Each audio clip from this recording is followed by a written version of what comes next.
1, 2, 1, 2, check, check, check. Let me know how well can you hear me. Testing it out, the stream had a slight hiccup and a bit of a delay, but yeah, otherwise we should be able to start. So just let me know how if you can hear me well, if everything works, if everything's good. Should be. I'll mute. Oh, I can't mute that. That's fine.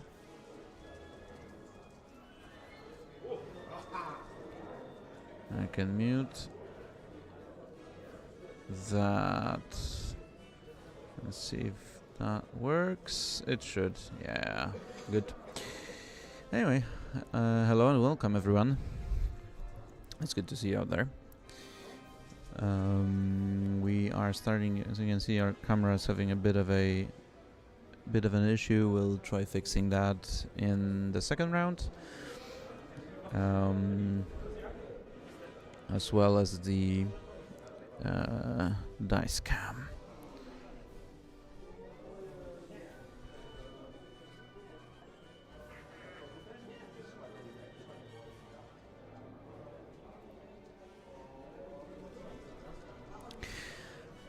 Round 1 we'll have N0 against Yannick in a resistance versus scum.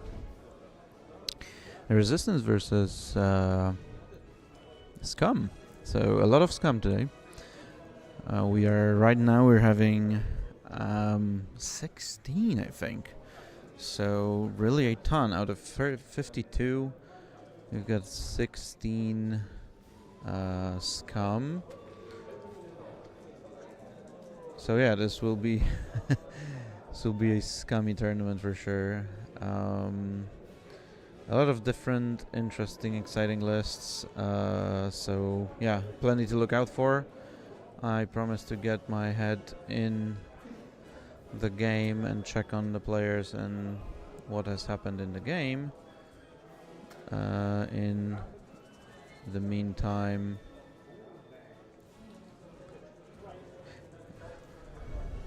yeah, we probably won't have the dice.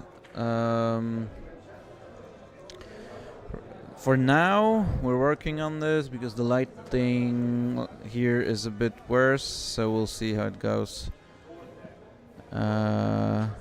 But I'll try to get those for you as they play.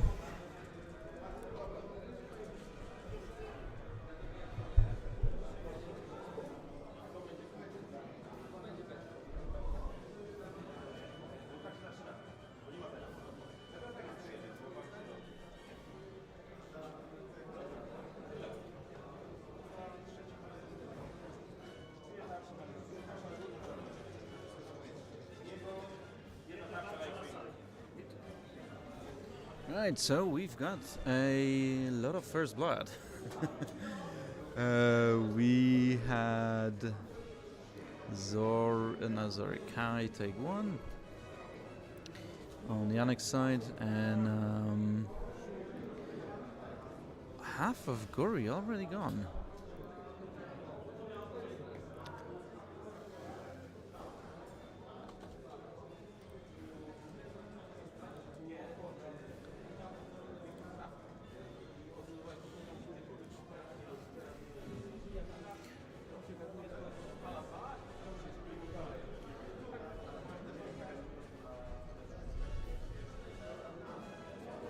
And 1 point each.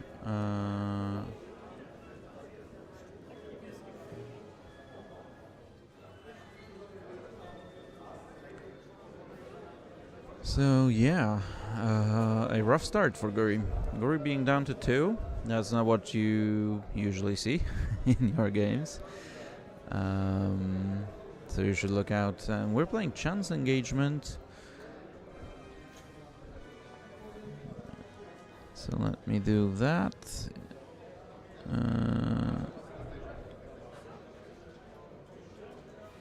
So we should have half points on Guri. Yes, Guri giving away half and we should be off to round 2.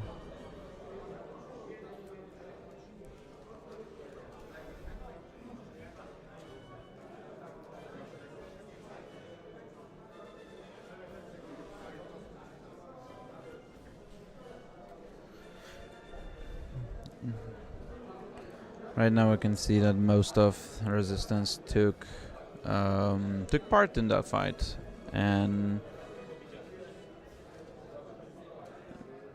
they are going to have a decent approach to. Let me get back to you in a moment.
Yeah, right now, N0 in a pickle.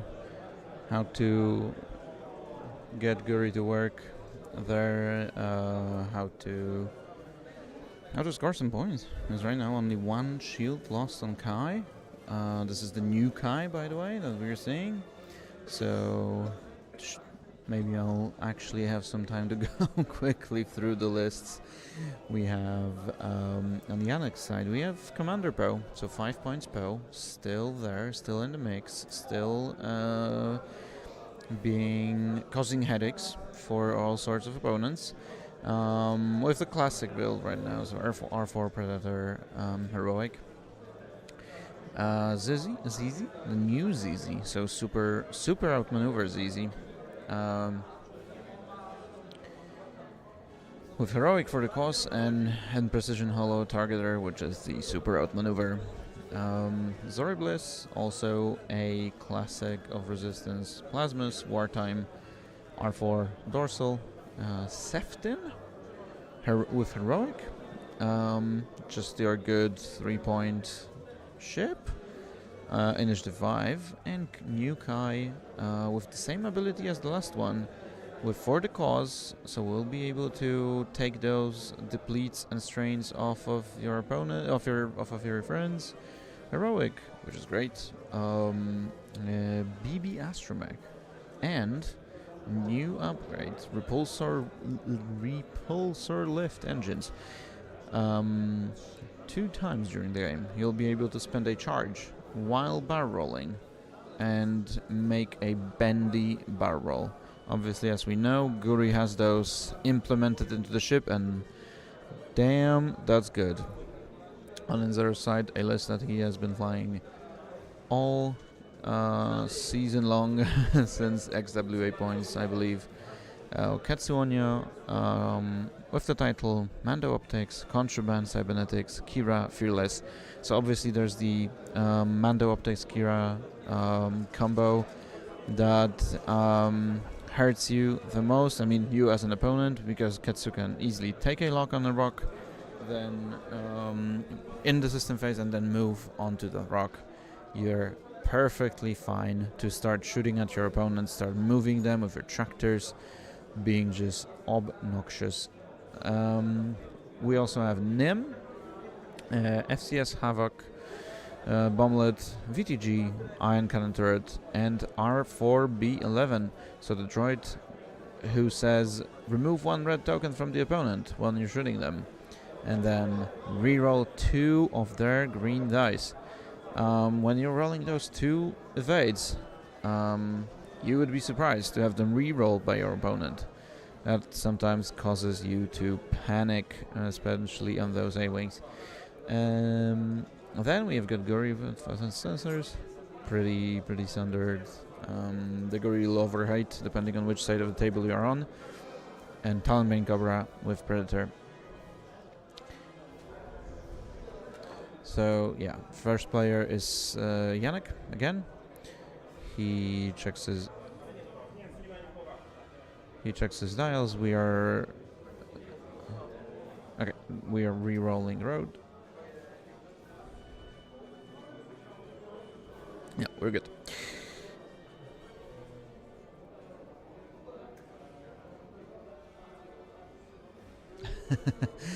With two people jousting, someone is wrong. Probably Guri. I agree. I totally agree.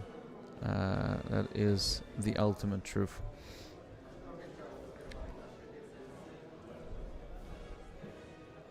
So you can see Kai go into the middle, barrel.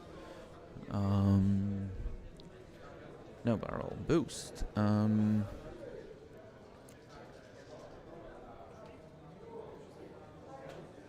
With a bend. Oh well, no. That was the bendy barrel. That was it.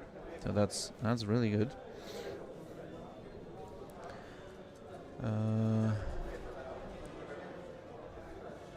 Now let me get those colors straight. So this one should be ZZ.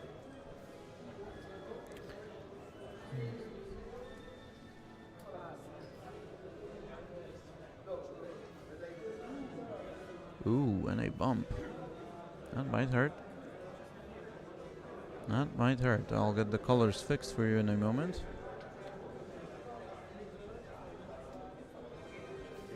One damage on Seftin.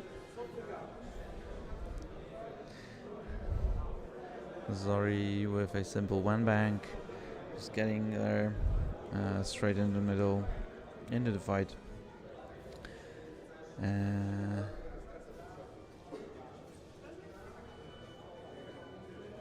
Target locks Guri. Okay. With the dorsal turret facing to Zori's left, Guri might be able to evade that. We'll see. Evade as in find a spot where there's going to be no problems. Cobra facing off with Kai. Kai right now with a focus. Let's see. Katsu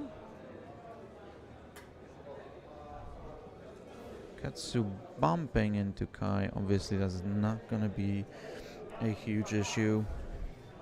That's not gonna be a huge issue because Katsu might be able to tractor Kai into oblivion. So you're not gonna be too sad about this. Nim zooming, absolutely zooming forward, goes into Zori, target locks her. He will not be able to ionize Zori before she shoots, so she will definitely be able to have that target lock to shoot, but we'll see what Guri is gonna do. That is a 3 bank. Loses stress. Now you can definitely get out of this situation. The question is, if Poe went slow, you're cooked. I feel like you're barreling to the left and forward, so you're trying to avoid that arc. Obviously he has to look at it and see if he can avoid that arc, because from where I sit I'm not sure he can, because this probably gives you a way of avoiding Poe, but boost there, you might just catch Poe Yeah, he is saying that the one forward is bumping. We'll see if it does. And if he goes through, then Guri is safe for now.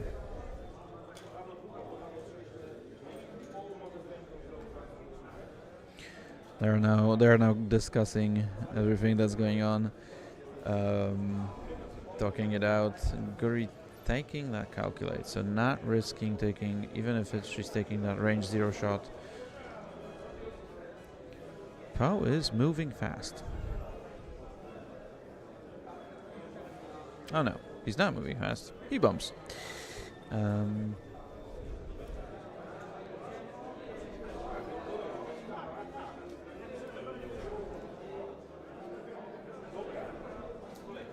Yeah, so let's try to switch those dice and see how we go from there. You'll see a bit of that flickering. We have a fix for that. It's round 2. We'll see how it goes. We're tractoring Kai, so I can switch those off for a moment still. And where do you want to move Kai? Can you move Kai? You can, but you're going to be moving Kai outside of that range. Probably range 1. Yeah, Poe probably wanted to give Zari a focus, so that block turns out to be a lot for the resistance. We'll see how it goes, especially that Guri might survive. I'm not gonna say that she is going to survive, because we all know those pesky 3 agility ships.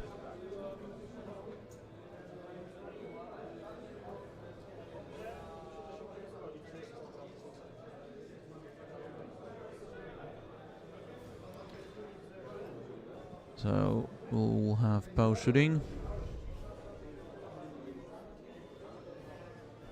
And Yannick debating where does he want to put his Poe shot into.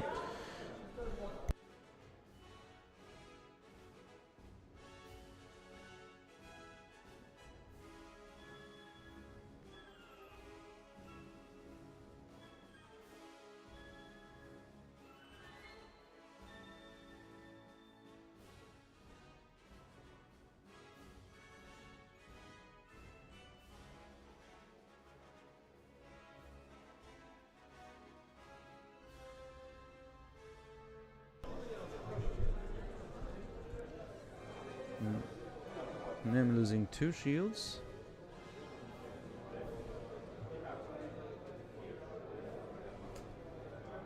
Four shields.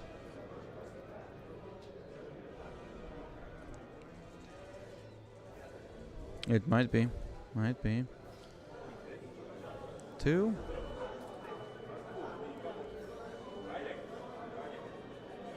So Nim's taking 3 damage there. Down to 3. With a direct hit going through. Thrum's easy. Sefton, who lost a shield, is now shooting at Cobra. 1. Cobra losing 1. Okay, we're starting with Cobra, and I'll be right back.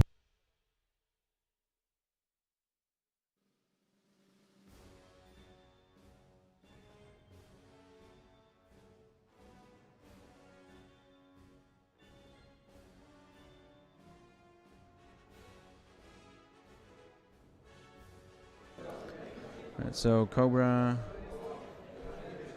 putting 3 through into Kai. So we've got 2 shields and the crit.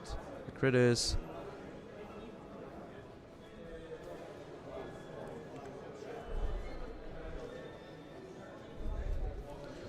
I didn't see, but that is not the problem right now.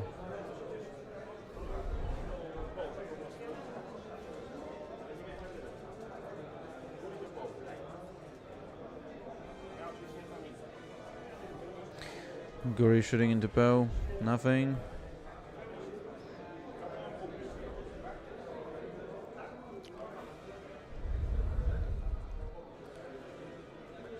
So Guri is gonna be safe, although has no good maneuvers for the next round. We already had all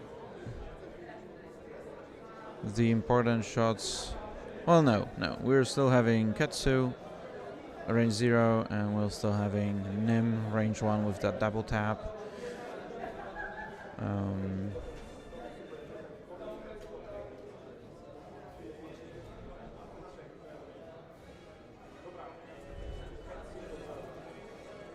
Ketsu shooting Zori. 2 hits. Into an evade, Zori losing a shield. So not a lot.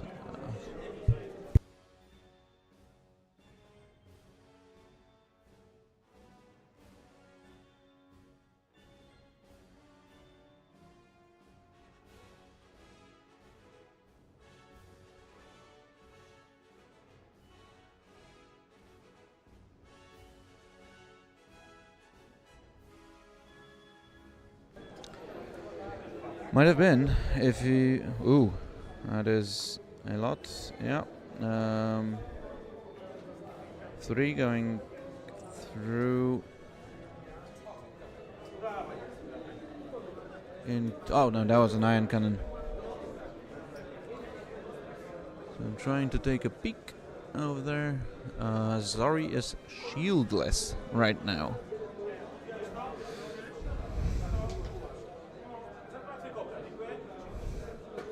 That is, yeah, and Zero just looked at me saying, the fuck? Cobra going down here with a full streak from Kai.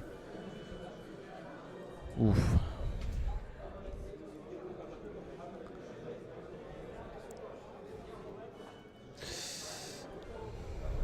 If he would have told me this happened, I would have not believed them. But seeing as it happens, it's just rough as hell. Losing Cobra there. Gurion 2, they both get 1 point. I will put some time. Right, so because I can see the time wasn't up, I'm not sure.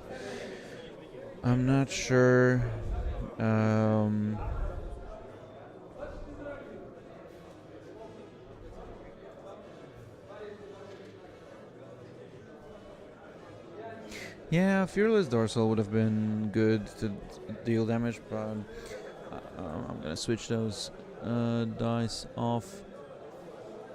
So, Fearless Dorsal would have been obviously better for damage purposes, but if you're having those 4 ships and you get that iron through, you're in a great spot. So control-wise, this Nim, first and foremost, he's more likely to push damage through, and that changes a lot. Yeah, that sucks for Talonbane.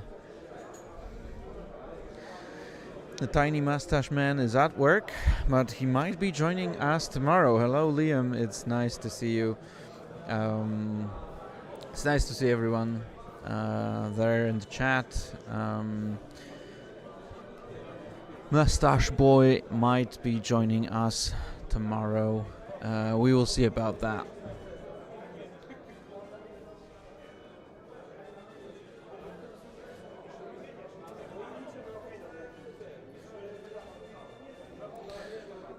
Yeah, Ketsu can go pounds. You've got Guri, who can obviously run circles around you.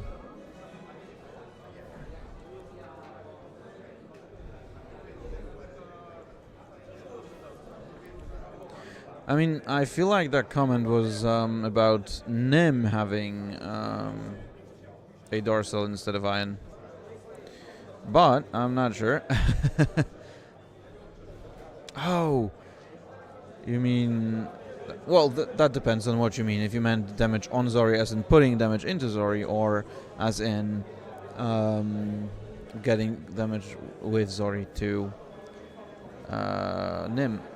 Then again... Yeah, Liam, what do you know? What do you even know? So a rough start for... I still haven't taken Cobra down.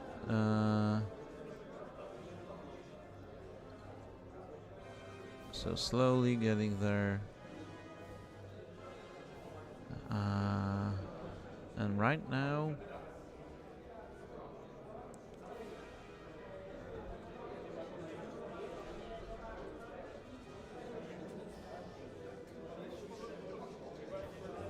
Yeah, fix the overlay a bit for you.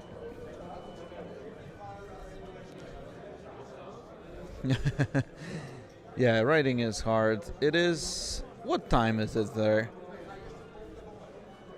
On the other side of the world, in New Zealand. Because I know what time it is at Liam's. It's too early, as always. But, yeah. It probably is something crazy, right? Evening, maybe? I'm not sure.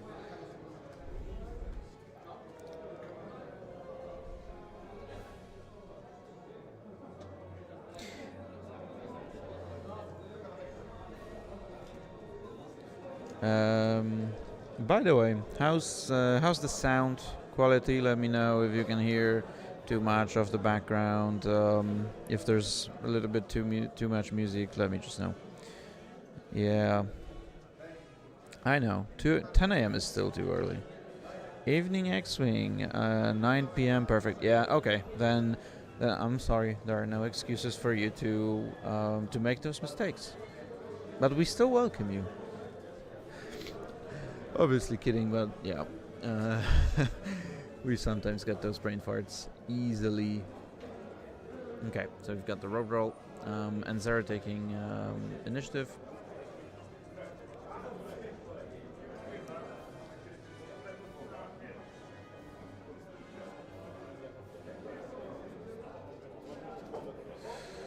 Oops, the dice come falling down.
Sadly, the dice cam has fallen, and I won't be running around yet to fix this. So we'll get that sorted in a moment. Let's focus on the game for now.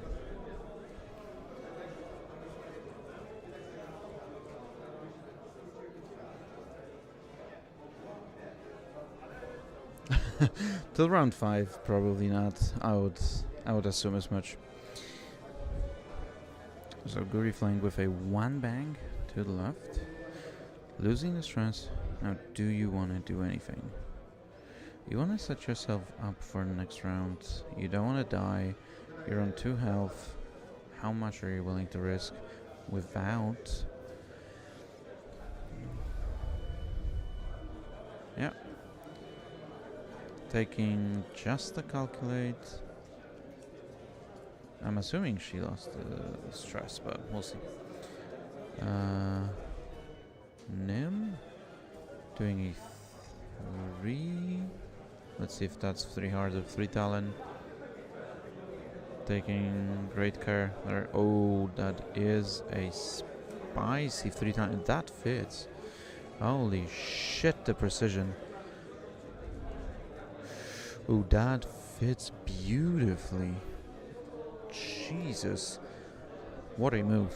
What a move. Nim thing absolutely relevant in that game, which might be crucial for Enzer to pull himself back into that game.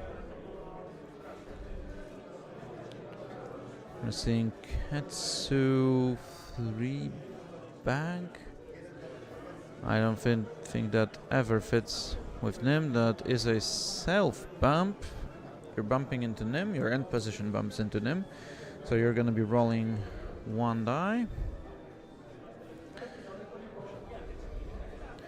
I'll just let the guys know that they should roll dice outside of the dice box.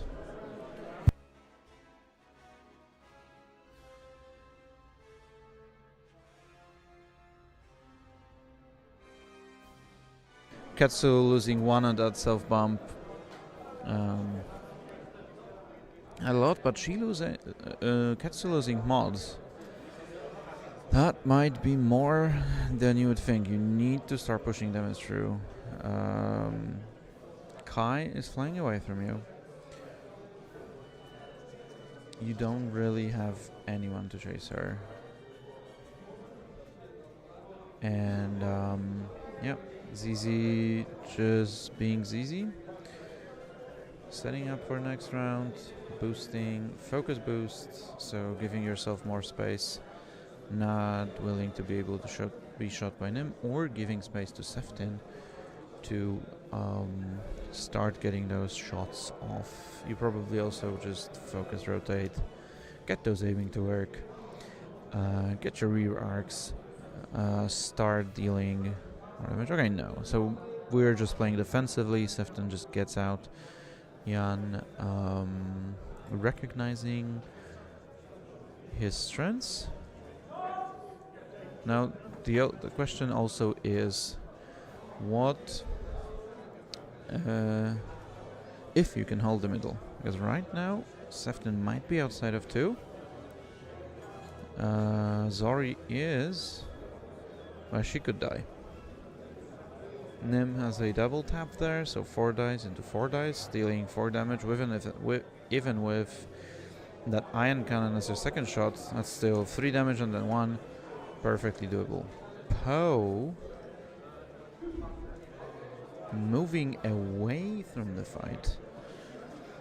So disengaging.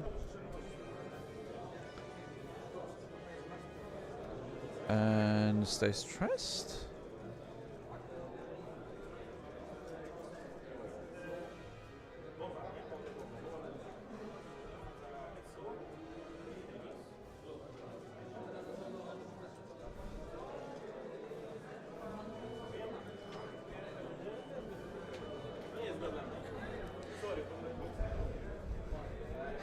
Gets to taking 1 with that bomb, so that was a bomblet, which I've missed there, but Ketsu taking 1. Zori taking nothing. So there's going to be a Zori shot.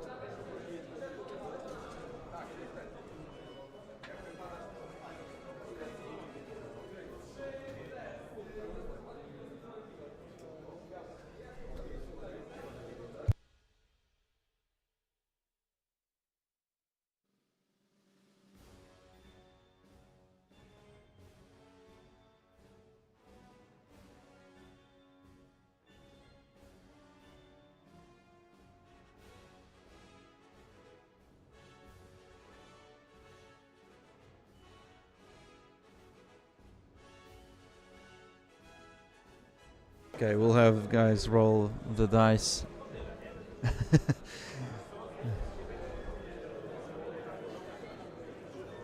Yeah, that is a full string into Zori. Zori re-rolling.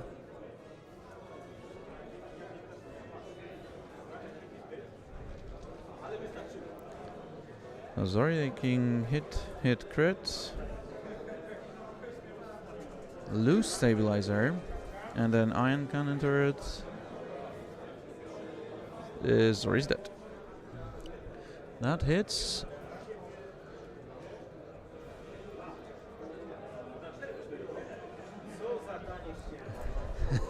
and Zara commenting on what a chip shit Zori is. Well, we know 4 points for that ship is a steal. Generally speaking, those resistance lists are well thought of in terms of points.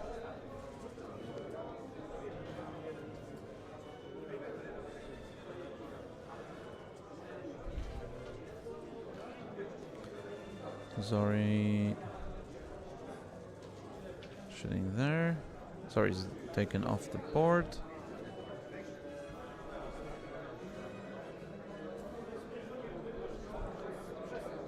One point each. Right now it is 11 for Jan, 9 for Anzaru. It turns into a super close game. Although now you have to think about what you're gonna do with Poe, what you're gonna do with Kai. Kai is not in a bad spot to run. You can turn outside of that, but every single one of your ships is facing outside of that chance engagement points in the middle, and you really don't want that to happen. You don't want to give your opponent 2-3 points there.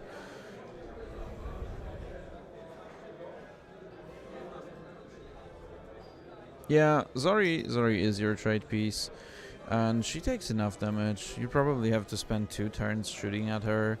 She's initiative 5, so she's not easy to take down. She has those double mods. Obviously a super well-rounded, effective, and cost-effective piece. So Jan's ships are all facing outside of middle. He has to think of a way to come back. Zizi and Sefton might be able to come back soon. I am a little bit surprised he decided to boost with Sefton, because then you might have had a chance to just take a focus, stay there, then one hard into the middle and stay relevant. Not sure that would have been the case, but yeah, could have been what might save you in this game.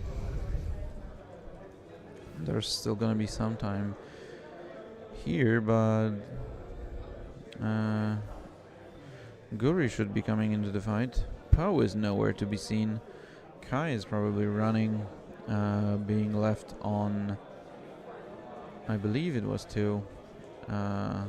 Tough spot. Even though you had a great start, now you're in a bit of a pickle there.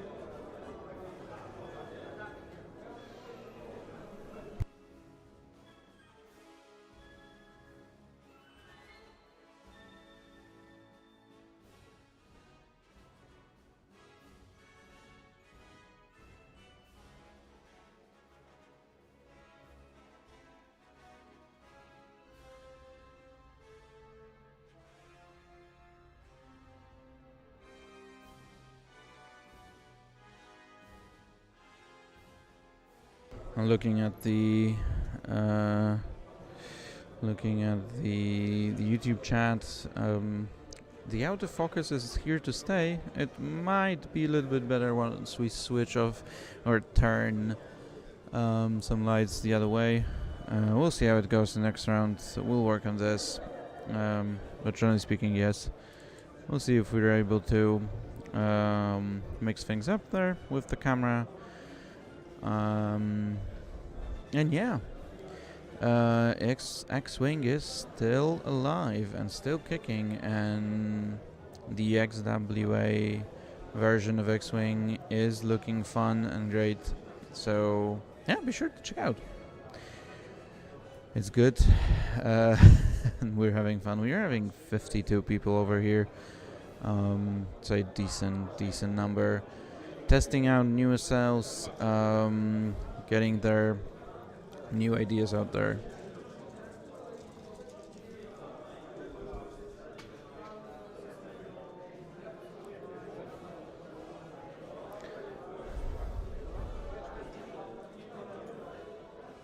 Yeah, with Gori and Katsu it's not good. For Sefton, obviously.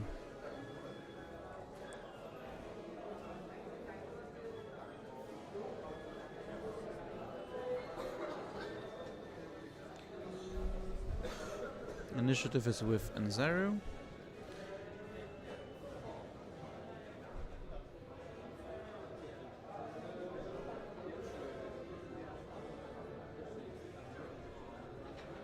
Okay, Kai using that BB astromech and that bendy barrel to put yourself in a really interesting position. Then too hard into the fight. You're probably not catching the middle. Nim is right now standing on it, so no, you're definitely not catching that. But it's still a good way to put yourself out there if you can survive. And that remains to be seen. Kai is gonna be depleted because of the barrel. Good returning, and now you have to think. Okay, so just boosting in. As they're thinking about that, boosting in.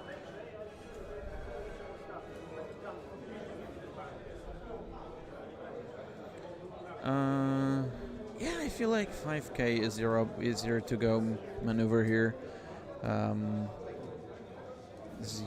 Okay, that's a 3 bank, which is also not bad at all, because you're putting pressure on Sefton and ZZ, and you have to do this. You have to put pressure on those A-wings. You can have up to 3 shots.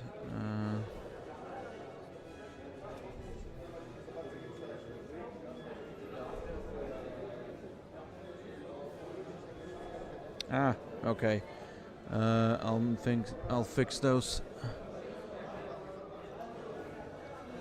That is not Bo, that is Kai, and Kai indeed has an identifier. We'll switch Bo here, and we'll switch Kai into red-ish. Let's go. Yeah, thanks, Liam.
Yeah, so shooting into ZZ. ZZ is safe. Just taking a shield.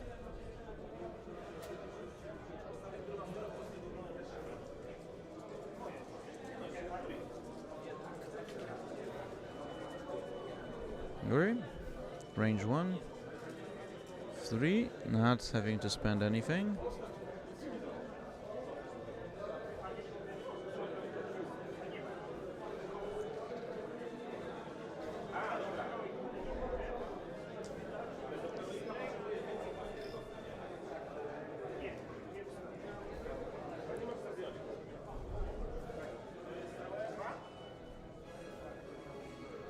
So ZZ losing 1 more.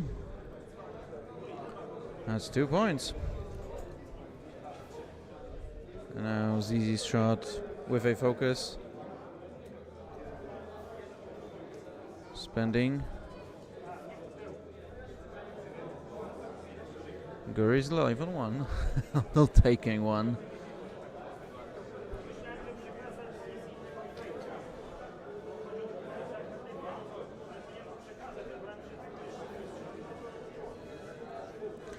Kai shooting at Nim. Nim taking one. So he's alive on two. So yeah, and Zera's game could fall flat in a moment.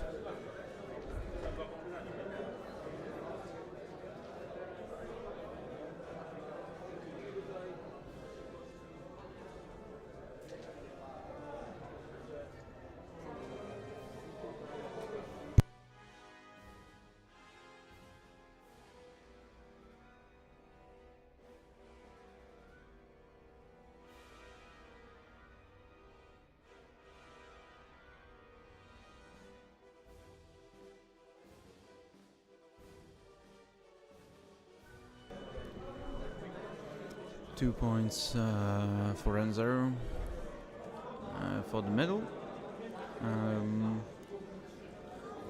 So yeah, he's now leading 13-11. From what looked like a done deal, or at least a really tough game to pull through.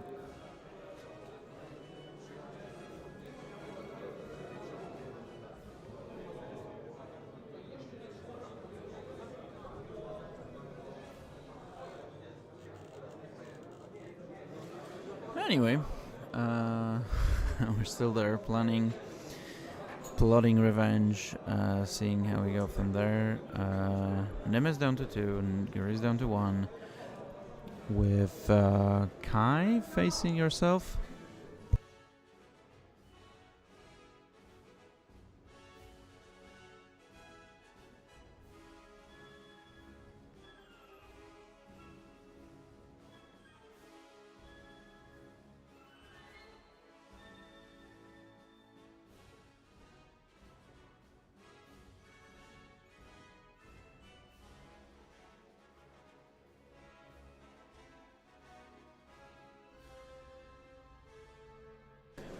So yeah, coming back to the topic, we had a judge call over there, but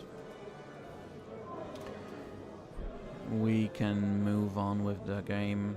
Poe is obviously turning into the middle, has those charges on. He can... Does he have those charges on? Or did he take a cheeky target lock last round? We'll have to see. Because he is stressed, and I don't think there's any chance, unless he barrel rolled, which I don't think he did with a focus, because that made a little sense. Or maybe. We'll see. Now you have a couple of things that will have to go your way. Jan has initiative. This might prove to be huge. No bomb being dropped, because you might be losing them, so you might not be able to leave that bomb out there. Although yeah, you'll just lose them before next round, so the bomb would still stay. But my Zero not thinking it's gonna be a good idea. Kai.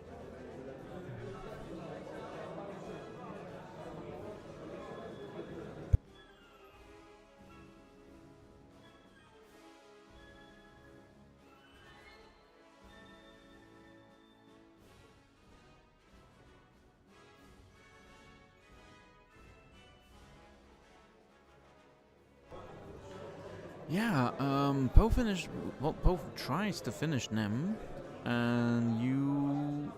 Now, I wonder if Nzero figured out where ZZ is going, because it wasn't too hard. Then you probably should be able to... she might be going right, like straight into ZZ. Ketsu's almost full. She doesn't care.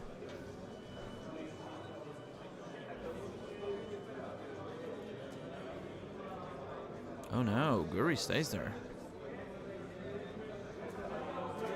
Oh, Guri is 2v2 from ZZ. ZZ's gonna have that outmaneuver shot, super outmaneuver shot. A hollow targeting, precision targeter.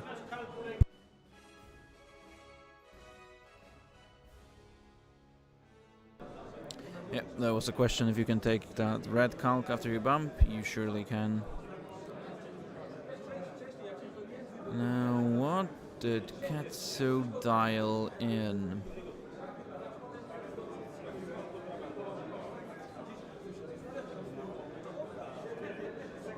That is a 5k. Ooh, let's see if that fits.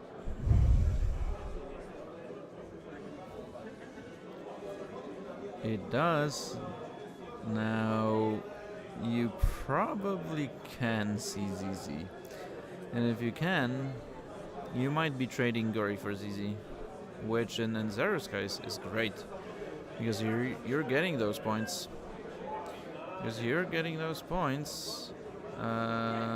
Nim is running away.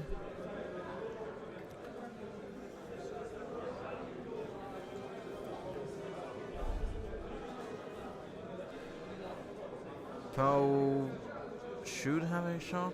You obviously don't want to be in Kai's arc.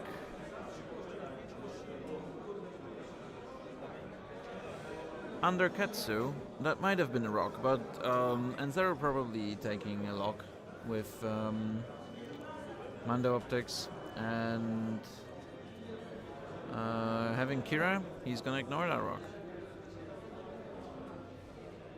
Poe, if you have your charges on, he doesn't have his charges on, he'll just take a focus, he'll have Predator, have a shot there. Yeah, he did the whole optics thing.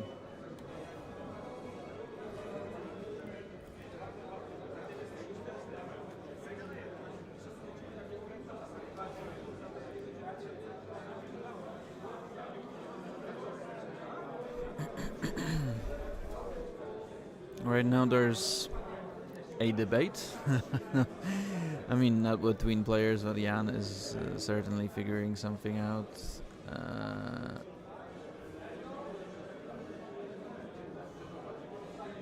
Okay, and Zero is gonna tractor ZZ. Yeah, now the question is, because you could try to kill Seftin in one swoop from Guri, so you tractor Seftin. Okay, you boost ZZ out to give Guri a fighting chance. I like that a lot. Poe shooting range 3. Predator spending the focus. Nim might be toast. He is.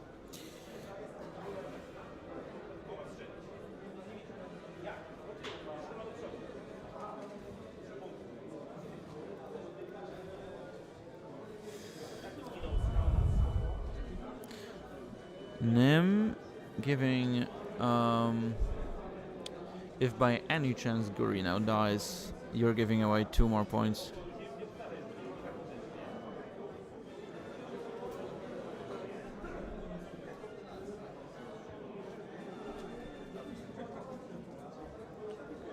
So 1, Guri's fine.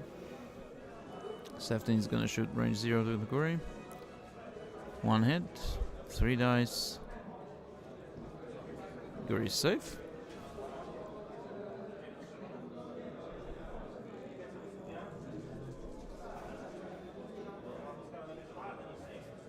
Yeah, and Zara just confirming he has the lock on that rock. Katsu is rolling 3. Seftin is not willing to. Ooh, and now getting that tractor into Seftin, pushing Seftin.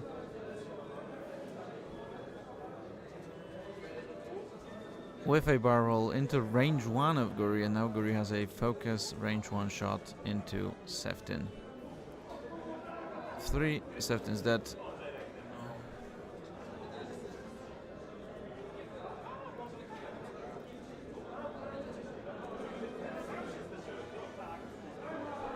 Yeah, now Zero finding out that Seftin is actually dead because Jan managed to bump himself early in the game, getting that first damage.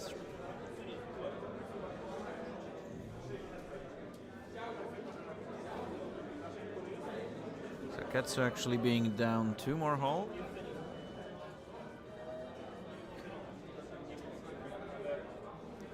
Two hits into 5 greens.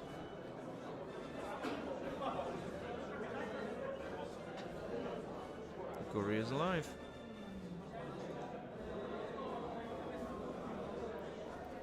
One point each.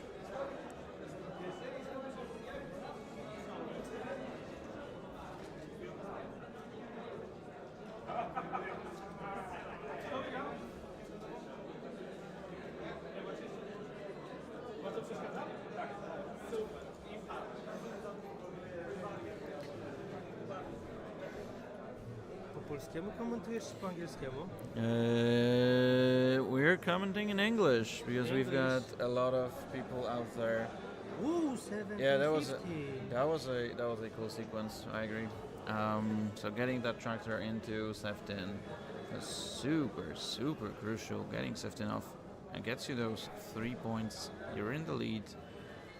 Your ships are gonna be back into the middle quickly. So yeah, it's gonna be cool. How did your game go? It wasn't too good. I played my first round with Roberto, so Yeah, okay. ask the question again. Yeah, okay, fair enough. So yeah. The fangs were, exploding like Bleeding. flies. Yeah. I would imagine. I hope Zero wins. Yeah, he is. Closer. I know. He's close.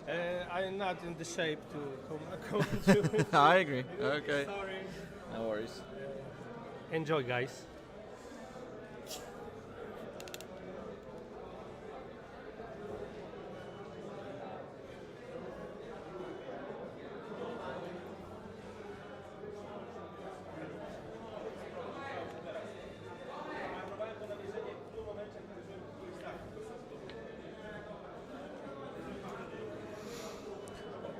And now you have about, obviously the players don't know that, but I've been fed secret intel.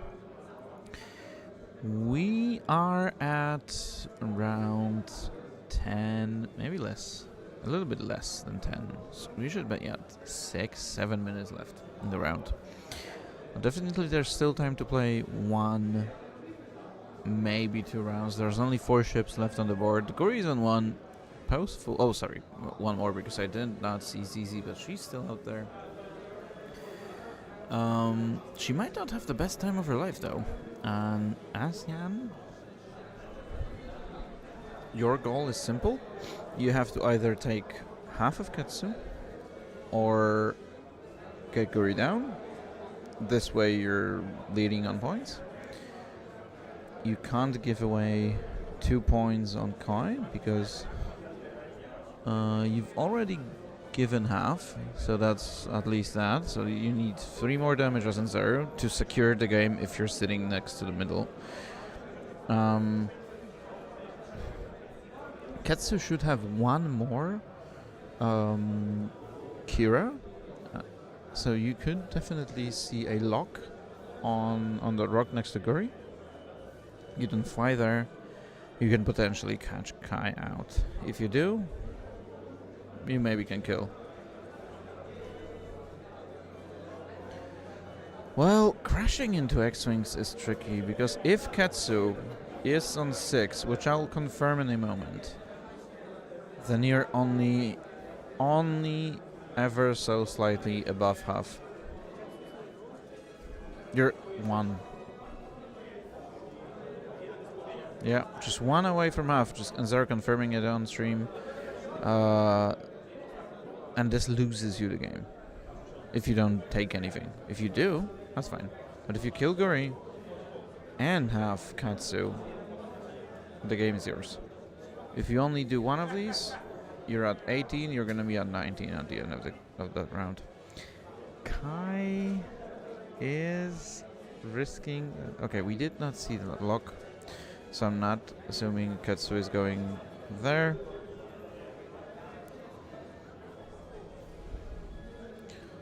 Zizi has to run. Poe is obviously gonna secure the middle and see what he can do about those pesky scum. Ooh, so yeah, Katsu turning into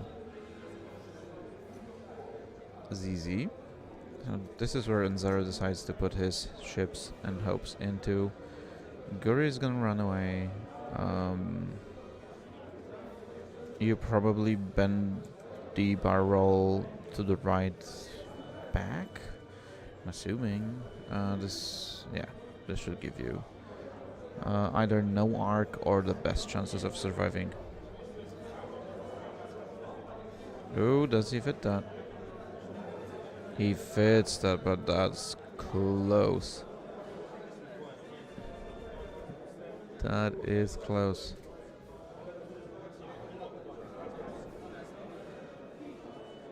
Yeah, he has to risk. Poe is gonna be able to potentially focus boost. Trying to look at it from my perspective. Might not be able to do it. Yeah, I feel you. I wouldn't be going for ZZ there. Well, if you are moving, that's a boost. Probably spend your charges and focus. Got the Predator. You just need that one damage to be closer to victory. But you're gonna be playing one more round, unless ZZ dies. 2.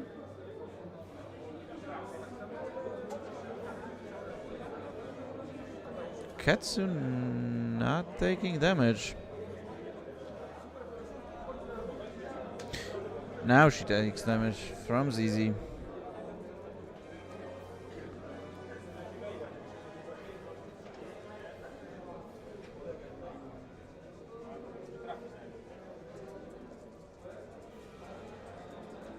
Okay, Katsu rolling into ZZ.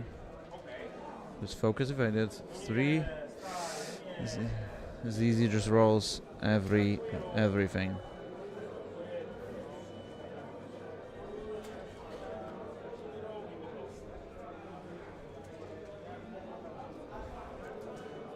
So we're super tight game. Round 1 and we already have a 19-18 game. Oof. That's just crazy.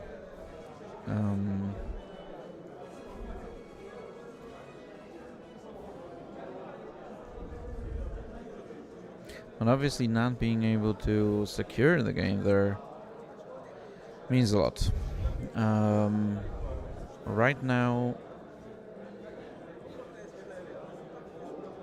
the thing is, if you move too far away from middle, you lose 2 points. If you kill ZZ and lose 2 points from middle, you lose the game. If you can... we know Guri's not doing anything, so you have to just slide into the corner.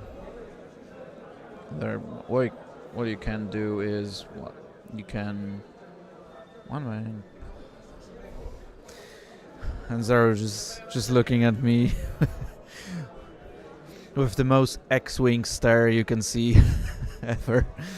Not being happy about those dice. Obviously beginning of that game was rough. Yeah, I've thought that as well, because if you look at it from the perspective of what we can see right now, Killing Kai would put you in the middle, would get you that Ketsu getting shot only by Poe. Maybe that would have been better. Not sure, but might have been better. And if you kill Kai at initiative 5, well, you can still give Gori a fighting chance in this game. Because right now Gori has to run or one bank, bar roll. You don't have a decent shot. And you don't have anything to kill Kai with. So you have to base your decisions on Ketsu surviving. Killing's easy. I feel like that's the only out for Enzaro. Ketsu has to stay alive, being on 5 against ZZ and Poe. Obviously you can do this. You can't go fast. You have to kill ZZ. Initiative is within 0, so that helps because ZZ is only going to have 1 token.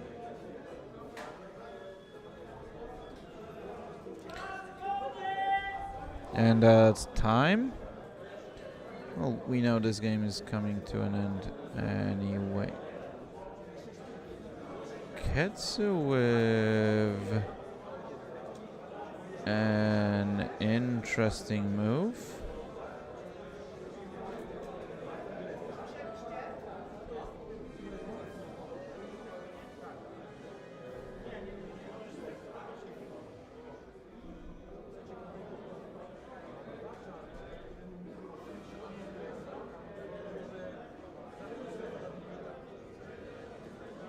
Poe moving into Ketsu. So this looks like Enzaro has no way of pulling himself back.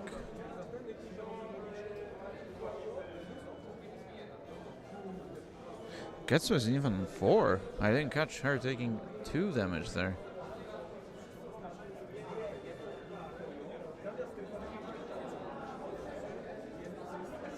I'm not sure what the debate there is. Ketsu doesn't have you in arc.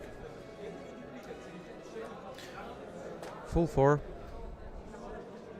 And that's the end of the game. And that concludes round 1, everyone. I'm gonna check on the dice cam. I'm gonna check a couple of things. Leave you here without my lovely voice. Get some coffee and we'll be back in, I think, 20 minutes.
1 2 check.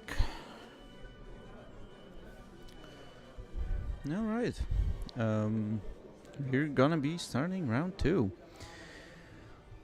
We've got a scum again. Zostaw.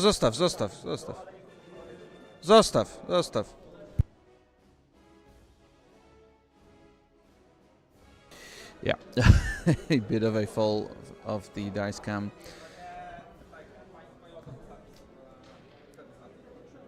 The dice cam is not gonna be there, but we'll have to live through. I'll be trying to guide you through what is happening over there. Hands are shaken and we are good to go. Fix the autofocus. That's the good part, for certain. So we've got a good clash of scum, but a very different scum, even though it's still 4 ships. None of them are the same as in Zero's list. So this time Pavlo bringing Han Solo, Falcon, 6 points worth of Falcon. Kira engine upgrade, Greedo, Savage Press to have that force trick shot, and obviously that title, so you can have up to 5 dice shots there. The new Fenrau, 6 points. He's got 1 hull more. Fearless. He's got Fearless, he's got Beskar. He also has that tricky way of removing your stress to get a deplete. You get a deplete to remove stress, then you can take a strain to remove a deplete. If you take that strain, then you can do that trick only once per game, and if you only take deplete, you can do that trick twice. We can also see CAD, but it's the build your own CAD with Lando, Xanadu, overtuned modulators, and synced laser cannons. And rounding up, we've got the Mandalorian and the new N1 Starfighter, the most bounty hunter-y ship that you can find in the galaxy, where you can fit no bodies and nobody. And on the Yago side, a list that we in Poland well know. He has been flying that list in a couple of tournaments and had great success with it. We've got the cornerstone of most Rebel lists right now, which is a Sej with Perceptive Copilot and Advanced Slam, a classic build. We've got 2 A-Wings, Sabine and Arvel. Arvel obviously Intimidation, Sabine, Amando Optics and Clan Training. Very good pieces. Always doing well for the Rebels. We also have Corran Horn in the E-Wing. He has a Fire Control System, Predator and RF3. Also a quite typical build for Corran. Predator gives you that 1 more mod with a bullseye on someone, and FCS you've got 2 rerolls with a focus for massage. You really don't care about spending those locks, and you can always use those in your additional shot at initiative 0. A strong ability which gives you then a disarm for the round, so you might have to think if you want to trigger it, if you don't want to trigger it. There's always a debate in your head about what you want to do with it. And to finish up the list, we've got Wedge Antilles in X-Wing. He's got... what does he have, might you ask? He's got Let me look at him. So Plasma Torps, Predator, and Composure. So also a really good build on Wedge. Plasma Torps combined with Wedge's ability make him a great hammer. You can smash people in their heads. Oh, and I did not start time. Let me do that right now. The time has started a couple of minutes ago, so we should be aiming at, looking at the timer, you should be aiming at around 65, 68 minutes, I think. We can see Mando moving on that flank. Obviously that ship is very specific in terms of what it does. It sometimes shines and outshines the whole game, and sometimes it does really nothing, falls flat onto his face. And yeah, we'll see which Mando is this now. He will be facing off against what I think, and I would guess, is Sabine. Sabine is your flanking Sol A-Wing, and usually she's best for that kind of job. She's always going to be in your eyes, and whenever you catch her with that front arc, range 1, you're gonna be feeling that, haha, gotcha. But it turns out she has a Concordian Fearless built in, so you might not be great with it. She usually takes little to no damage. And with that clan training, what it does, it helps her move somewhere, take an evade. If you're not stressed, you can then, when you're engaging, take another focus. Well, not another focus, but a focus for that stress, and just really start pushing damage through. And Mando Optics helps as well. Rounds up a really beautiful build on that A-Wing. One of the best pieces, one of the pieces I like the most in Rebels as well. We can see Han boosting forward. He's got that engine upgrade, so he's not going to be worried about stress tokens for now. Cad is going to take the middle, with Fen Rao on your left flank and Mando on your right flank. That's going to be an interesting take from the Scum side. On Yago's side, Wedge is going to be flying through the middle. Arvel as well. This round you're gonna be counting on catching someone with Arvel, obviously. Well, catching him. Catching Cad Bane with Arvel. That's gonna be the most important target for you, probably right there. Arvel getting into Cad Bane is not that bad.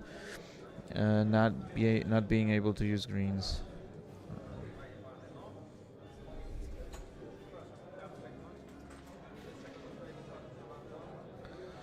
Yeah, Arvel not taking damage there.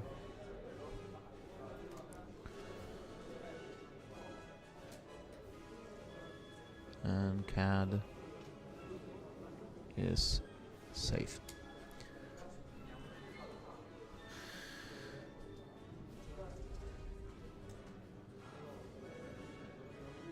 So one, now that it looks like an Arvel shot.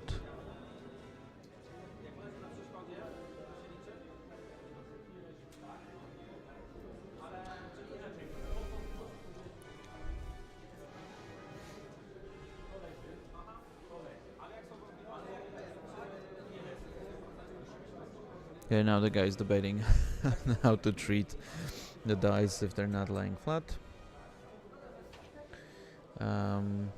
Oh, okay, I know what I didn't catch, so that wasn't an Arvel shot, that was also a Mando.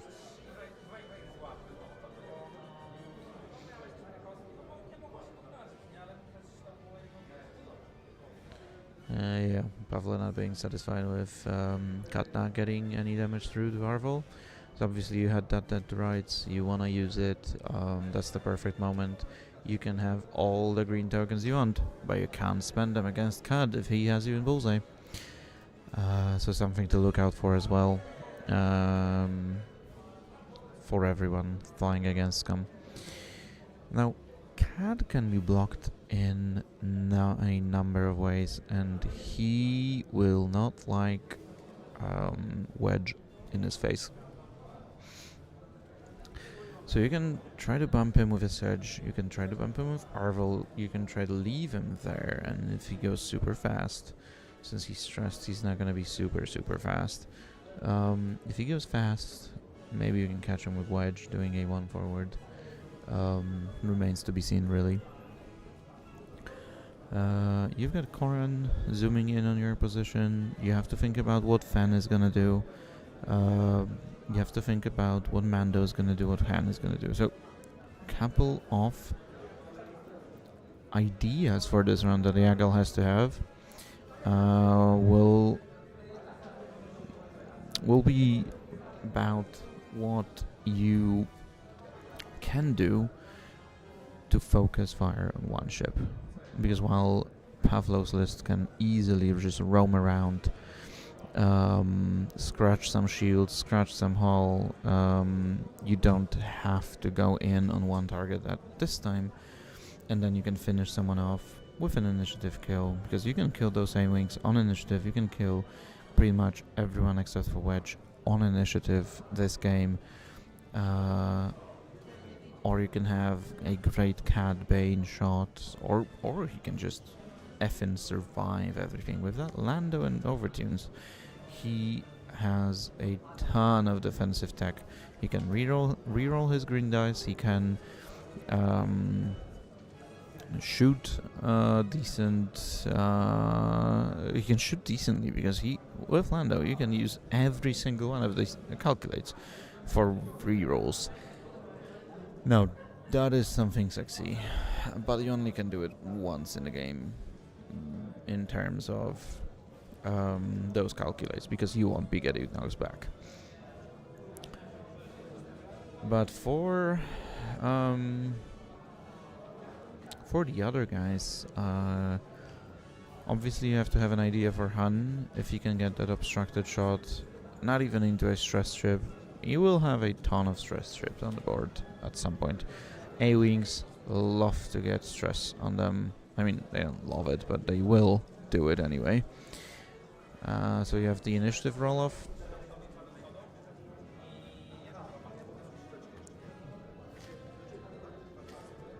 Maybe not a roll. Pavlo is ready, waiting for Yagal. He puts down his last dials, so we should be good to go in a second.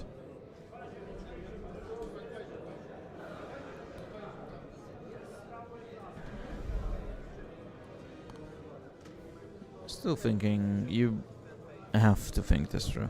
Obviously, second round usually is one of the most important rounds in X-Wing, since the implementation of 2.5, really, you have to have a good second round. Hello, Epionic. Nice to see some new people in the chat. Glad that you're joining us to see some XWA action.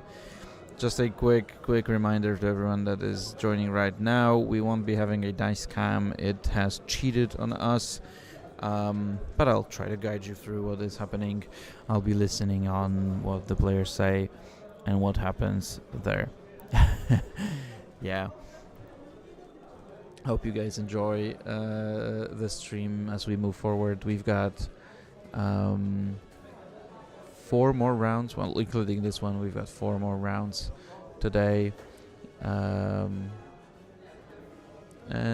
yeah, it should be really good.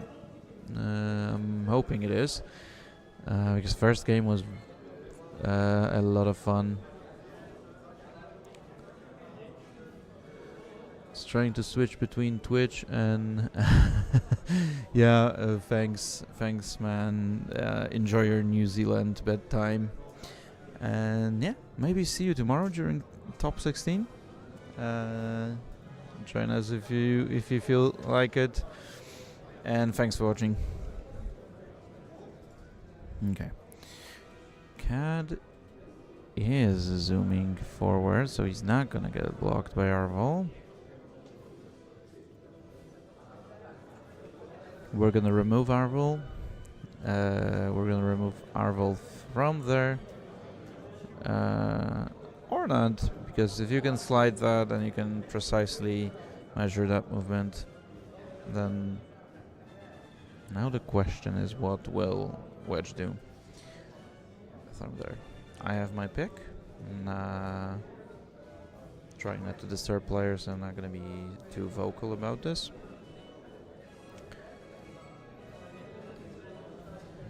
Yeah, Cad might be in a lot of trouble.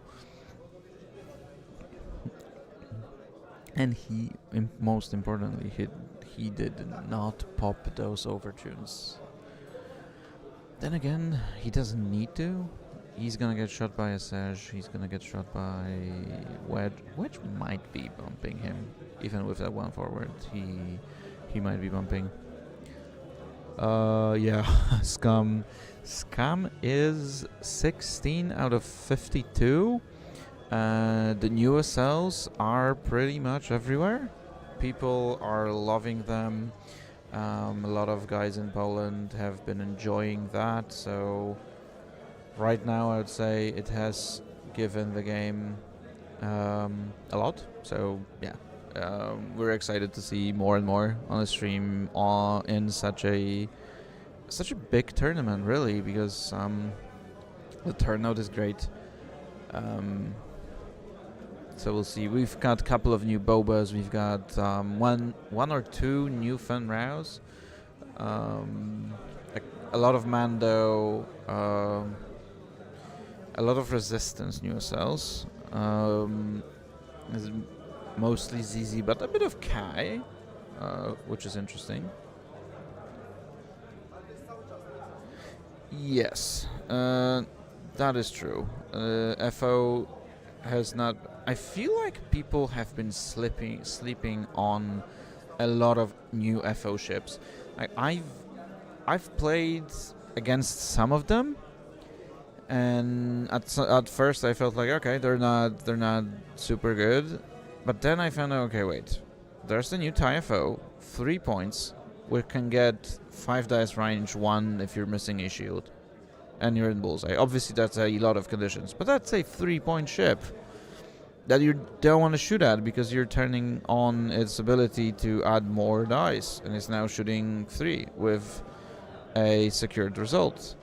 That's not too bad. Yeah, 52. We almost had up to 60 signups, but some people dropping last minute due to various reasons. So yeah, but 52. We are really happy about this. And yeah, only one new SL, one Kylo is less than I expected. But well, we'll see. Yeah, in the meantime, we are seeing if he fits that. Let me get back to you.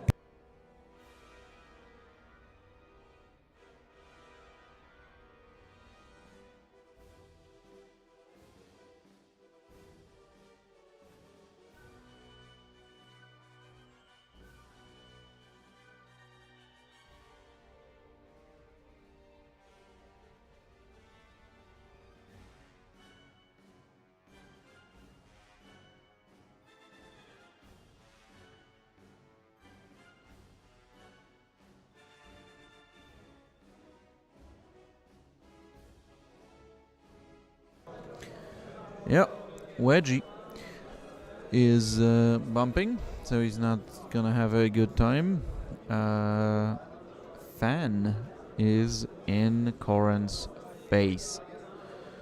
Although he doesn't have Fearless on, I feel like it's still better to get a shot with no Fearless, but not getting shot back by Corran. Because on those 4 dice, something can happen. Even though you're tanky.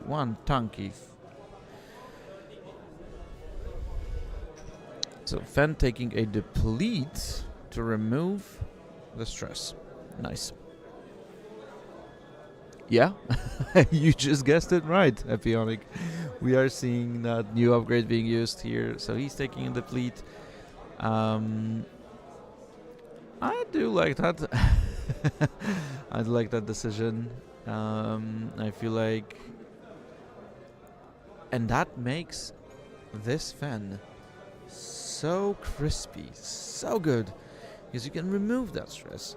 You're really cool about doing one hard, a 4K probably doesn't fit there. Yeah, it puts you on a rock, but something. So it gives you more options. Fen is not locked to his usual blues, so you can do that boost and not care. I love the design. Honestly, love the design. I think XWA nailed it. The design team nailed it. It's really a well-designed ship that you're not feeling like you're wasting that point that you've given into him instead of build your own Fen, and then you still pick that one for 5 points, and it's still great. Anyway, Han is bumping. I don't think you're taking that stress. Oh, he's bumping himself. He rolls off. He doesn't do anything. Let's focus on the dice. So Fen.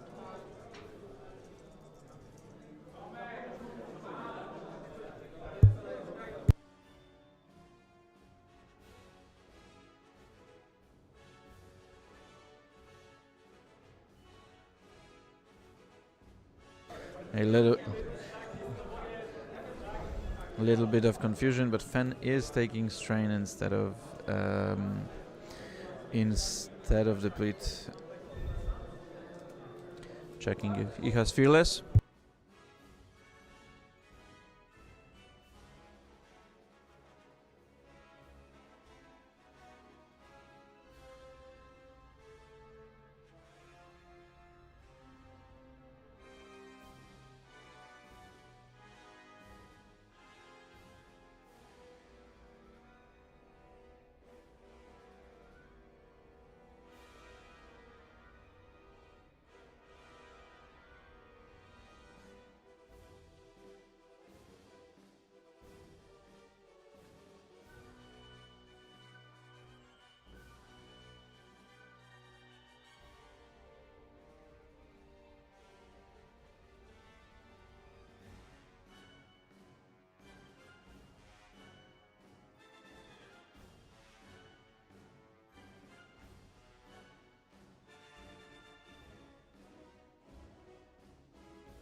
Yeah, had to join them. Yeah, new toys. Had to join them to see if there was fearless. So there's not. So Koran is not gonna be shooting back, and Koran takes 4.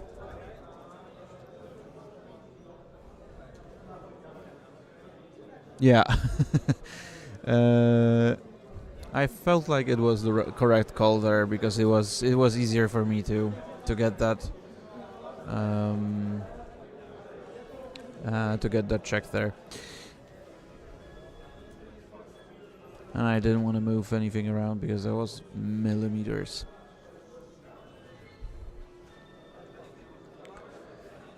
Ooh, Han has a spicy shot.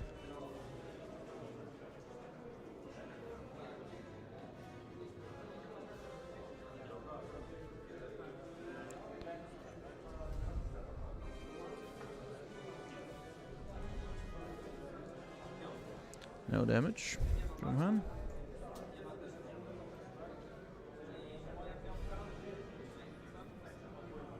Yeah.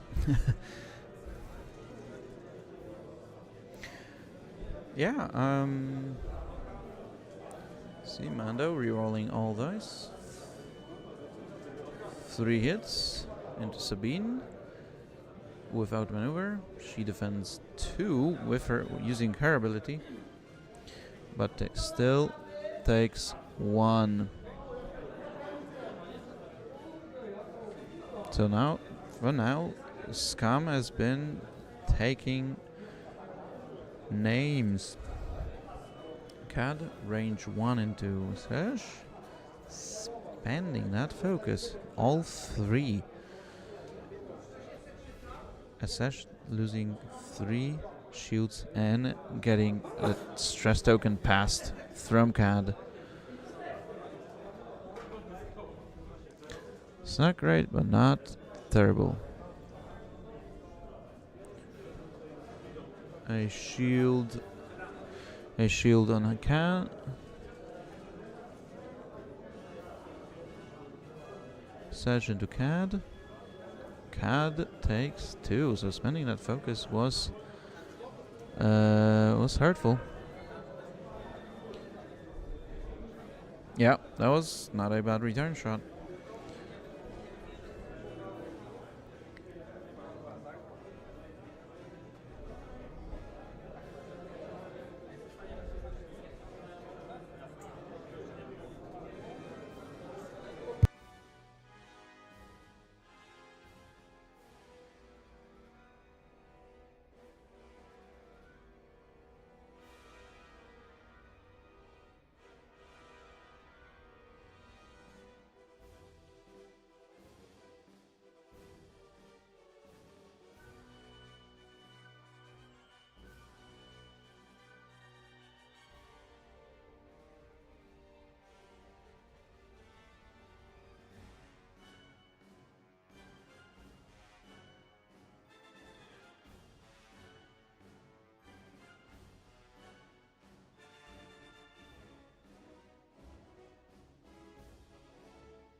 Yeah, I totally agree. Back. I had to do some help there and get some tokens for crates. So those red tokens are crates. Yagal is holding 2 of those. Pavlo is holding none of them. It is. I was going to say, and I seeing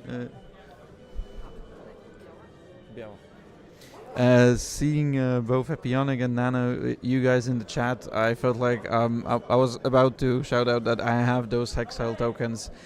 These are shields, but I do have crates somewhere as well. And long live Scott, I agree. I've been missing those streams, but if we can spice a little Scott here and there into the current X-Wing, I'm all for it. So yeah, I've gotten them. Yeah, exactly. These are some Hexile veterans over there. Here as well. I've loved playing on that stream, so it's been a motivation of mine to bring back the quality, but no one is gonna replace Scott, obviously. The flex of the Hex tokens, I agree. So anyway, we've seen a lot of damage on Rebel side. We've seen not a lot of damage on Scum side, but because only CAD and Han taking a little bit. Flex, fair enough, that's good. Yagal will be holding those crates. and I just got my coffee, which is gonna help me get through the day. Anyway, D'Qar has been holding 2 crates. Koren is not in the worst place of all, because like you've said in the chat, he has some good maneuvers for himself. Not trying to be too vocal about this, not to disturb, but you guys mentioned it in the chat, and I agree.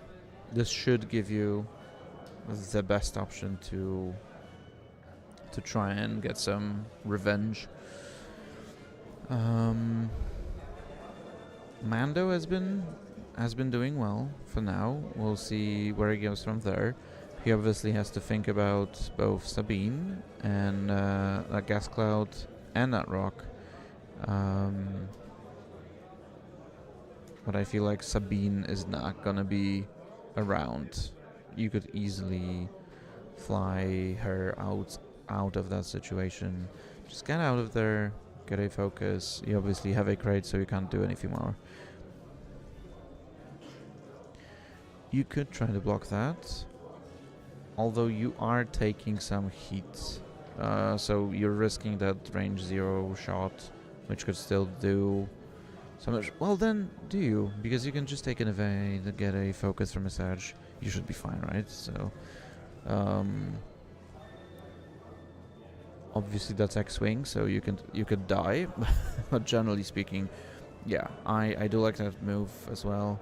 You need to control Fen, because if you're not going all in on him, you need to control him in some way. You need to have some way of just not letting him get those 5 dash shots off. He has used some of his toys now, so he won't be able to shake that stress in the near future, well, ever, because he used both charges there. So at least he's now the old regular fan with Fearless, 5 hull and Beskar. He's still gonna be hard to take down. We all know him, we all hate him, unless we love him because we fly him, but that's basically it.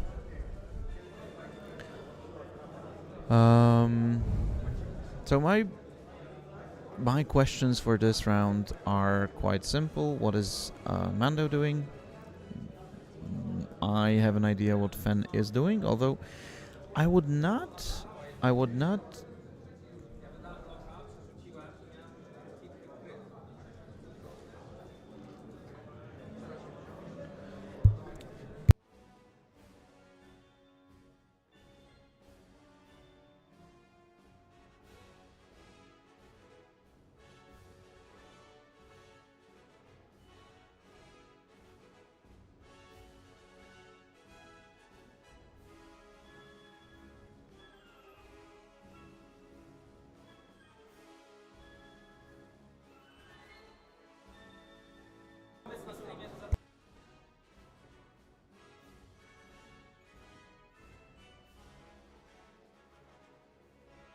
So now we had a little bit of conversation because Pavel remembered that he might have had a crit with Mando, which we obviously couldn't roll back with the stream because we're not seeing the dice right now.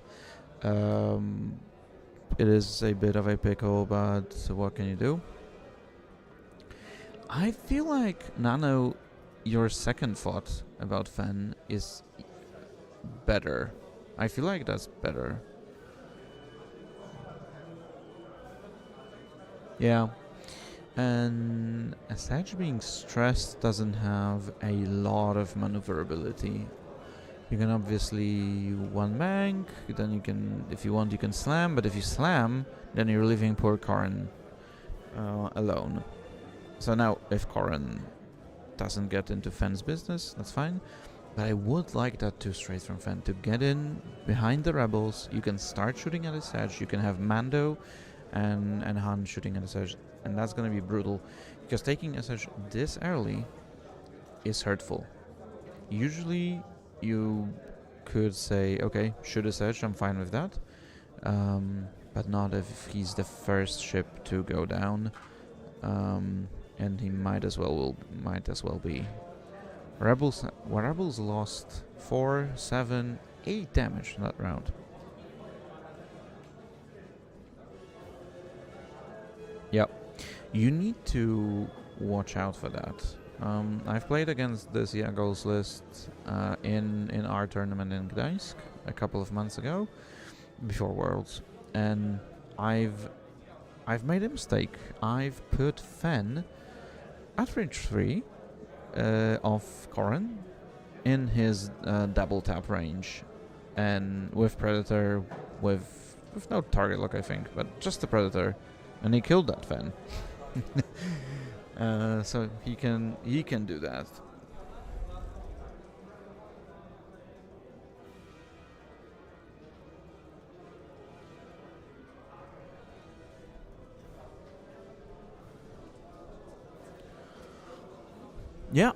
Yeah, it fills. It does.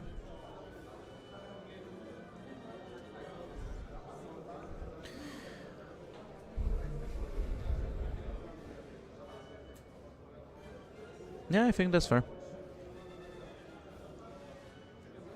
And I feel like this gives you more options, because then if you turn a Sedge reset, you can turn Wedge into Mando and Han, which is a huge thing, because now you can start dishing out damage. You can start taking shots into that Han.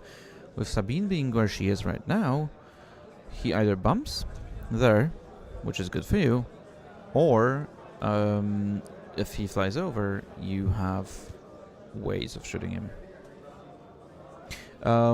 Sabine and Corrin.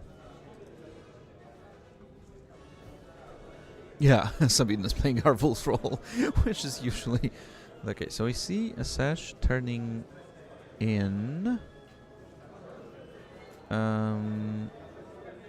You're gonna be stressed, and you might be sitting behind that rock. We'll see. Yeah, Corrin and Sabine. These are the red dots that you'll see on the mat. Which... oh no, well...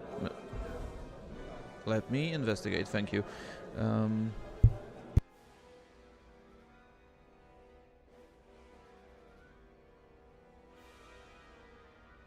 Thanks, yeah. Just rolling back on that. Good spot, good eyes, guys. Looking at 3 monitors and I couldn't see it. And I couldn't see that. And I could not see that. But, well, this changes a lot, and I'm not 100% sure that's a bad thing. But we'll see about that.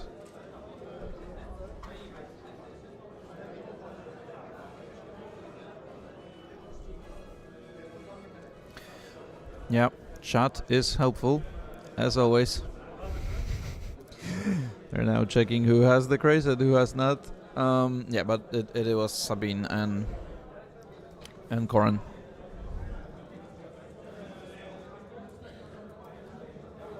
Arvel doesn't have the crate. Yeah, we pay you good. That's a good salary, a fair one. The only one we can pay you, but well, you know. Thanks for doing your job. Let me see if this... does this work? Yeah. Oh, yeah. I might show myself for a moment. So you guys see, sitting here with my mic in a dark basement, in the north of Poland. Paid in X-Wing streams. That's the best currency, and the best amount. Well, now I wonder if... well, no, I don't think, because I was wondering if Fen does a 1 hard, can he barrel roll into a shot? I don't think he can, but chances are never 0 until you make that move. So Mando is gonna zoom in on Mando is gonna zoom in on. Oh no, not into Sabine.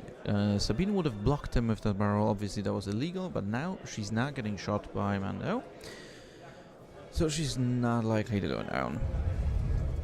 Especially with focus.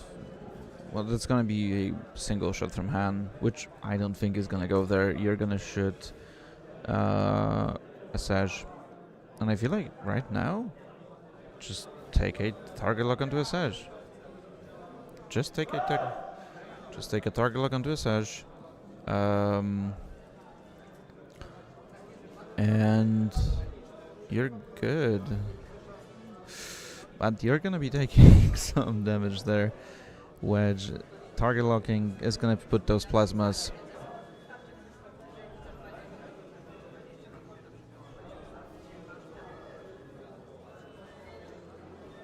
Fan is safe from that rock. He did decide. Well, obviously you don't have that shot, and you don't want to stay there. You don't want to stay in that bullseye. That Koran has a lock on you. You are strained. Oh, he's gonna go in. Beskar is not online. You'll have. Okay, he goes out of bullseye probably. Out of bullseye, so he's not gonna get double tapped. So he just wants Concordia, and counts on Koran not rolling all four. And still, if you take one, you're fine.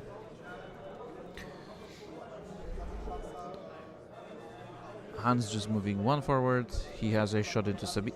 He should have a shot into a stressed Sage. Plasmas.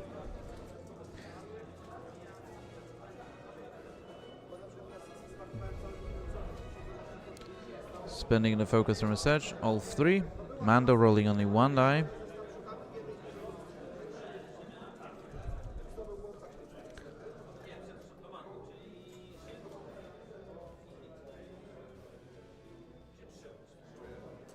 Taking 3 in total, so 2 shields, 1 hull down. Which could be taking 4 shots, but I feel like you're shooting a Sage right now. I mean, obviously, Fenrau. I feel like if you've got range, you're shooting a Sage.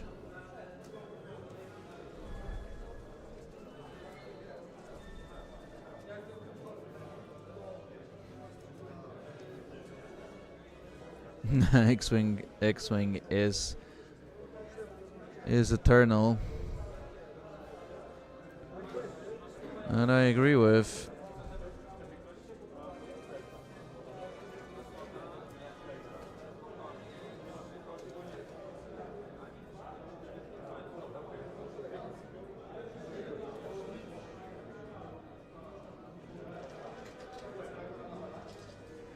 Okay. Which 3 greens, and that's a full string from Fen, who spends the focus.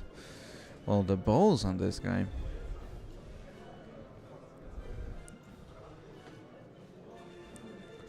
Wedge losing. I'll check that in a moment, but I feel like 2 shields.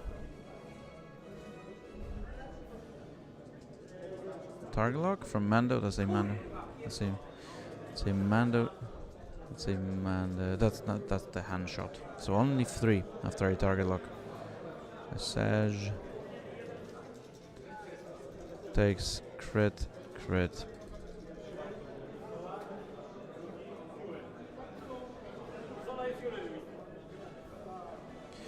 A Sage taking 2,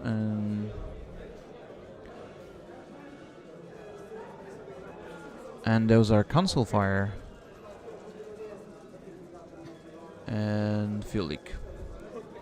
Koran, 4 dice into Fen. No bullseye.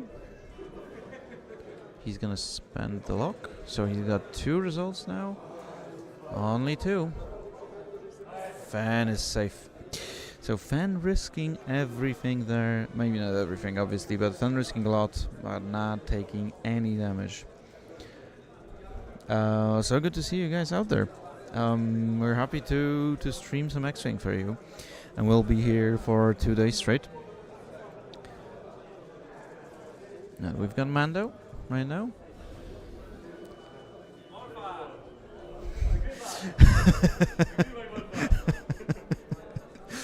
The Polish community has a name.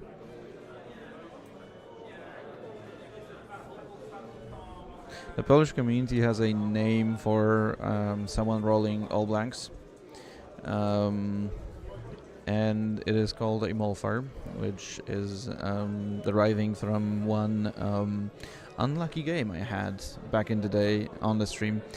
So that was super sad. Mando not getting anything. He was thinking about, well, he had the ability online, but he decided against using it. CAD is going to shoot. Someone will see who is that gonna be. I'll check on Wedge's damage in a moment. He is going to shoot a Sage. So 3 dice into 2.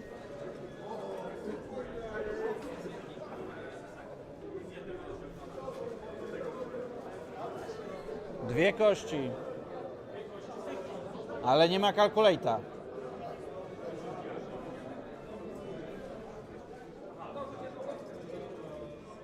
So yeah, clarifying that you need a calculate to get that. Yeah, that's me. That's me. That's me.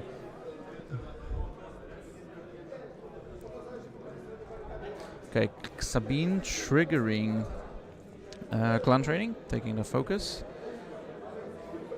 Has the Mando optics target lock. Has all 3. Mando, you need to live. He spends a force, takes 1. Mando is down to 1.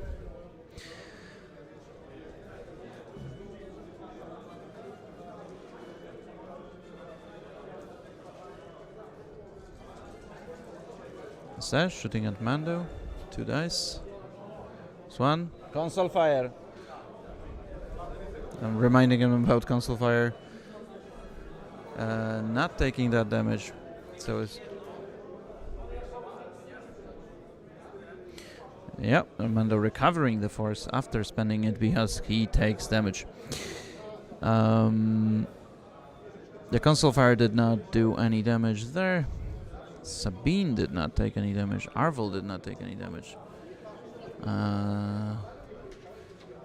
We should be good. We are still scoring 2 points on the crates.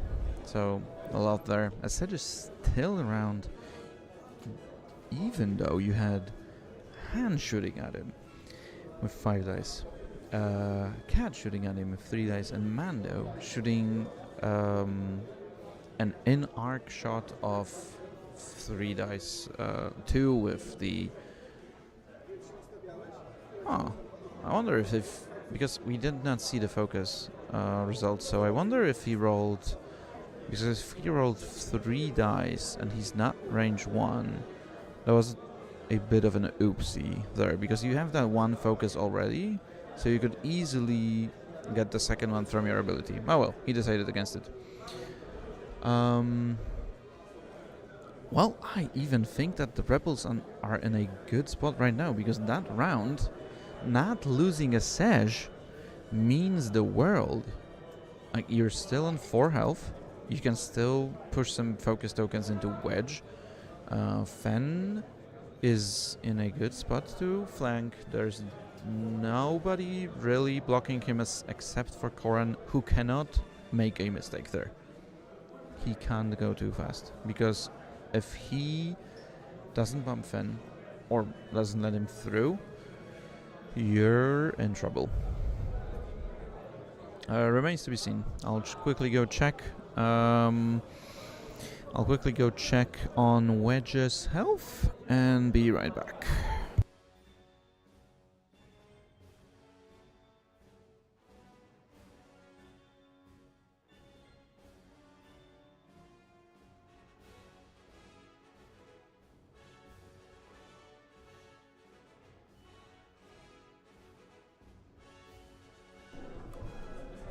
Yep, Wedge losing two shields there from that shot.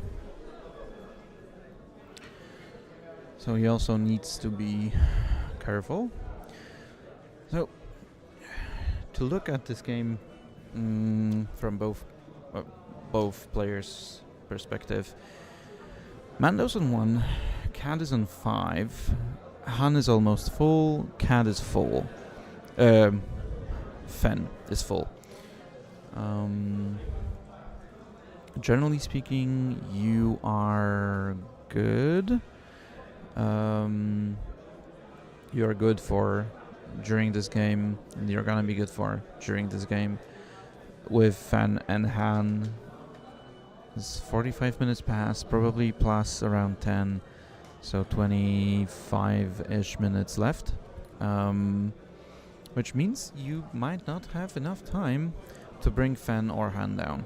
So you need to focus on Cad, Mando. Obviously, sometimes if you get those 3-4 arcs on Han, you can melt him. But that's a risk. He has an initiative 6 large base with a boost. And force. He's not easy to take down. And I believe I said Mando is live on 1, and I did not add that in the overlay.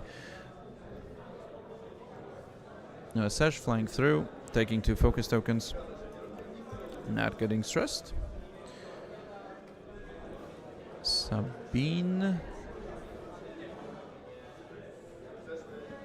bumping into Cad, which means she's gonna be stressed and near that gas cloud. So if Han can catch that shot, Han so far has been able to catch 2 obstructed shots.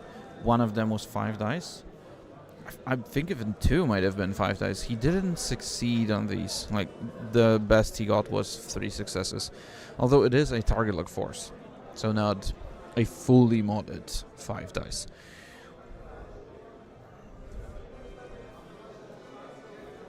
Yeah, and with Mando being able to, from where he is right now, he can easily 5 straight into 5 straight. And then you don't have great ways of catching him, because Corran won't be turning there.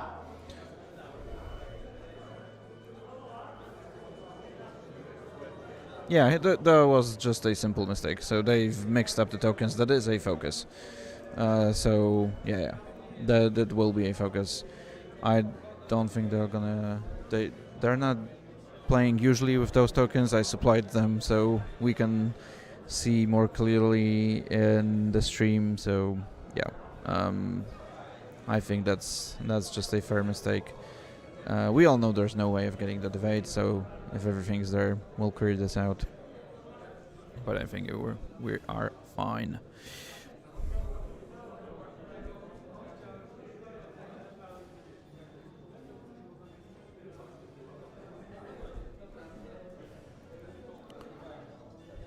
Right now we are trying to move Cad.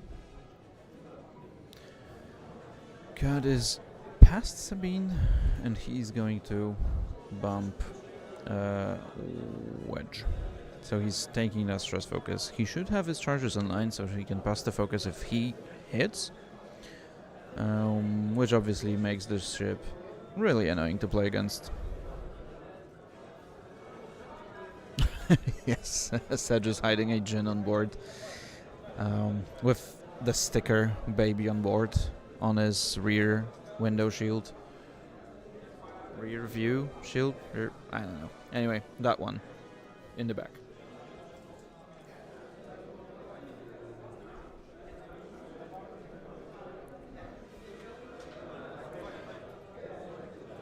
That was Arvel or Sabine? Oh, that was Arvel. You're right. That's big. That's big. And I'm bumping into Arvel there, and that's, from what I can see here, that is close. Yep, Mando does what I thought he might. So 5-5. Being disarmed, he still has 2 force, and probably no one to shoot at him. And you need to deal with this. Why am I trying to land a plane while streaming? Well, I like to move. I'll switch off the camera in a moment because I've tried looking at how it works, but I can't sit. Yeah, Arvel can't have fun. I can't sit, and while I'm talking, I like to move. Usually, if I'm not sitting, and I want to be as far away from players as possible, because I don't want them to hear me. I don't want them to be disturbed.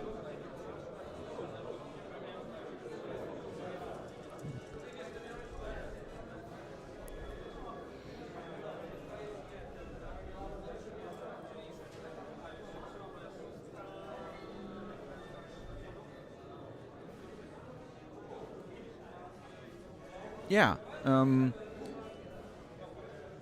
Mando is a great ship in those 4 points lists where you have a lot of threat on the board, and Mando can now move freely. Because if Mando is one of your 5 ships and one of the only good damage dealers, then you're in trouble. If he's the flanking sort of type that is going to take a couple of damage here and there, then he's really good for his money.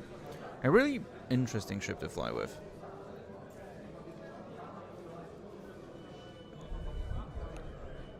Yeah, and Wedge being down shields now can't afford Han to smack him, especially that Yagal is moving first. So he won't know where Han is.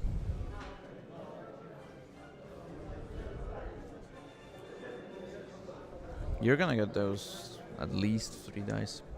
And if he manages to get that obstructed shot, oof. Not sure.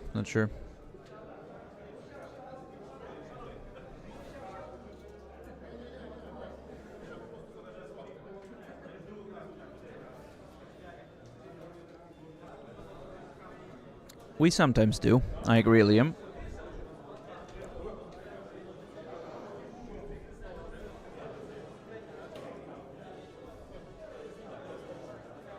That's gonna be a free hard from Han.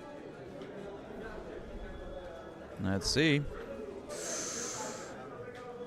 It's close.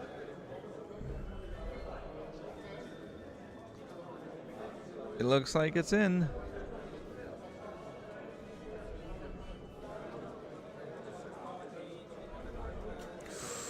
Yeah, he's good. He's good.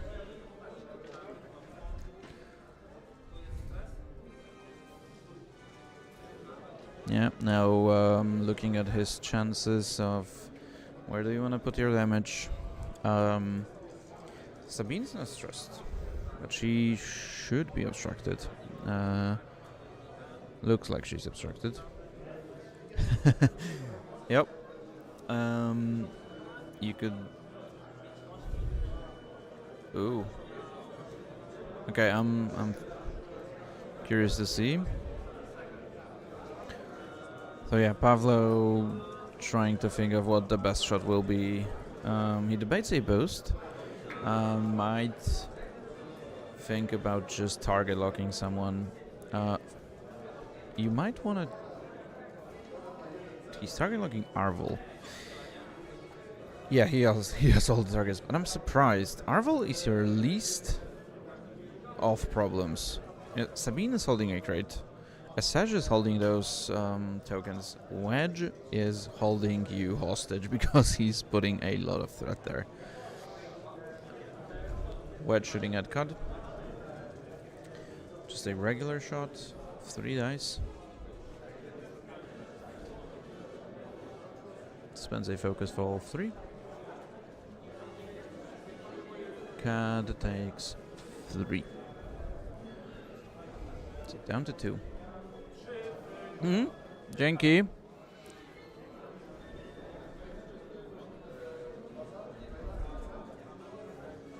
So yeah, the player is doing a great job of informing me of what happens there.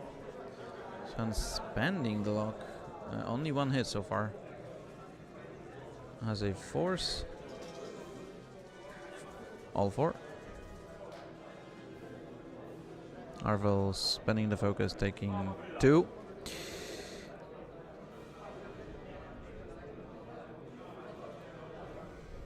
Yep, so nice damage from Han. Fen shooting at a sedge, I would assume. You're getting shot by... Oof, spending. Okay.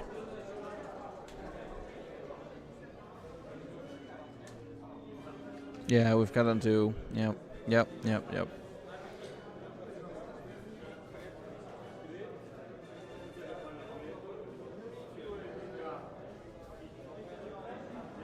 Na jednym. A Serge living on 1. Taking 1 crits there, so triggering fuel leak and getting a disabled power regulator, which doesn't matter this much. So shooting into CAD, FCS.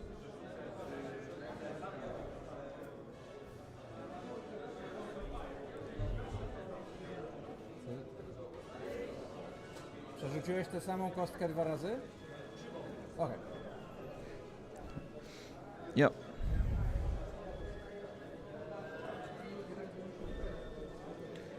Cat has to defend from 3. He has to spend the focus to reroll with Lando. See? Nope. Takes 2 and goes down. Before he can shoot.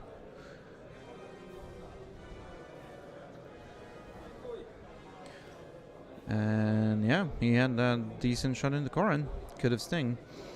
So Corrin showing up for the rebels, taking down Cad Bane.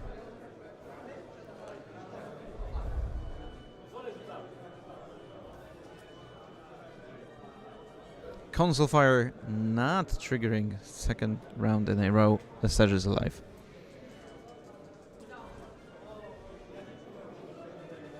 But not doing any damage.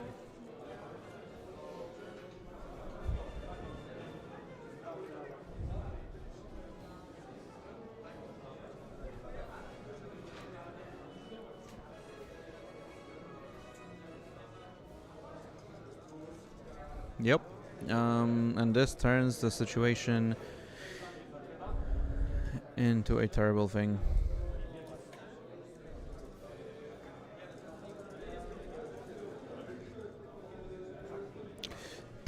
Oh, obviously you can quickly get those points back. You can quickly get those points back if you get... Well, SH is 4. Wedge is 5, Corrin is 5. So you have to find a way of killing at least 2 of these ships, next round, if you wanna have a real chance of getting back. Corrin is calling a crate, so he's really 6 points.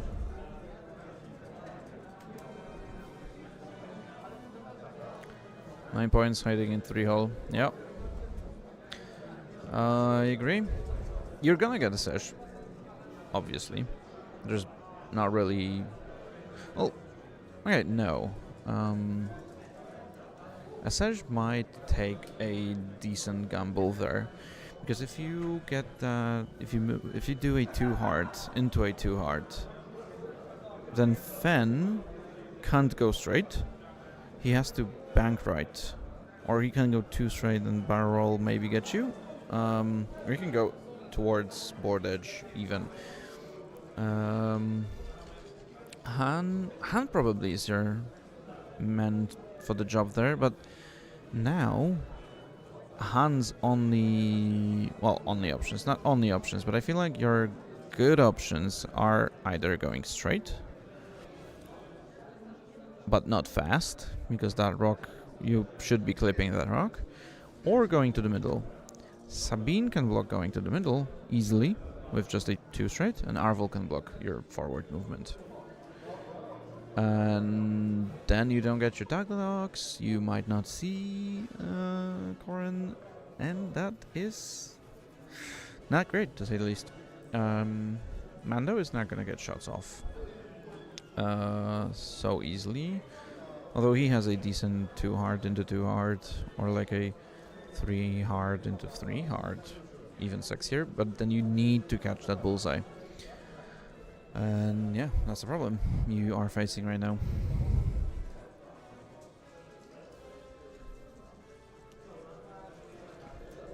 Is it 60 minutes past? So you would think there's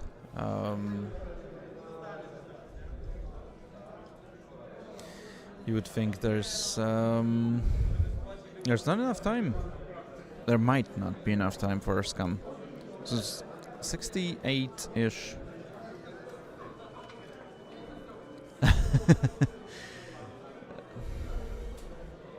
That's not 16 people. What is it?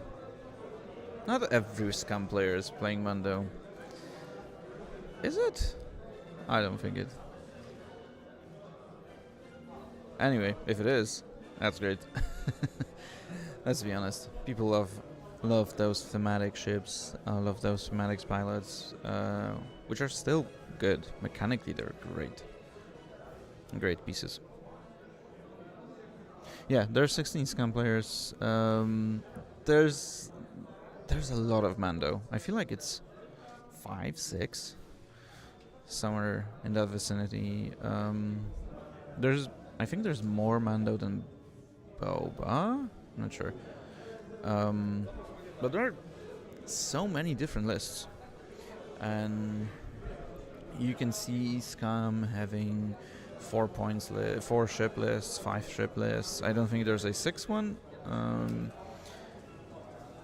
but yeah.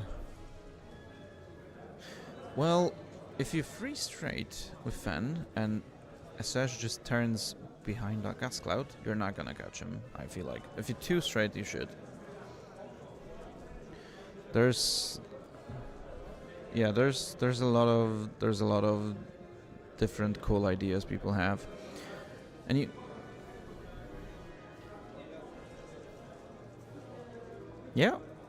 both Cad and Mando are really good choices, and most importantly, what I like about those new SLs is that they give you a real choice.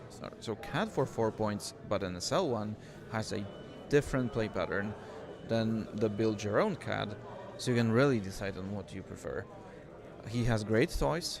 He's really good in those lists that would have lower initiatives, so you could get in with those train tokens, be helpful for your fam out there.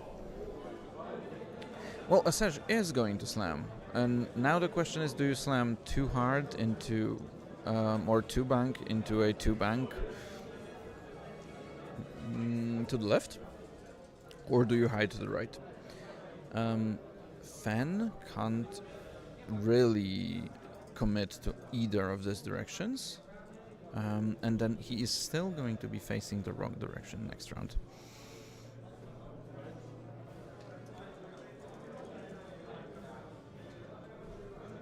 Yeah, I like that as well.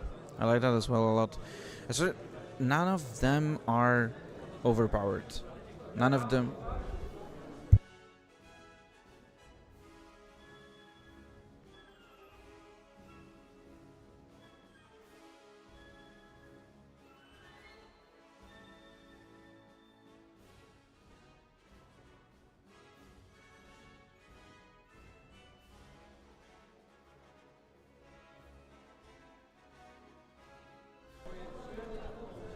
We had some issues finding the dial, which was lying there. So was the mum in there. It was lying right there, and yeah, I just couldn't see it. Anyway, the initiative is with Pavlo.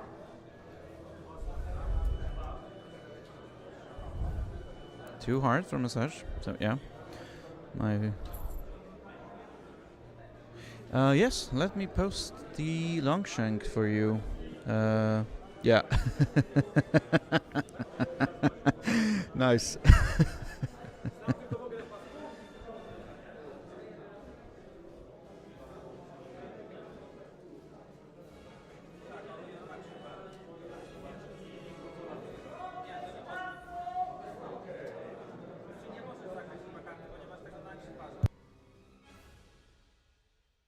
So it says not slamming. Time is up in the round. He's not gonna run. He's gonna cover console fire. Okay. Okay. Yeah, he did. Let me see if I can fix those. Oh, thank you, Liam. Thank you. I'm still trying to land the plane and look at the game.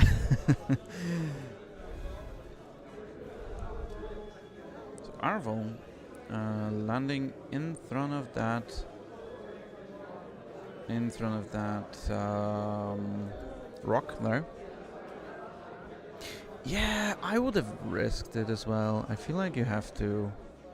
Although, then again, if Pavlo decided to risk it on that console.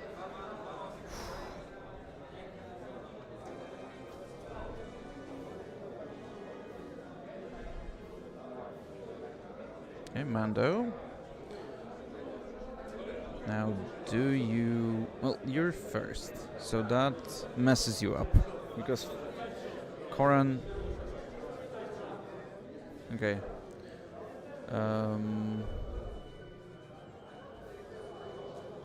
Yeah. That was they dialed in too hard, but Yagal lets him change that to a 3 hard. So there's going to be 3 hard into a 3 hard, and now you're counting on getting the bullseye shot. This is the only thing you can do. And you need to score. Time has been called, so you need to score 10 points at least. Shake 2 crates. Ugh. I don't like your chances. And in this way of thinking, you could say that fixing the console was right. Because now you have to shoot a sash to get those points. You just can't count on the console doing anything for you.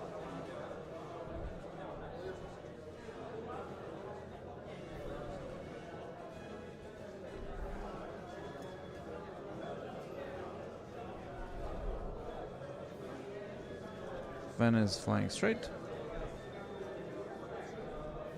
Well, yeah, you were right. He would have been able to barrel roll there. So he would have taken that shot. Now, what do you... Well... I'm not sure... Oh, yeah. Well, okay. Koran...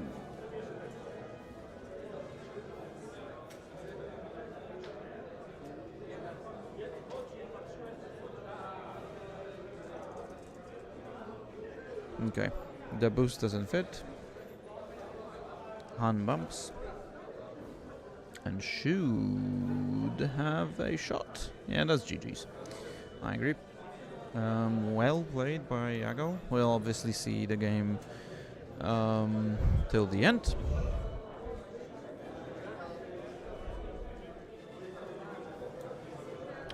Wedge.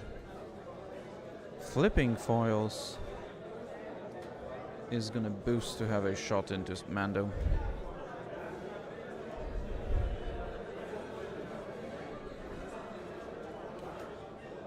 So he might still, Mando might still go down.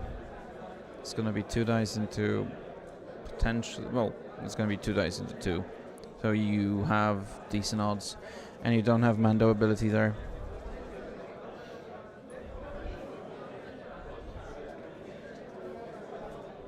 Fen, just naked 3 dice. Into Sedge, kills. Gets some points.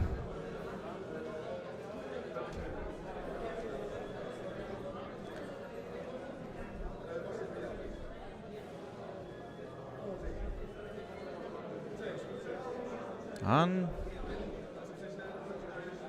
2 dice into Koran.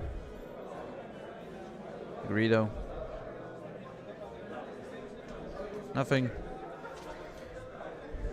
Wedgie boy. Range 3. Plasmas. He still had that target lock, so it's gonna be 3 against 1. That Mando is toast.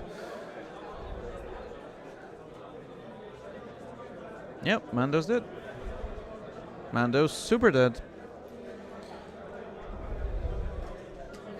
And he's gonna be killed on initiative, so now no shots into Koran or anything like this. Nice catch from Ego.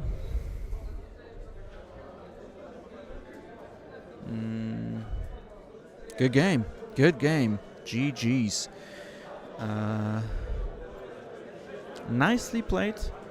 From the beginning of the game, Yagal having control, being in control of 2 crates, not losing that one. There might have been a slight mistake with Sabine not taking that damage. Still, it wouldn't have mattered. It wouldn't have mattered. It wouldn't change anything. And yeah, just well played. Asaj obviously living a bit too much, so you couldn't focus on other ships. But well, hey, that's X-Wing for you, right? You have to deal with it. Yeah, I have nothing else to say. Well played by Yagal. Well played at both players. That was a good game, an interesting one. Not as explosive as you would think. Fen risking a lot, having a great first engagement. Pavlo had a huge grasp on Rebels, but wasn't able to capitalize on that. As we saw it, Koran, even though he took 4 damage with that first shot, he didn't take anything else. He took 1 shot whatsoever by the end of the game.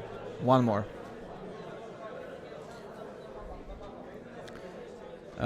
Yeah. Anyway, I'll be leaving you for a couple of minutes. I feel like 15 or something. Yeah, Wedge is a menace and shall always be. I agree. I will be leaving you for a couple of minutes. I feel like 15 is the number. And once we get back, we'll go with round 3. And then we'll have a lunch break. So probably an hour more. So stay tuned. We should be back in 1:45. That's what I'll input there, but we'll see. Take care, guys.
Right. Welcome back, everyone. We are currently in round 3. Surprisingly, we have Scum on the stream. I promise you, I'll try to find something else, but as you might think, Scum is gonna be in a lot of those games. But I felt like this matchup is gonna be an interesting one for you, for sure. So what we will have right now is two great players. Ochi on one side with Captain Nim, the same build that we've seen today on stream. So VTG, Iron Cannon, Bomblet, Havoc, FCS, R4B11. The new Boba. We are gonna spend a bit of time for that one, for sure. We've got Talonbane Cobra, so not the usual choice of many people, because usually you might see Cad there. Talonbane, obviously a great ship, great ship, and he is having Predator. Only 4 points of loadout, but you usually see a Fearless or a Predator there, sometimes elusive. And the Mandalorian, who we have seen today. So we have seen 2 of those ships, but not in the same lists. Boba is gonna take that target lock outside of range 3 with his homing beacon. That is gonna allow Boba to be a douche, a massive douche. If you don't know what Boba does, if he has you target locked, he is gonna take away your dice. He's gonna take away 1 die on defense and 1 die on offense. And then if you shoot someone that he is friendly to, so shoot anyone else than Boba, and he has your target lock and he can see you, he can shoot you. Yeah, that ship is going to be a menace here, and it is going to be interesting because of the overlapping initiatives. You might see Boba shoot first, or sometimes shoot second, and just get that ability, that Fennec Shan ability there. He is also packing Seismics, which rounds that ship up perfectly, and has the Django Fett Slave 1 title. So if you're shooting someone in the back, and you're shooting with your face, you can change 1 hit into a crit. Apart from that, we know everything that is there. And on the other side is the, you could say, classic Republican list of generic lat with Ghost Company, Oddball, and V-Wing, Plasmas, and Bash. Is he packing Bash? Yes, he's packing Bash. Plo with CLT R4P, Rick Ali, R2C4, so the one that lets you change, use and evade as a calculate basically in offense, on offense rather, and collision detector, composure marks up closure. So he will be able to fly through rocks and just cause you pain. He's gonna have to ace through this game for sure. I'm curious to see what will Scal think of here and how he'll approach this. And finishing up the list is Anakin in Y-Wing. A little bit nerfed, but rightfully so. This one has proton torpedoes, instinctive aim, R4P astromech. Again, really good, well-rounded build. He prefers R4P to a turret. I agree with that approach as well. It's an interesting one, for sure. And we are already going into second round of the game.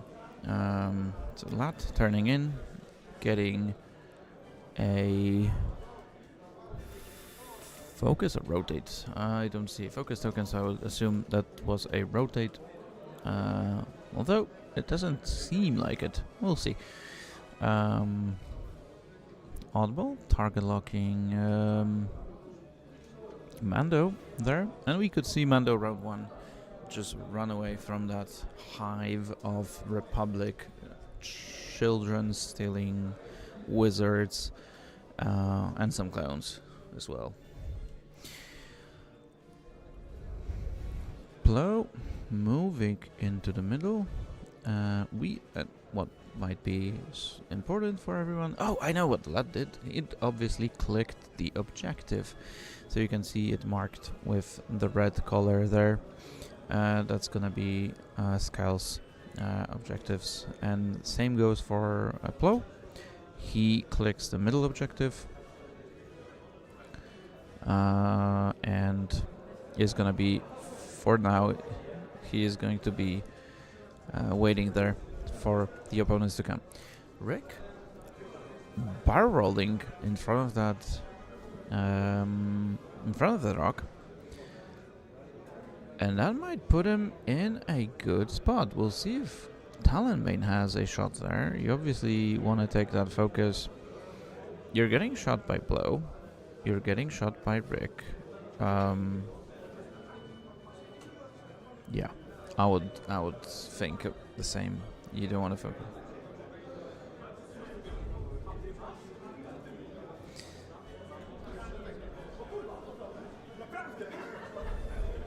Now Ochi just realizing, asking Skal about why did he barrel roll in front of that rock with Rick, and then to realize that Rick has a collision detector. Nevertheless, I feel like that barrel roll with Cobra is still a good choice.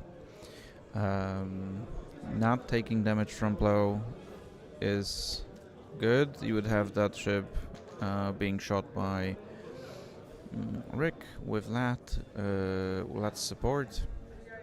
Blow, that might have been a bit too much. Nim taking a lock onto Blow. And now Boba is gonna cause pressure onto Rick. And this is what we've been discussing in all sorts of various different channels.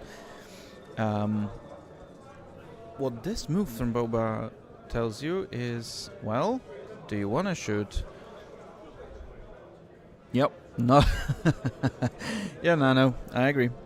And yeah, Boba is gonna cause you headaches because he's gonna tell you, hey, listen, if you want to shoot my friends, cool. They're range 1, you have a decent shot against them, that's fine. But then I'm gonna shoot you back. So you might want to think about this twice.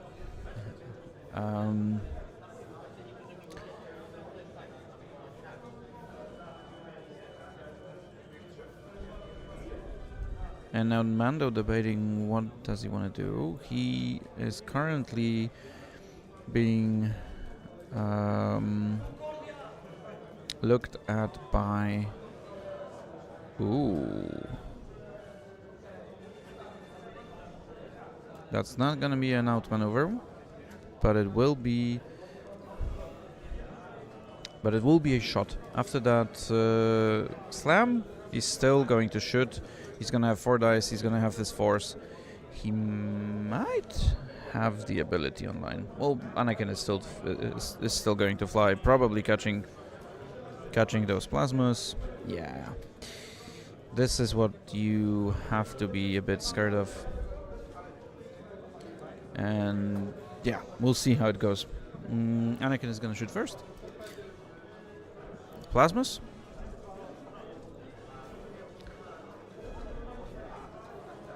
Unobstructed. Nie w diceboxie, no. Nie w diceboxie, tak. Just clarifying. That's Proton, sorry, not plasmas. Proton torpedoes. Full string.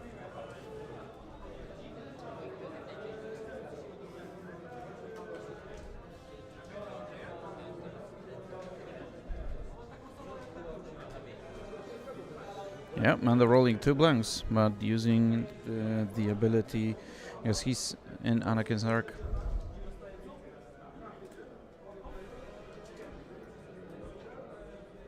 Ile dostałeś? 2? Okay, thank you.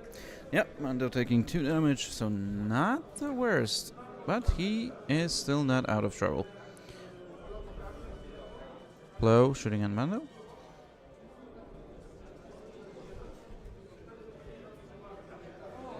All 3. Takes 1, using the ability to great.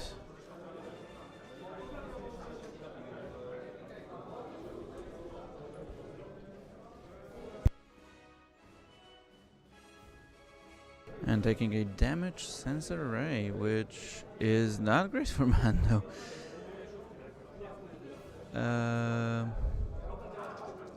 So Mando only taking 1 with these 2 shots is not the worst that could have happened.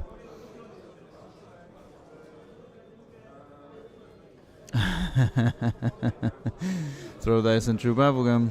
That's correct. Rick shooting at Nim. Only 2 dice. Rerolling 1 with that.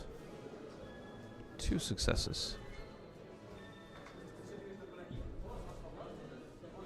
Boba is gonna shoot into Rick because Rick shot Nim. This is what I've been talking about.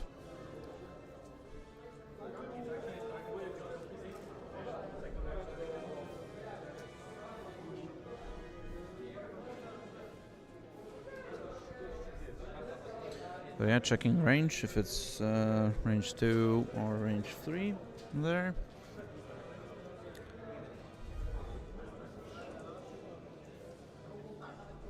Rick was flying slow, so he's not gonna get his usual bonus, he's gonna get the obstruction bonus. So 3 dice. A Boba, unless he spends luck. All 3. Rick rolling one less because of Boba ability, losing both shields, and that Boba is still gonna sting. That might be a dead Rick. We'll see Talonbane shooting at Rick.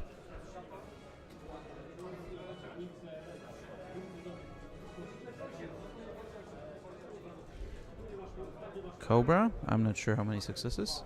He's dead. Is he dead? No, taking just 1. Just 1. He rolled 3 blanks, but that didn't help. Yeah, Boba being a douche is fun to watch.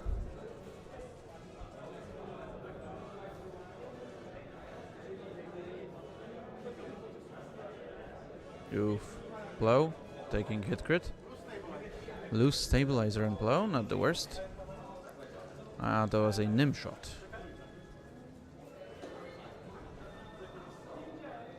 That was a Nim shot.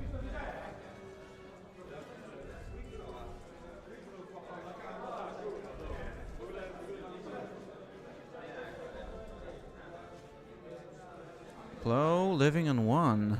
Holy cow, that is a bloody game. Loose stabilizer there. Yeah, just 1 from a 5 die.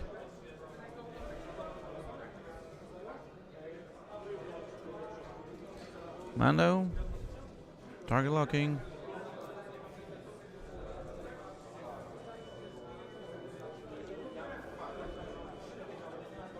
Blow is dead. And we might see Rick go down as well.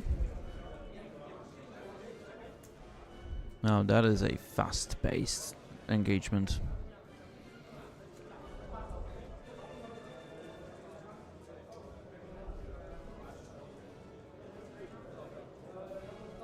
Rick lives. Most importantly, takes no more damage.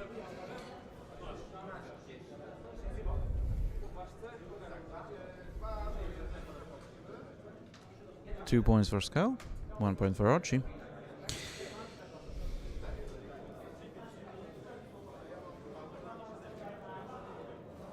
Yeah, well, this is the thing about Boba. He is, when he rolls out of hand like a boss, then he's the best ship in the game. He's like compared to everything. He's just he wants to keep that lock. He wants to keep that lock, so he's not gonna be happy about those shots. Then again, there he was able to push some damage through. He is causing threat. So 7-point ship who can shoot twice during some rounds or cause enough threat that you shoot him in a bad situation makes it so you have to fly him really well to get most out of it. But if you do, then holy hell, is he good. So definitely a choice. And for now, not all players have been tacking up against that, because you're gonna see a lot of Boba, which is a great thing thematically, and for competitive scene it's also a good thing. But thematically, you want to see those big names out there. You want to see Anakin Skywalker, you want to see Vader, Luke, Han, Boba, you want to see Kylo, you want to see all those ships, at least in some of the lists, and you don't have to see all of them in Top Cut, but you want to see them on the table, because they spark joy. So I'm happy that Boba is back in this format. I feel like he is not an auto pick. He's not the best ship in the game if he rolls poorly. But you can take your chances on it and just keep that lock, and sometimes not get damage, and then sometimes just swoop 2 ships. Yeah, certainly an interesting choice. I've been flying Boba a bit recently, enjoying it so far. And in this game, we might still see him shining. Maybe not the most. It was Nim dealing a lot of damage, Mando dealing a lot of damage, and surviving. Which probably is the most crucial thing there. Mando surviving. 2 quite... Well, one was a fully modded torpedo. The other one was... the other one was a Plo Koon 3 dice shot.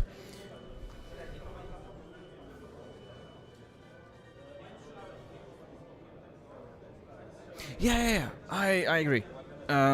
This is the 7 points is chassis plus the really good tech. But well, really sometimes good tech. I want to phrase this better, but give me a moment.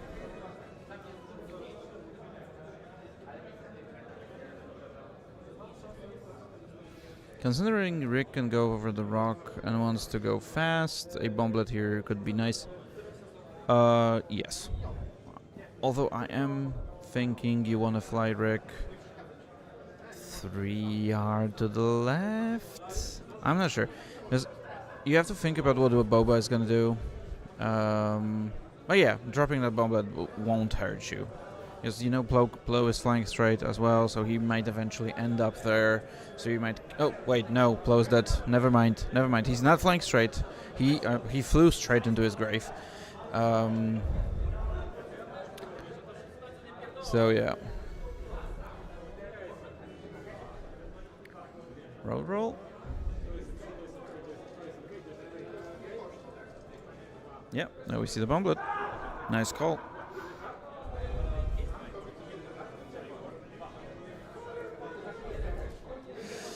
Lat taking the middle. Will probably focus there. He still has that one objective for himself.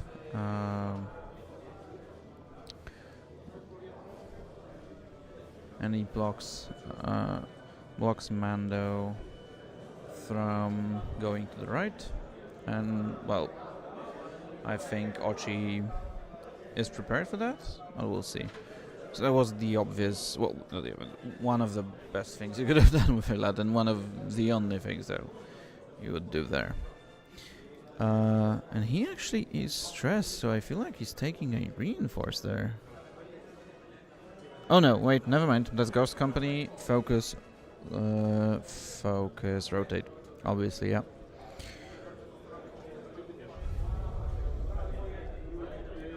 Yep, there's the Mark Sable closures. Rick going through.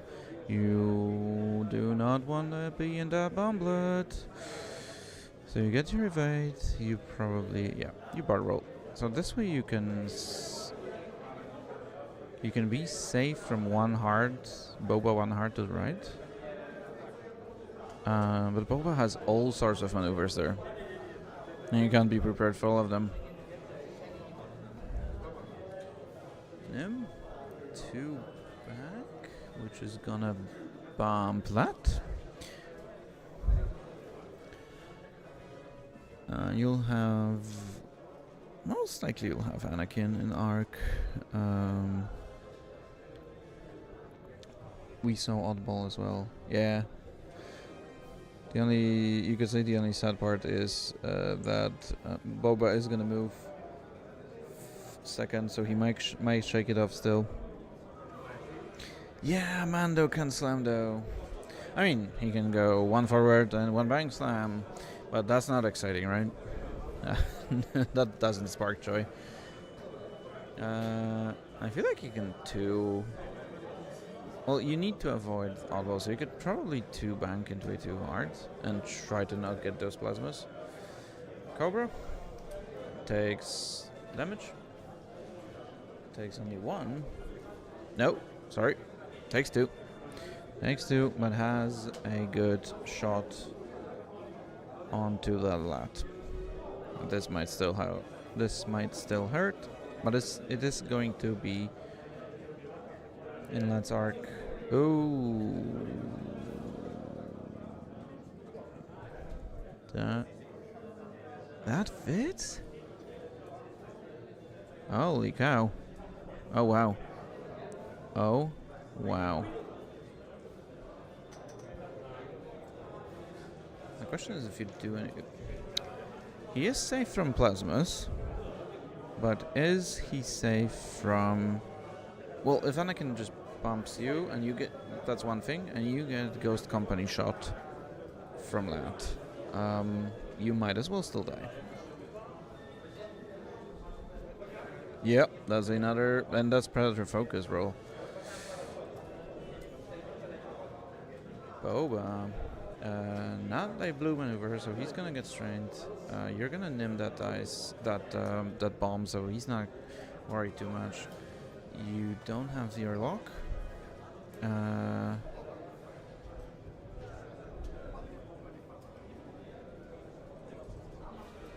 Yep, the Scout just realizing that nim is gonna prevent the bomb from exploding. Now, do you take a lock on Rick? I feel like,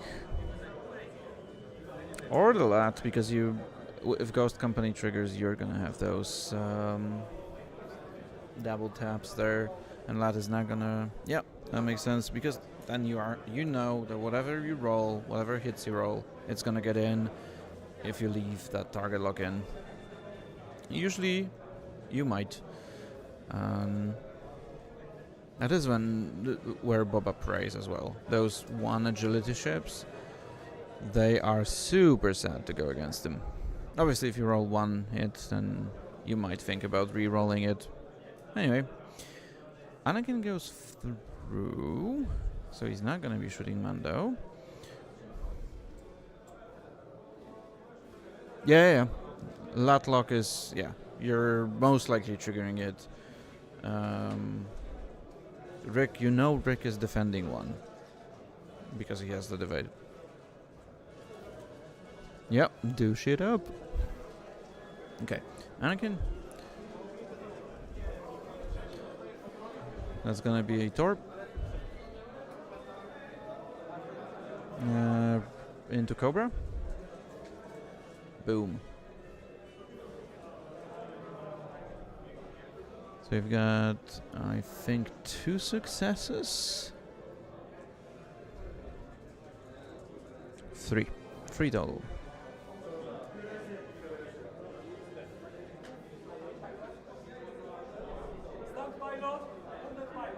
Okay. Wounded and stunned pilot, so not the worst crits you could have there.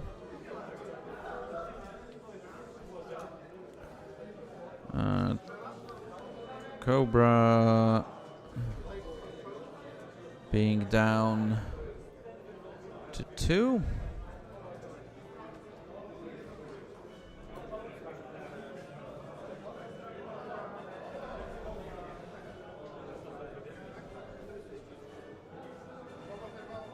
Yeah, he did.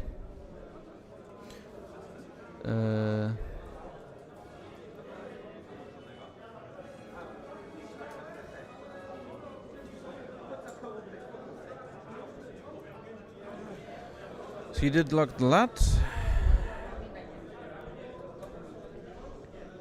I am trying to look where we are.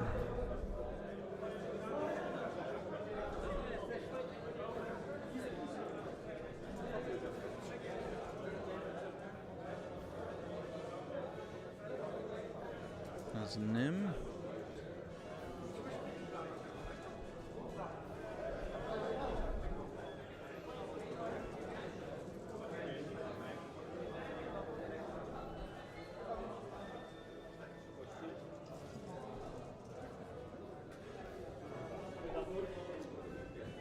I'm trying to follow up. That's Cobra going to Lat. Lat lost shields before. Now took 4 damage. We'll see Boba range 1. Only 1 hit, so he takes 1. I would... Nah, yeah, you don't spend that now. You will probably have that other shot.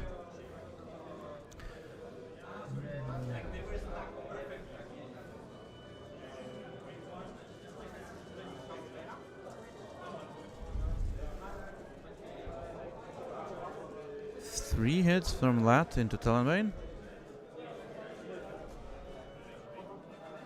Talonbane dies. And Boba can get his retaliation shot.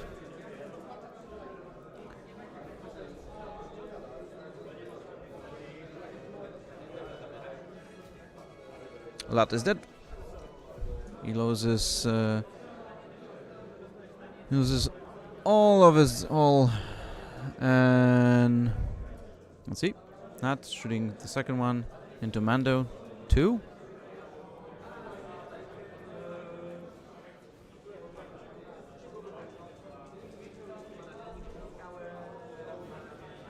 Mando taking a crit.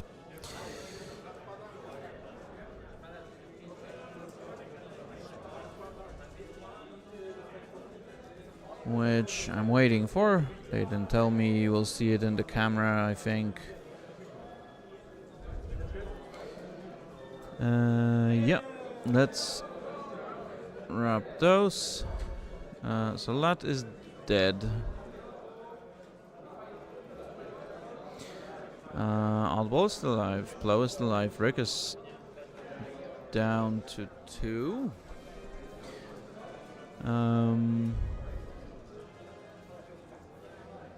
And I'll have to check on Anakin. In the meantime, Boba did not take damage. Mando is alive on 1. Talonbane's dead. Right, so we've cleared the table a bit. And I'll be right back. Ooh, wow. Hey, there was a sub given away. Thank you. Thank you very much for gifting the sub. That brings us to our first sub goal. That's really, really cool. Thank you guys. Appreciate it. I'll get a status update for you in a moment.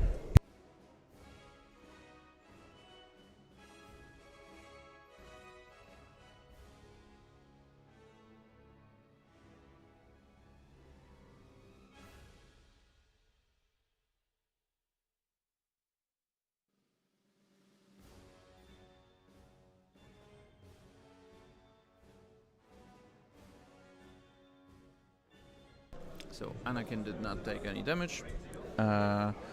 Skull got 2 points from Scramble.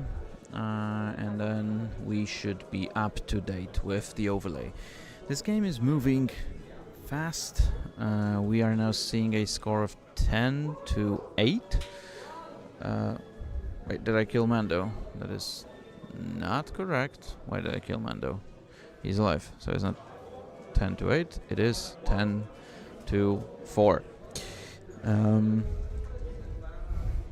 And I have to unclick him being dead. There we go. Yeah. Just spotted that he is not dead. He's still with us. 11-1 with no one really in a position to chase him. Rick is down to 2. Anakin is full. Oddball's full. Who's your next target there? Well, I have my pick, and I feel like that's Sky Guy. You can have Boba go in there. You can bump him with Nim, or you can set up something that Nim has a decent spot for him. The question is, do you drop the second bomblet there? Because Rick is not gonna like... Cobra is now with us. Oh yeah, I killed Cobra and I killed Mando instead of Cobra. Thank you. So it is 10-8. I'm sorry.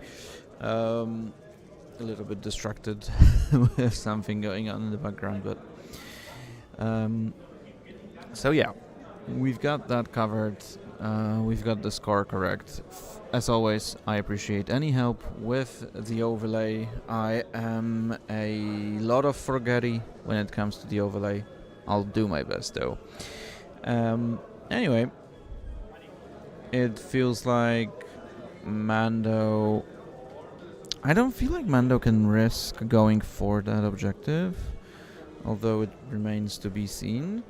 Because Anakin could easily go around that rock, or even through, although you don't want that, and try to get those points and keep yourself in the game. We can see the other bomb being dropped, so you're really telling Rick to F off and not go into the middle.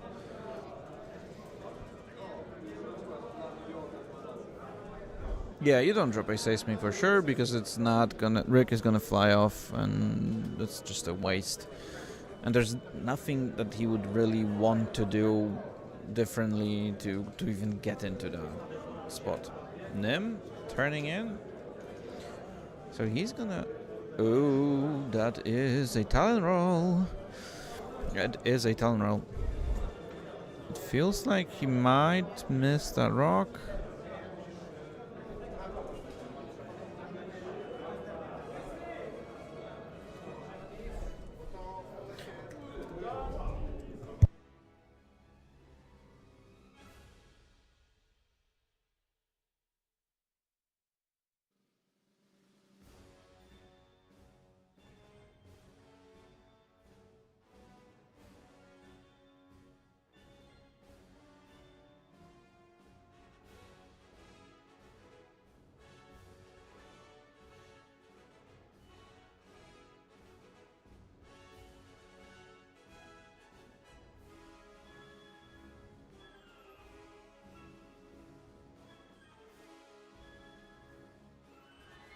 Yep, I am back.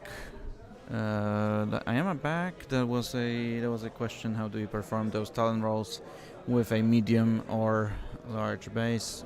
We explained that. Nim fits. Nim fits. Boba turns in, so you're setting up this trap for Anakin, and you give yourself a decent shot into Rick if you want. I feel like I'm target locking Rick for the future, or Oddball. Well, yeah, we'll see. He target locks Anakin. Still makes sense. I don't feel like that's a bad choice. Okay, Rick goes slow, wants one of the bombs to go off. Yeah, I get you. There are two different philosophies in X-Wing. Either you want to roll green dice, or you don't want to roll green dice. So I understand that approach, that those green ships just die on you. 100%. I like my A-wings, I like my V-wings.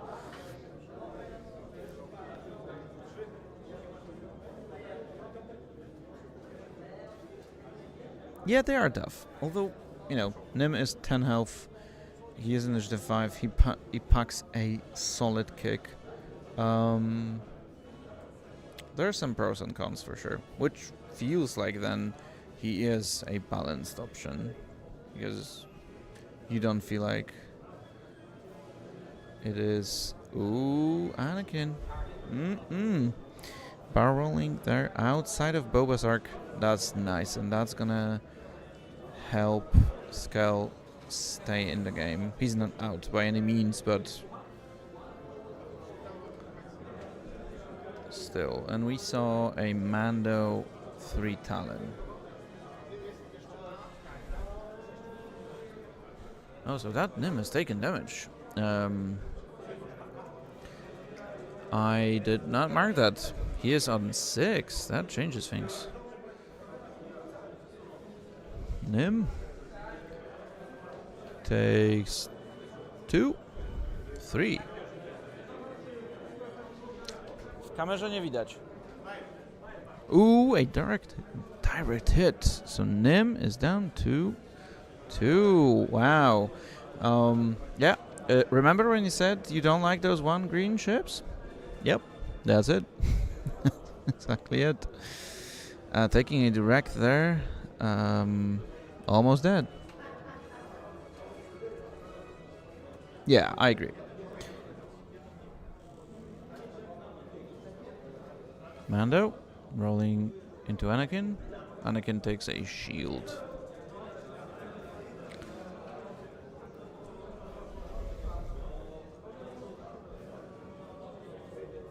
Boba shooting at Rick. 3 hits out of hand. Holy shit. Rick takes 1. He's still alive, but woof, that was harsh. And we saw the close Nim bomb, the closer bomb being blocked by Nim, the other one exploding. I am not sure about that decision. And the game comes to an almost to a tie.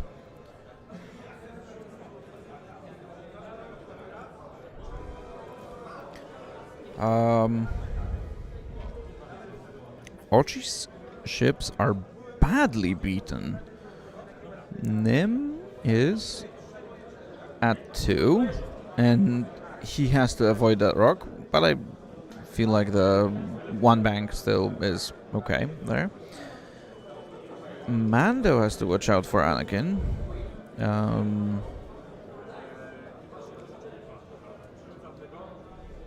Yeah, Ketsu. 100%. 10 health, 2 greens. Sign me up. Yeah, well, we've played... what, 3 rounds of scoring, so 4 rounds total now. We're going into round 5. Skell has scored 6 points out of the objectives, 4 out of Cobra. He might... There's 9 points on... Well, remember, last game, we also had the same situation. We had 9 points on only 3 hull.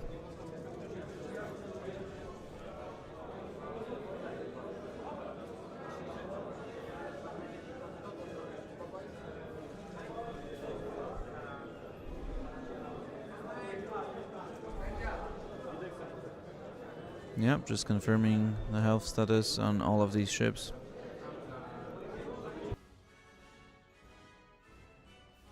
And and I'll be right back. I'll just quickly ask them if I have everything correct.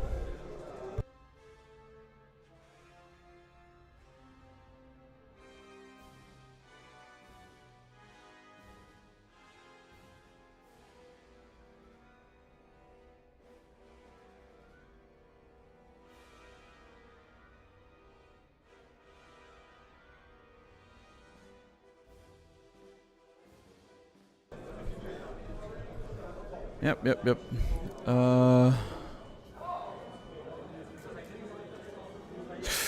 True. That is, then that is a tie. Yeah, Skull is red. Skull is red. I felt like I forgot that he has taken that objective.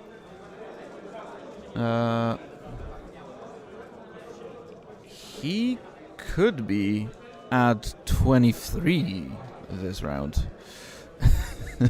And that's not, well, that's not super possible, let's be honest. Nim would have to fly into the rock, so he has probably one shot into any of them. Still, he could lose 9 points, then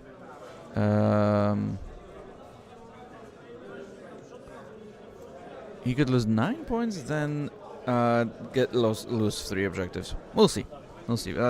That might be the end of the game, but it might go on for two more rounds. Okay, you click that. That's good.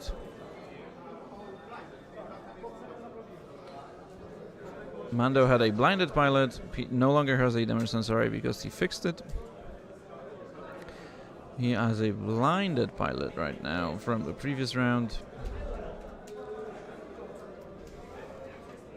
Yeah, the middle one changed a few times, I agree. The side ones really changed their owner once. Yes, that's seismic. If Skell did not remember about it, he might be in trouble.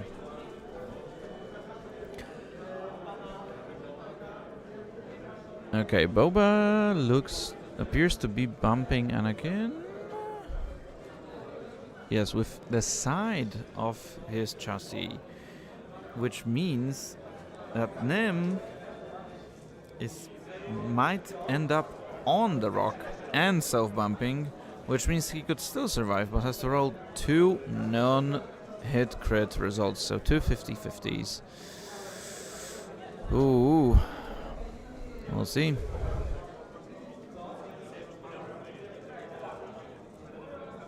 I'm curious if you risk that. If you lose them here with that bump, it is a one bank. It's not going through the... Ooh, does it fit? It fits perfectly. It fits perfectly. He avoids the rock. He avoids bumping Boba. Wow, that helps him a lot. Anakin could still do a one forward and mess with him. So you're not out there yet. So Oddball is gonna take that seismic. Rick is not. I'm assuming he's gonna barrel roll out.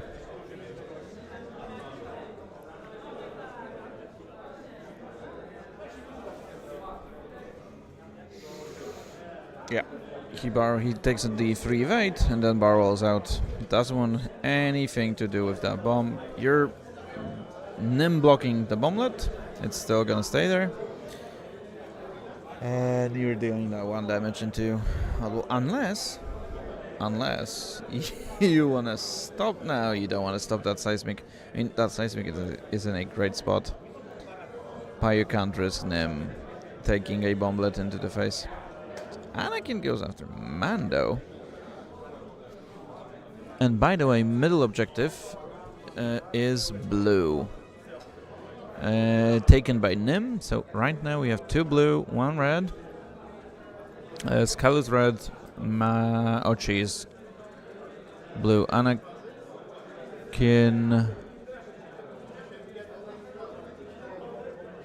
Anakin is being looked at by Boba. Boba, I don't believe, has any mods. Anakin is gonna change. He's gonna click the objective, take those 2 points for this round at least. The bombs, seismic. Oddball takes 1 damage. Yeah, same. I was expecting a 1 forward.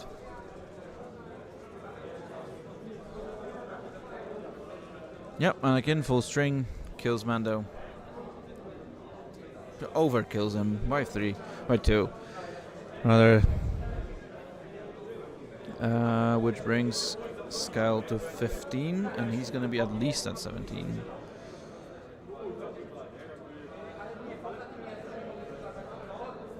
One from Boba.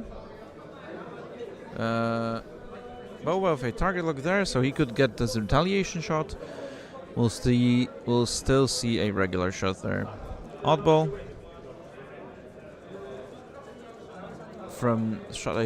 Shot from Nim to Oddball.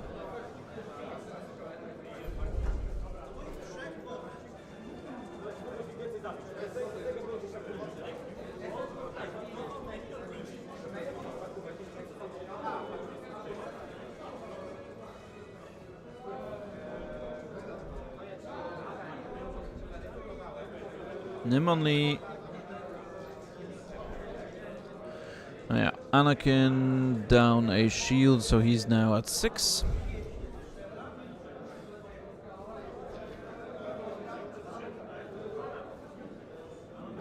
All both shooting plasmas at Nim, so he might still go down.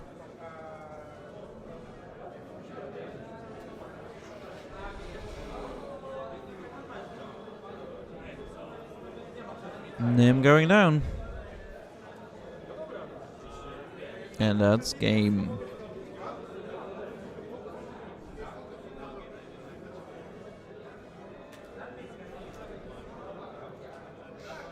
Good game.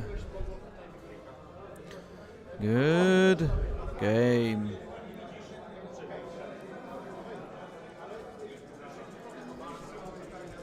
GG's. I was quite sure Scam got it, and then Republic started punching back. They clenched their butts, and went through, made it. Wow. Kudos to Skel. Really, having the objective advantage from the beginning. Yeah, Cyprian, I'm thrilled as well. It's great that he did, because we saw a really good comeback. Not that he was ever, out of the game, but he was in a tough spot for sure. Having 2 objectives each turn made him close. Like, the game was closer. You didn't lose Rick, so that was working for you, and you didn't have good targets at the end of the game. So, yeah. Yep, Anakin rolled everything well, and he saved the game, really. Is Rick okay? An oddball at the end, but generally speaking, the game was on Anakin's back most of the time. Yeah, I would say I'm shocked even, but yeah. That's X-Wing for you. So, don't give up and play around objectives. This gives you a way into the game. And Republic, we know, are great at the objective game, because they have the action economy to claim the objective and then still put a good punch or survive, defend, do something. And that scum list does not always have the liberty of clicking the objectives, because you're losing your mods. While with your lads, you have your rerolls, you have your force, you have your evade on reg. Yeah, Republic showing some prowess here. Super happy about that game. Really, we saw the new Boba on both of his ends, so he was both rolling really well and then putting a lot of damage. But on the other hand, maybe not doing enough. Not sure about that though. Anyway, game's over. I'll go do some judging around. We'll have a lunch break. I'm assuming since we are 55 minutes into the game, there will be 20 more, maybe 20-ish minutes. So we will be back around 4 p.m. I will let you know. Yes, objective play is, well, depending on the objective, of course, but yes, generally speaking, 100%. You have to think of a way to at least make yourself out there, stay on the objective game at least a little bit. And yeah, scramble is harsh for you because with salvage you have a punchback mechanic. You can drop those. You can, your opponent is not going to be able to barrel or boost. With scramble, well, they're still fine because they have those passive mods. You don't. And that hurts a bit. Anyway, see you around, everyone, and we'll catch each other for round 4. I'll try to get you less scum, but I'll see what's out there. There might be only scum in top tables. Well, we know not only, but there's some resistance as well, and I wanna bring them in as well. Although we've seen one resistance list today. We've seen rebels. We haven't seen CIS. So maybe, if there's anything interesting from CS side, I'll get you those as well. Yeah, maybe first order. Who knows? See you around.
Dzień dobry. Po przerwie.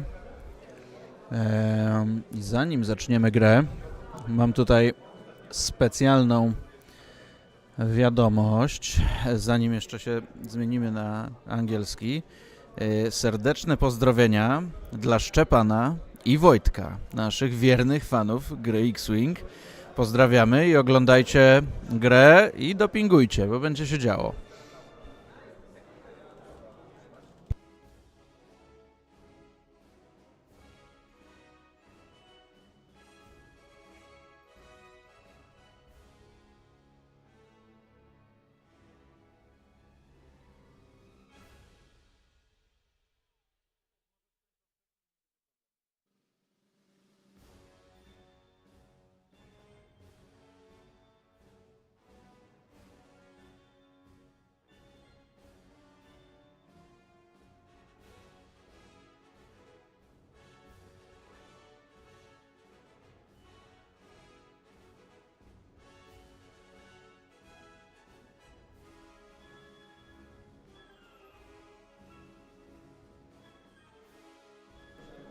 Okay, hello and welcome everyone. Ooh, and we've got the 100th follower. Thank you for following the stream. Thank you for following the stream. Be sure to stay with us during those 2 days of X-Wing. We've got 2 more rounds today for you. It's gonna be 2 great. I'm hoping for them, but they should be great games. I promised you no scum. So no scum. We've got CIS and resistance. We've seen some resistance today during our first game. But this also is a bit different. So on the Zabot side, we've got Poe Dameron, the 5-point Poe. Same build as you would usually see, so Predator R4 Heroic. We have ZZ, build your own ZZ with Rockets, Heroic and Predator. We've got Zori Bliss, also one of the obvious choices. Dorsal Plasmas R4, wartime loadout. Everything that you need on that ship. And then we've got one of the most popular choices recently. So it wasn't the first choice during XWA days for Resistance players. Tezanush, who has one of these abilities that you almost never trigger, but then when you do, you score points. But the most important part of that ship is not the ability, it's that you have wartime loadout, you have barrage rockets, and you've got marksmanship. So whenever you catch someone in your bullseye, you are getting paid. You're getting your money from that specific ship. And rounding up the list is Rostico. A different choice from your usual 3. Usually you would see Sefton, you would see Finn, Merrill even. Here we actually have Rose with C3PO and Ferrosphere Paint. Oh yeah, I've got the... Sorry, thank you. Because we had to change pairings and I've prepared my overlay before. Thank you. I'll check that I'll switch that in a moment.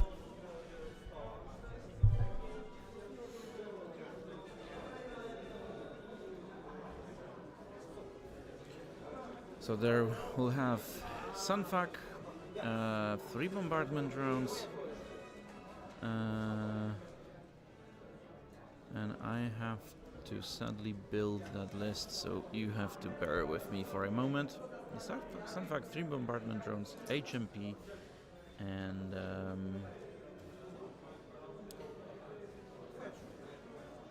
that's it.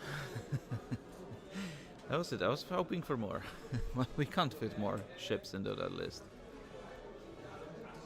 So let me build that.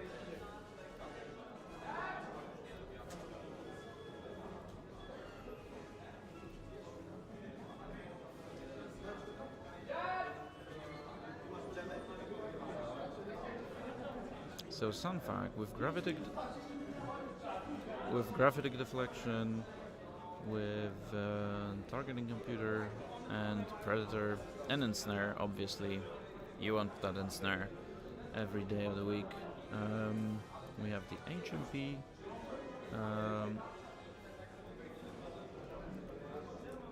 With Kalani and energy shells. Also an interesting choice, not going for Kraken. Kalani is gonna let you take some of the target locks from your bullseyes, and obviously you'll have those missiles to mess with your opponent.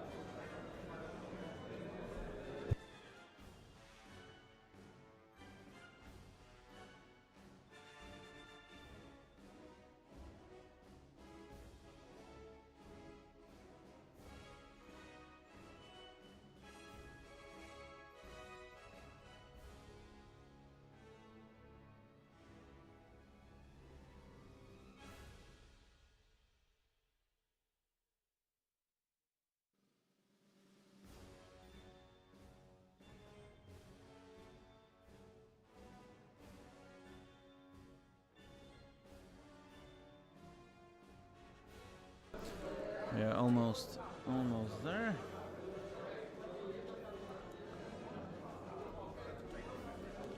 Bombardment drones.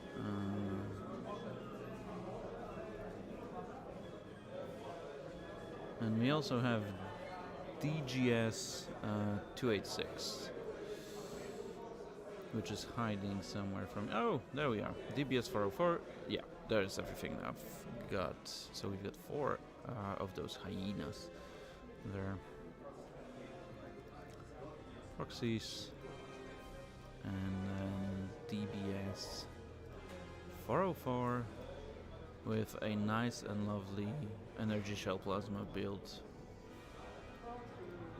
Let's then add that as well.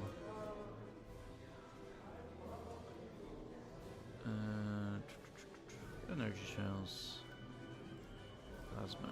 There we go.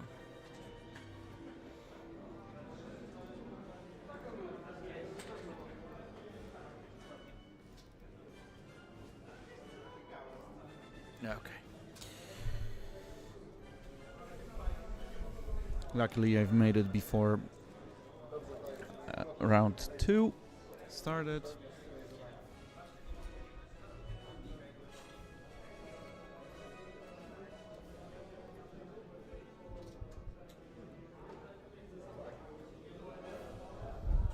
So just so you're aware, those green tokens that have no markings on them, they are going to be calculates.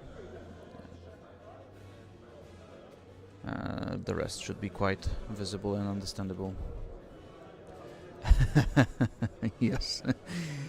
Those are the ones 3D dish delivery drones for you right there.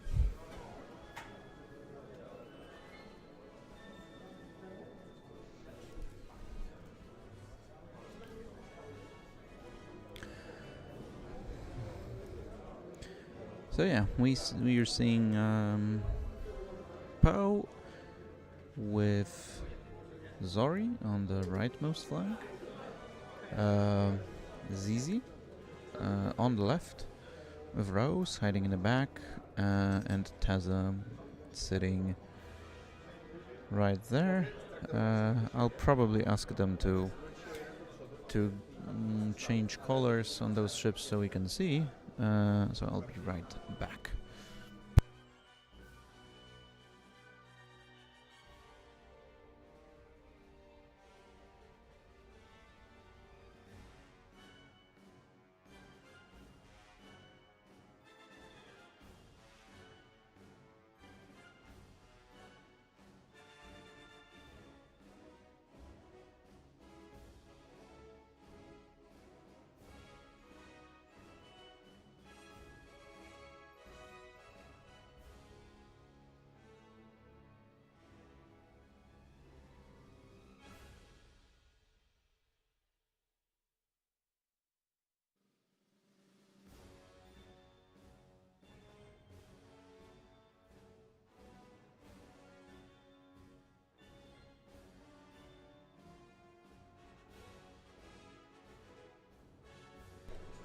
Yep, we should be good now. Teza being the red Y-wing, it's a bit easier to recognize. Zori being the other one, which I'll quickly change to green so we know and no one can tell me that I've done something wrong with the overlay, although I did. But do not worry. So yeah, Teza being a bit fearless there, although if you can catch those drones with your barrage and with your bullseye, you should be really, really good on your money. If you can push a couple of crits through before they start melting down your whole list, your small ships, well, then you know how it is. It's gonna be good for you to clear out one of these drones before they start dropping proxy mines on you. However, you have to remember that they are defending as a block, so they will get those calculates. They will have 3 calculates or 4 calculates total, and 1 more from the HMP. So there's a lot of mods flying around.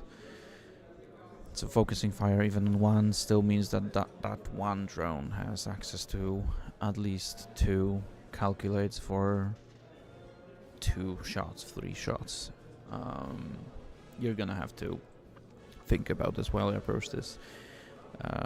But if you manage to kill them at range 3 or range 2 before they're super scary, you're good. If they, for example, catch your ZZ, then, well, yeah. You could be screwed. ZZ could easily die from... Well, she could die from a single proxy mine if you're unlucky. She could also die from 2 of those.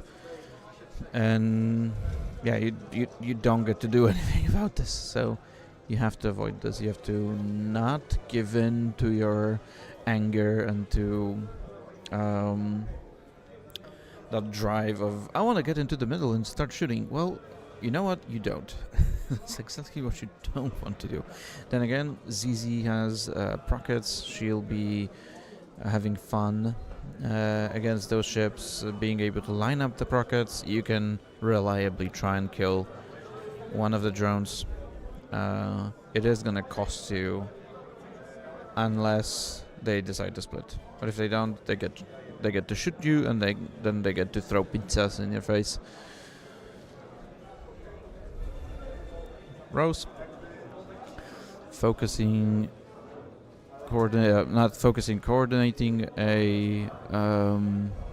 coordinating a focus on Teza, and gets a calculate.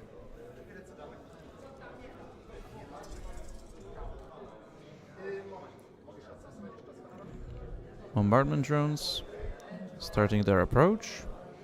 They're gonna be close. I'm wondering if one of these would like to turn to the right to threaten ZZ. Because that's one of the ships that you know you don't want there in the mix. Now we can see there's...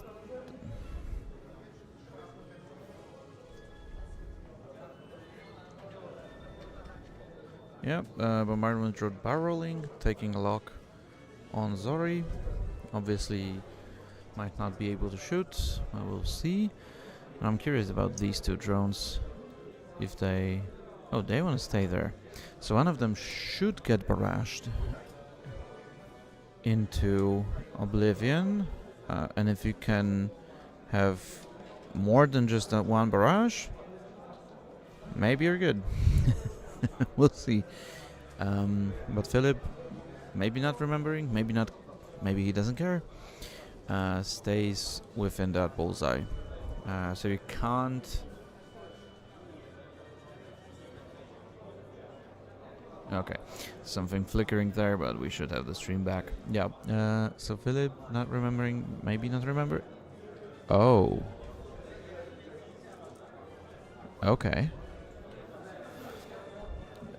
That is a choice. Do you boost out? If you're going there, I'm genuinely surprised. No, Teza is just gonna try to threaten Sunfag.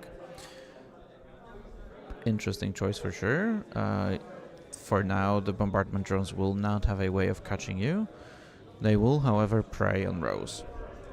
Next round. If not that round, next round. And they should deal decent amounts of damage to Sunfag. And if Sunfag gets into range 1 of that Teza, he could easily tractor Teza into bombardment drones, have it go through a meat grinder, and then get your proxy bomb in the face. We'll see. I'm curious about what Sunfag did, but I wouldn't imagine anything else than a 3 straight, 4 straight, 5 straight, which becomes even more threatening. Because you can't really block Sunfag with ZZ. Because then if you miss, that's not good for you.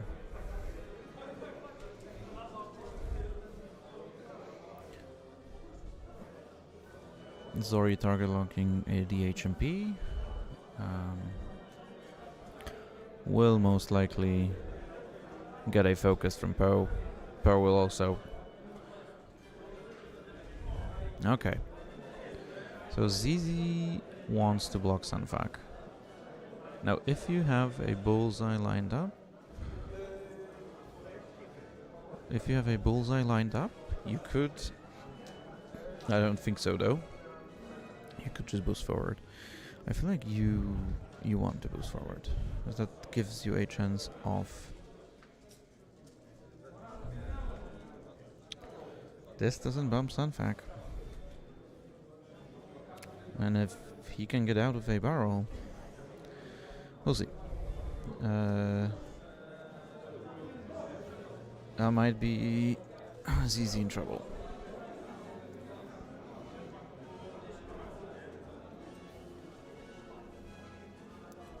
Poe joining Zori on the right flank.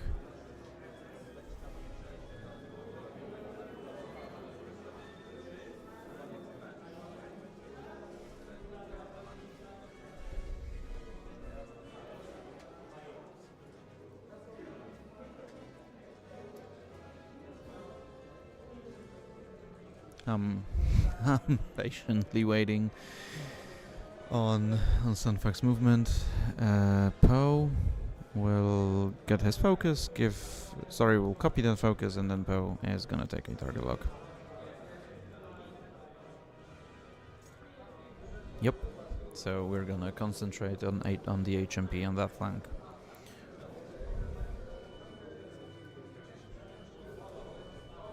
That boost would have been sweet. He fits.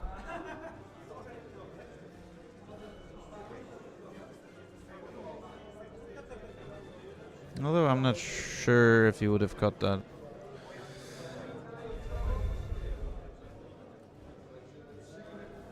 Yep. Not great. You're gonna have Teza tractored. Although the only downside of tractoring Teza is Teza gets to rotate and shoot you in the face.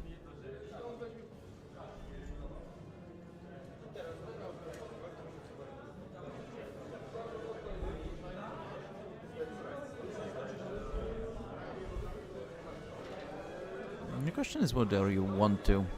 No, you don't want to move Teza, you want to keep Sunfag safe. You're gonna have 4 dice with the turret. Shooting at Teza. Teza is having no dice. Not a great place to be. Yeah, I would have loved that boost.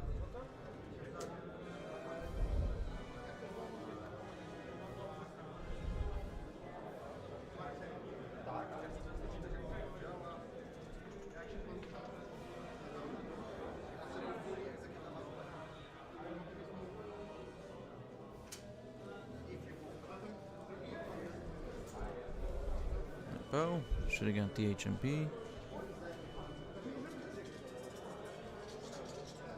I didn't see the damage there, but we'll see.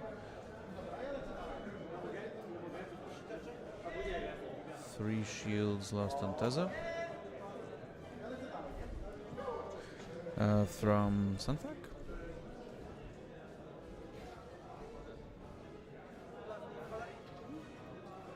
HMP taking plasmas.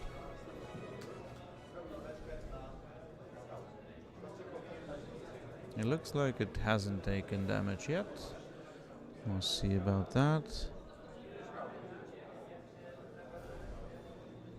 Zori spends the lock. Rerolls all 3. HMP has 2 dice.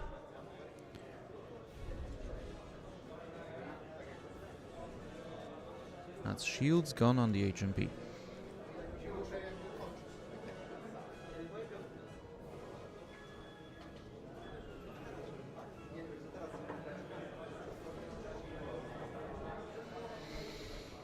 It's easy.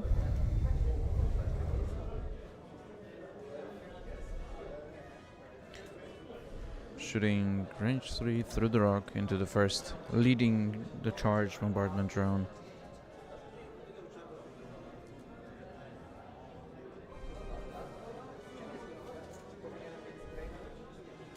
One hit.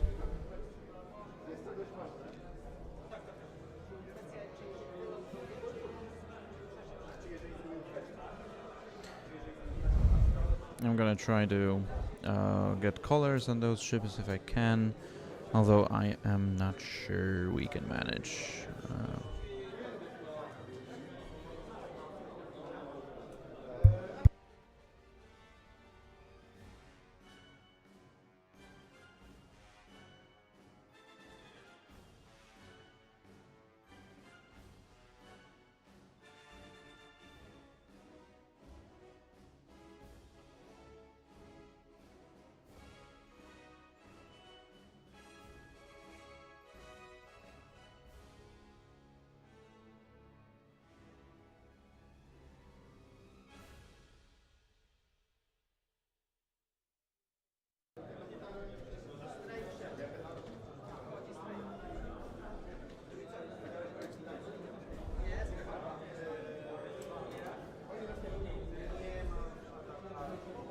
Sunfuck.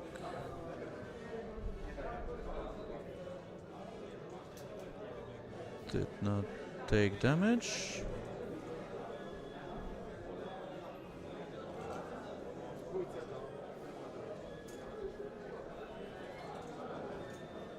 So Sunfuck taking 2 total.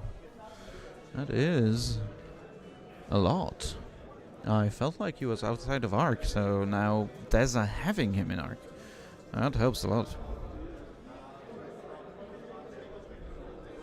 2 into Teza from one of the bombardment drones. We'll still have 1 more shot.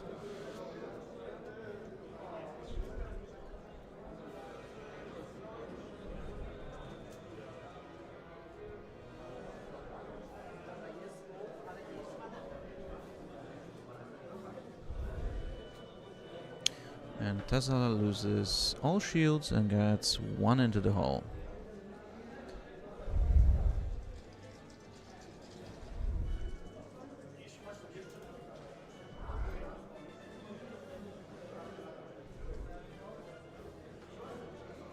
Yeah, one of the other bombardment drone is going to shoot at Rose. Range 3, most likely through the rock.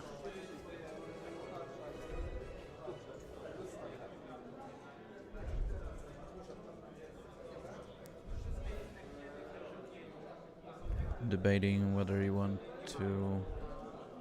Yeah, not spending the calc.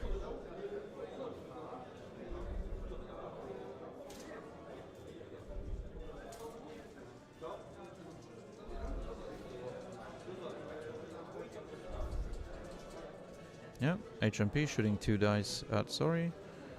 Spending a calc for 2. Zori takes 1.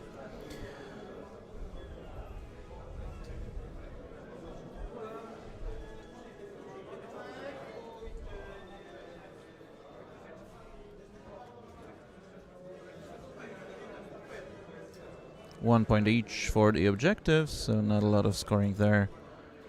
We are playing assault.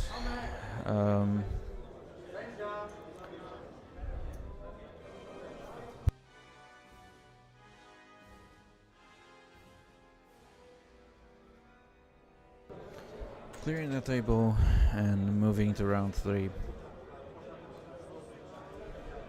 Yeah, most importantly, Tessa did not spend the lock, although you can't shoot barrage with your target lock, so you'll have to think of something different than just a 5k. You're quite safe from those bombardment drones, at least one of them. You may sacrifice Rose. Well, you probably are. Rose has no way of getting out of there. The question is, what will Sunfuck do?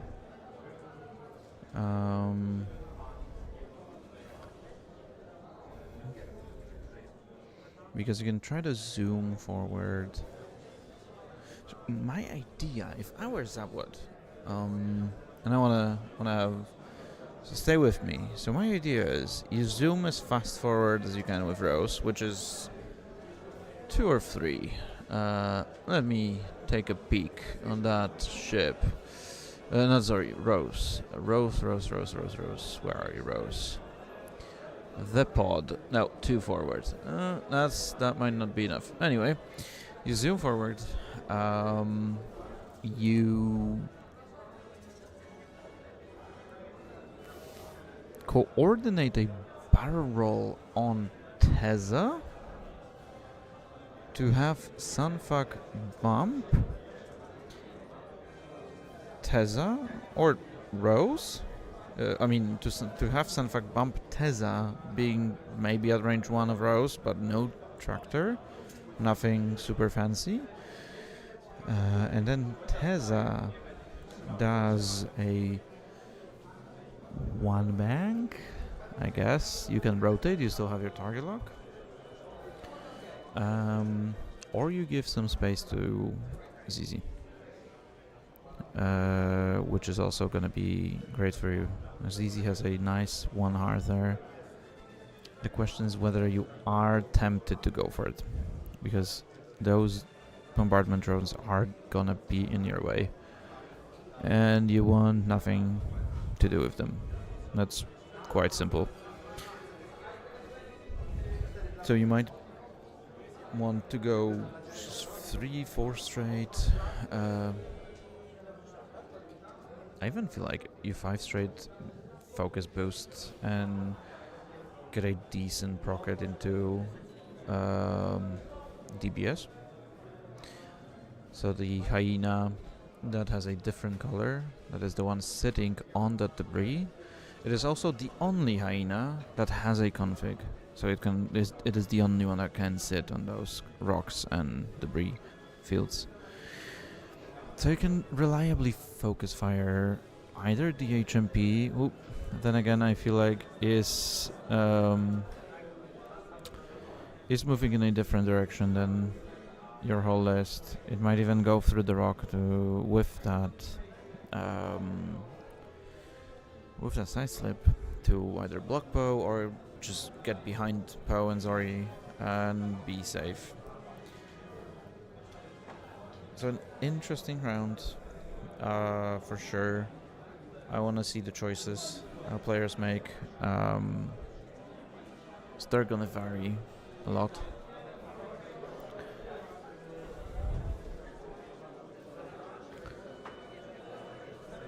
Right, initiative is with Zabwood, so that's not gonna matter too much. You're not having overlaps except for 3s and 6s, but 6s are on different sizes, different part of the board. Yeah, that 1 bang is good as well. Well, the question is he? Because ooh, that's a gem.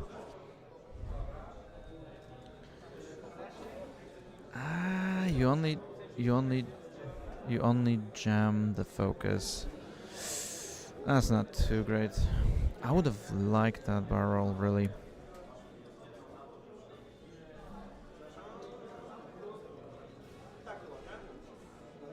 Yep, a little bit of fall damage. That's still not as bad as the...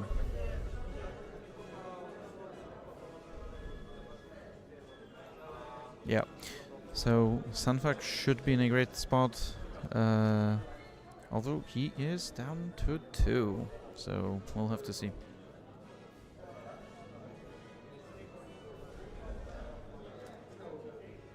That jam was not a great idea. I wonder if Piotr also remembered about the lock on that rock, or maybe he did not. That I don't know. Anyway, this means that Sunfuck is gonna have his mod for defense, and you're not having more jams because Rose might not be on the table by the end of this round. Although we've seen one of the drones going 3 hearts, so blocking that 1 heart from Zizi, and having a good pizza delivery system there. So I'm hoping, if you're Piotr, you're hoping you did not do 1 heart with Zizi. Oh well, it remains to be seen.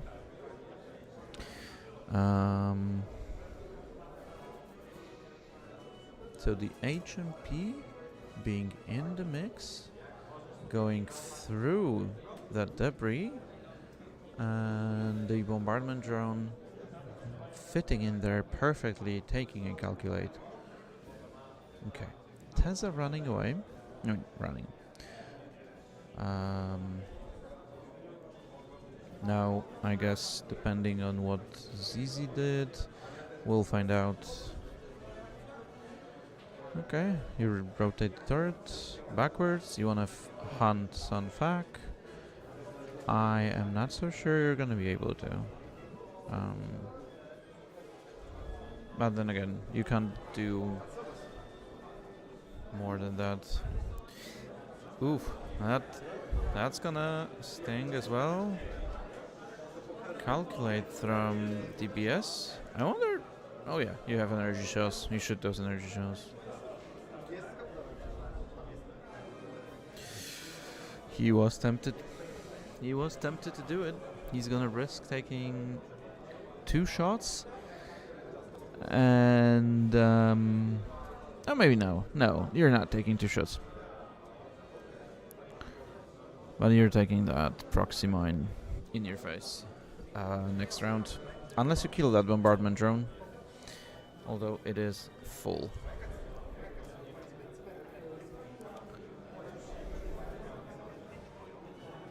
But you might be able to see Rose survive.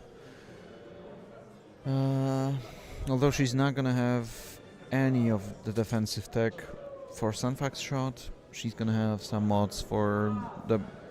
No, not even for the bombardment drone. She's just gonna have offensive mods shooting at someone. And then ZZ might have a shot into Sunfuck, depending on what he did.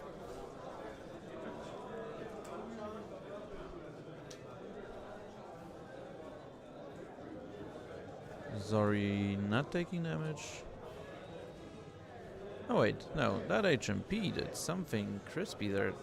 It just barrel rolled. This is why that is a rock, not a debris from my perspective. So Zori zooming through the rock takes 1, I guess.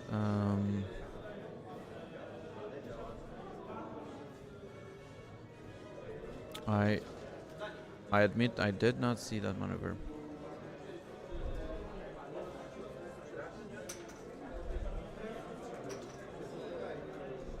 Poe moving as a 1 bank.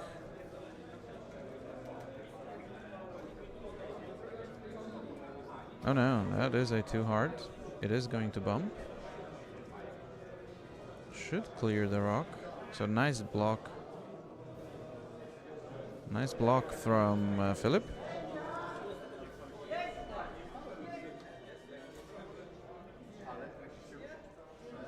Nice block from Philip, although that bombardment drone is gonna take some heat for it. And since you can't fit, what's it called? You can't fit fuses anymore on those, then you can't really drop your proxy mine next round.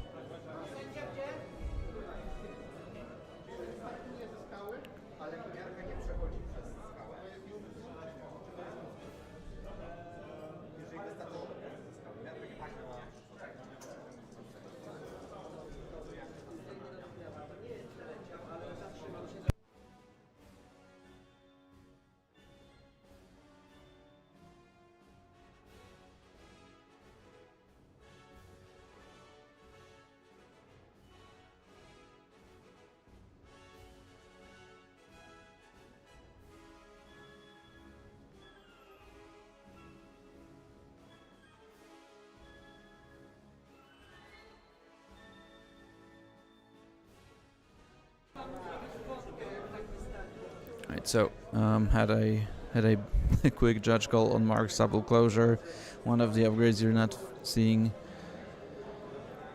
too often. Okay, Mr. Fuck.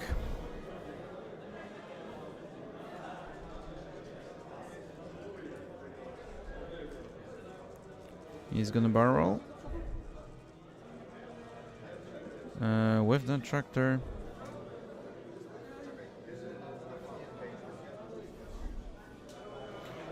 Rotate the turret.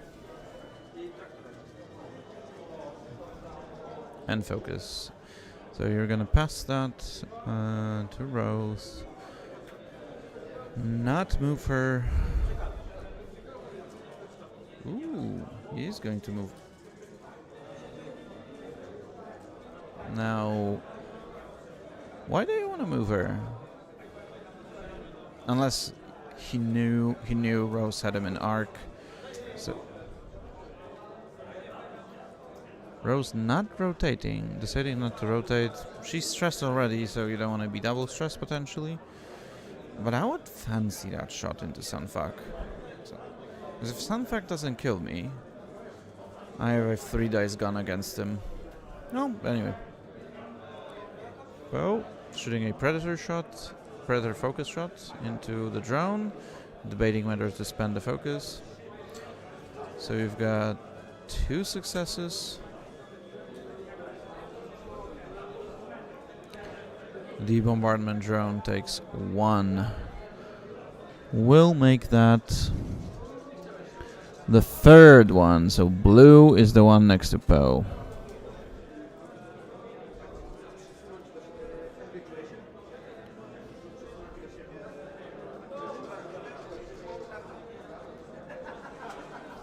Rose taking 3. No, taking 2. With a stunt pilot, so nothing major happening to Rose.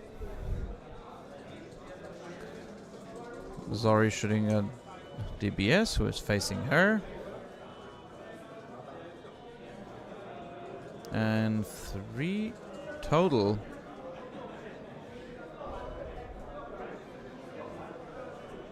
DBS taking 1, 2. Oh wait, I've marked that on DBS and I wanted to mark that on that, and now DBS in fact takes 2. Yeah. ZZ shooting range 0. We'll get that calculate.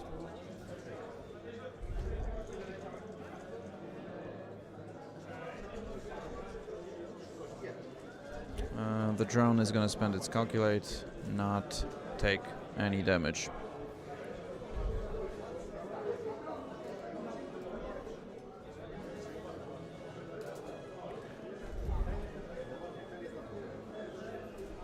Okay.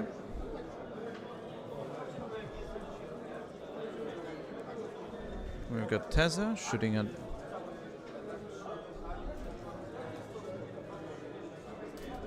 Will we see Teza's ability.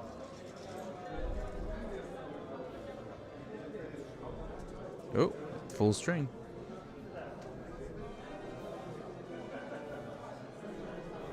Spends the calc, takes 1.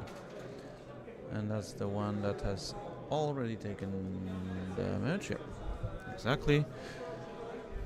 So red, not red, yellow is the one.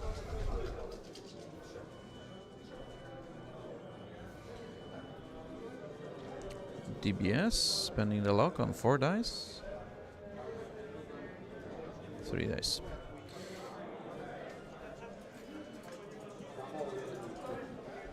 Zori taking shields. Ooh, and a direct hit from that crit. DBS takes a crit for the ability, which is a direct. So Zori would take that any day of the week. And she's down all shields in total.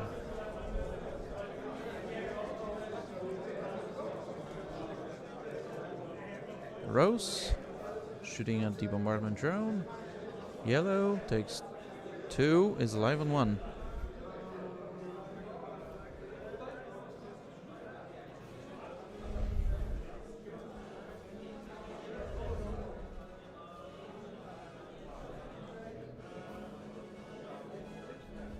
One crit into Rose. Console fire on Rose.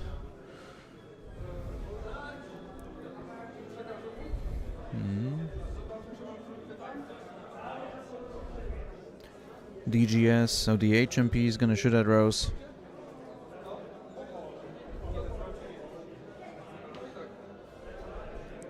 So HMP shooting 2 dice at Rose, primary, so she's gonna have two dice.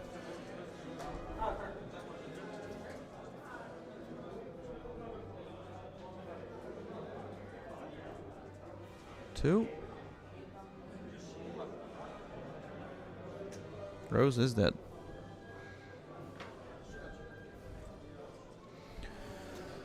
Oh, big round for both players. ZZ has to defend from the bombardment drone, she's fine. The other bombardment drone shooting at both, 3 dice, no calcs. Pearl loses 1 shield.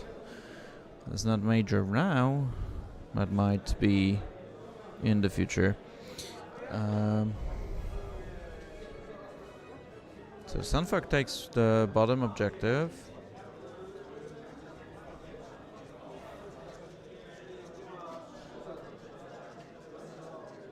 Three-0 for Philip on the objectives, which means the game is now 7-1.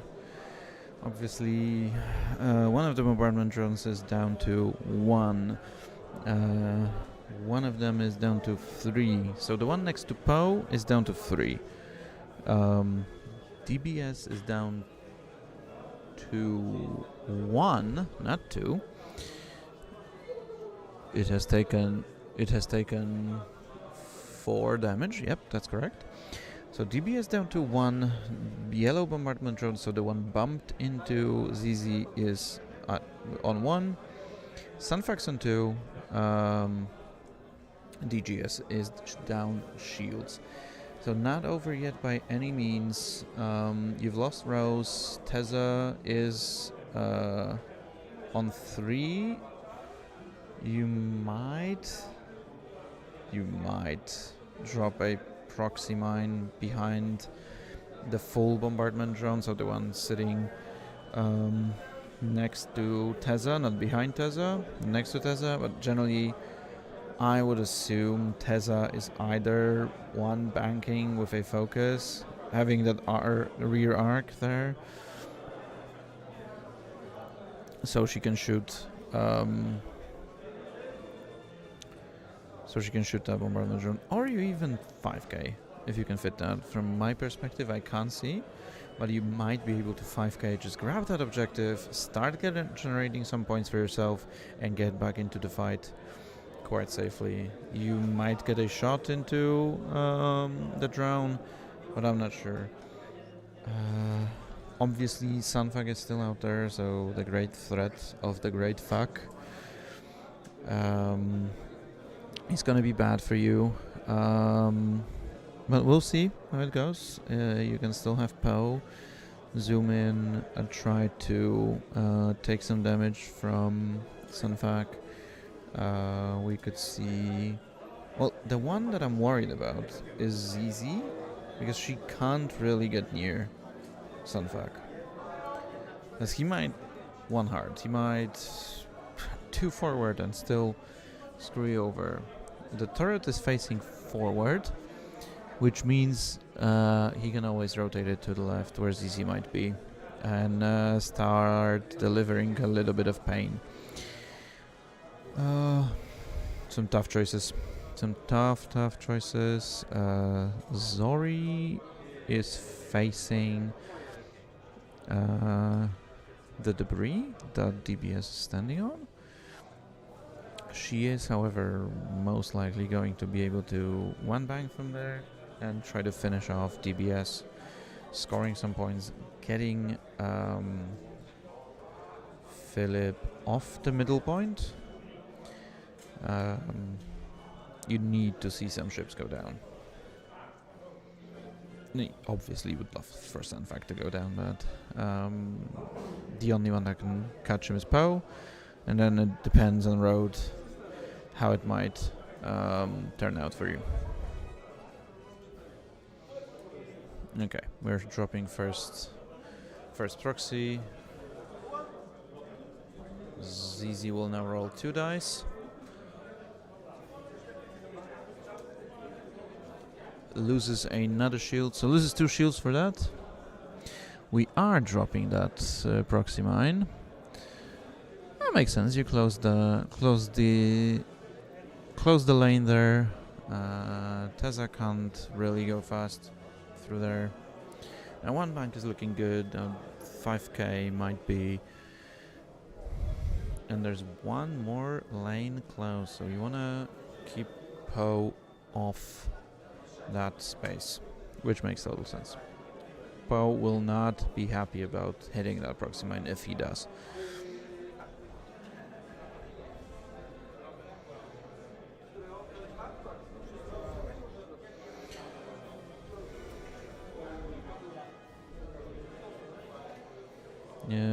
So bombardment drone moving away from Teza.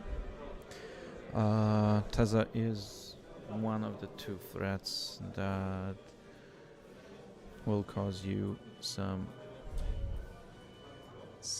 pain. It is a nice Talon roll. So you're gonna be facing looking probably at Zori and might not get shot by Teza. The other bombardment drone turns in towards ZZ. Or does it Talon roll well? Nope, it just turns. That makes all the sense in the world.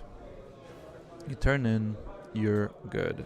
And barrel rolls. Okay. I would honestly like ZZ to go somewhere into the middle so Sunfuck can't chase you. Just focus, rotate, try to shoot that one drone off. Get it off the board. Yeah. We'll see. Alright.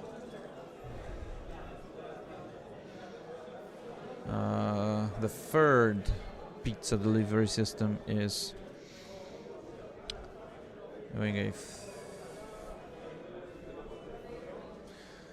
K-turn. The HMP moves with a bank, gets out of the situation.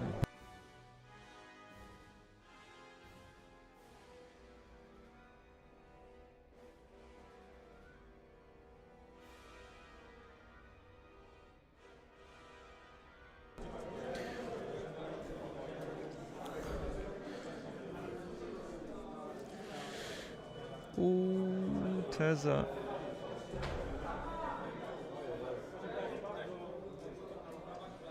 gets into that proxy mine. Will she live? Will she live? She's dead. Oh, that hurts. That hurts a lot. Yep. Piotr Zabłot not anticipating that proxy mine to go there. I understand. These proxy mines are your most valuable resource on bombardment drones, but yet that's a good time to drop that one. That makes the difference, the point difference, even more hurtful.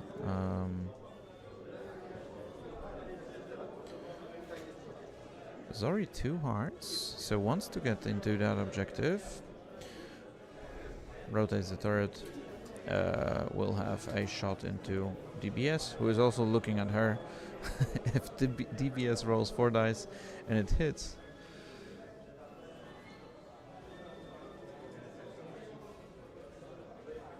ooh, ZZ. ZZ bumping into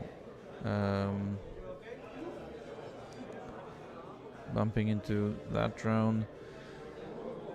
If Sunfuck is somewhere around there, you are in trouble. You might be able to not catch that proxy mine. But your situation has changed.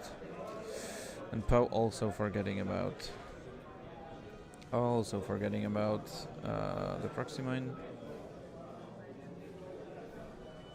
Going in, we'll have to roll on it. So 3 proxy mines hitting, even though 2 of them were not obvious hits. Like they were avoidable. Philip anticipating everything really well.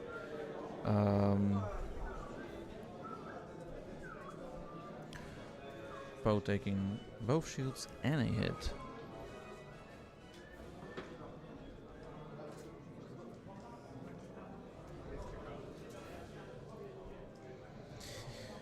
Well, this hurts. Resistance is bleeding. And it's bleeding fast. The question is, can you kill DBS before it shoots you? Can Sunfuck get out of ZZ's arc or kill her? And if ZZ takes that proxy mine in the face, she might just die from it. That proxy mine is obviously bigger than a small base, so it could be hitting ZZ when you drop that, when you launch that.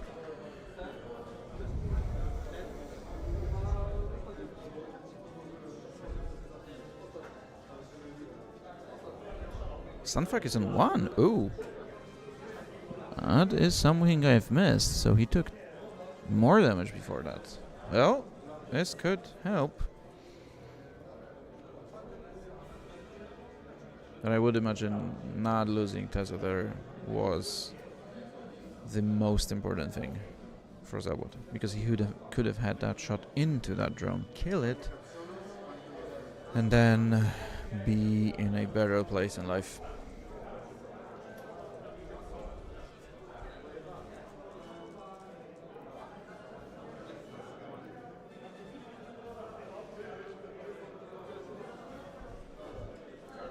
Poe taking a focus, Sunfuck 1 heart. He will have a chance into ZZ. I would assume you're bar rolling to the left to avoid getting shot by Poe.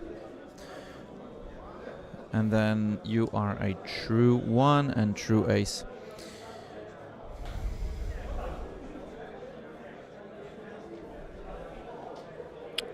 Could it be game-ending round?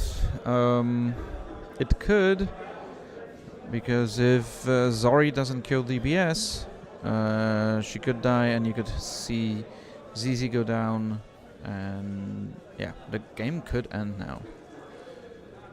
I feel like there's a huge risk of whether you want to barrel left with the tractor, have a predator focus shot with 5 dice into 2, and you only need to deal 2 damage. Only. You need to deal 2 damage. That's not gonna be the easiest case for you. So for sure, you have to think about it.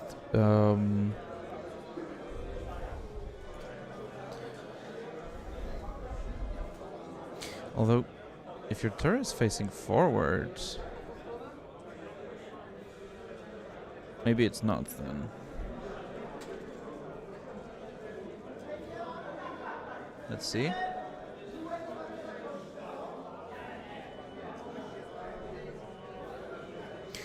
Oh.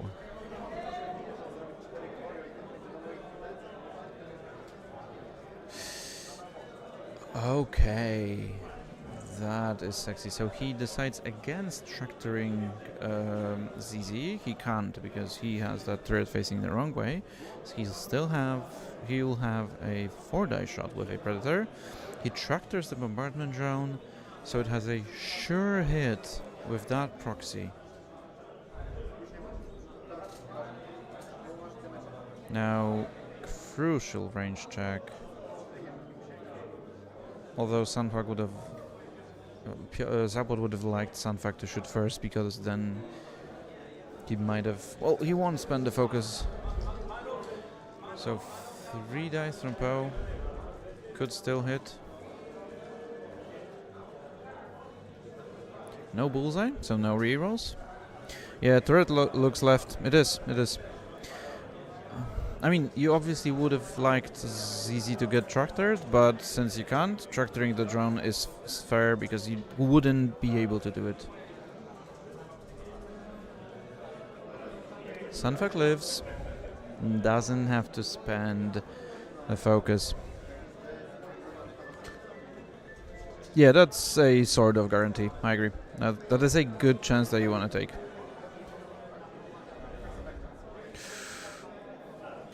He spends 4. Those are 4 hits.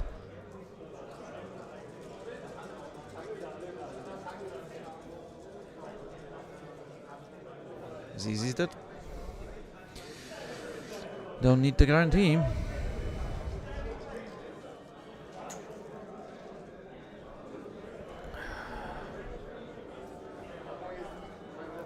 Then if you want this game to continue, you have to kill DBS right now.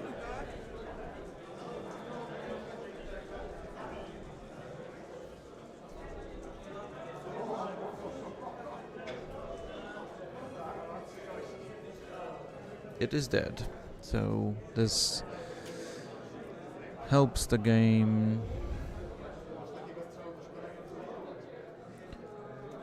Piotr takes first kill points.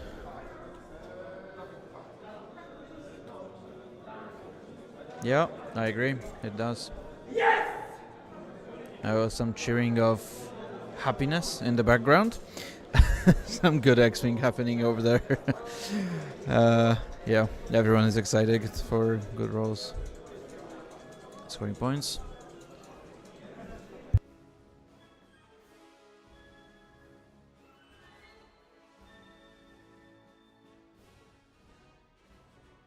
So 2-1 on objectives, Philip scoring 2, which brings him to 17. Fionic, you're absolutely right. That looked like a heroic, happy heroic trigger, right?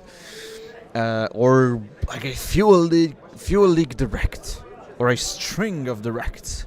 That might have been it. Not sure, or just a direct, right? Just a simple direct hit into an A-wing, which takes 1 damage, but it is that direct, it dies. We've all been there, and yeah. If you're on the receiving end, well, you're probably not happy. But if you're the other one, you might shout it out.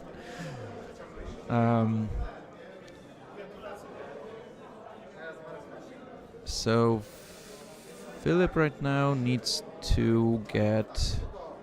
let me just check one thing. No, Poe is still down to 3.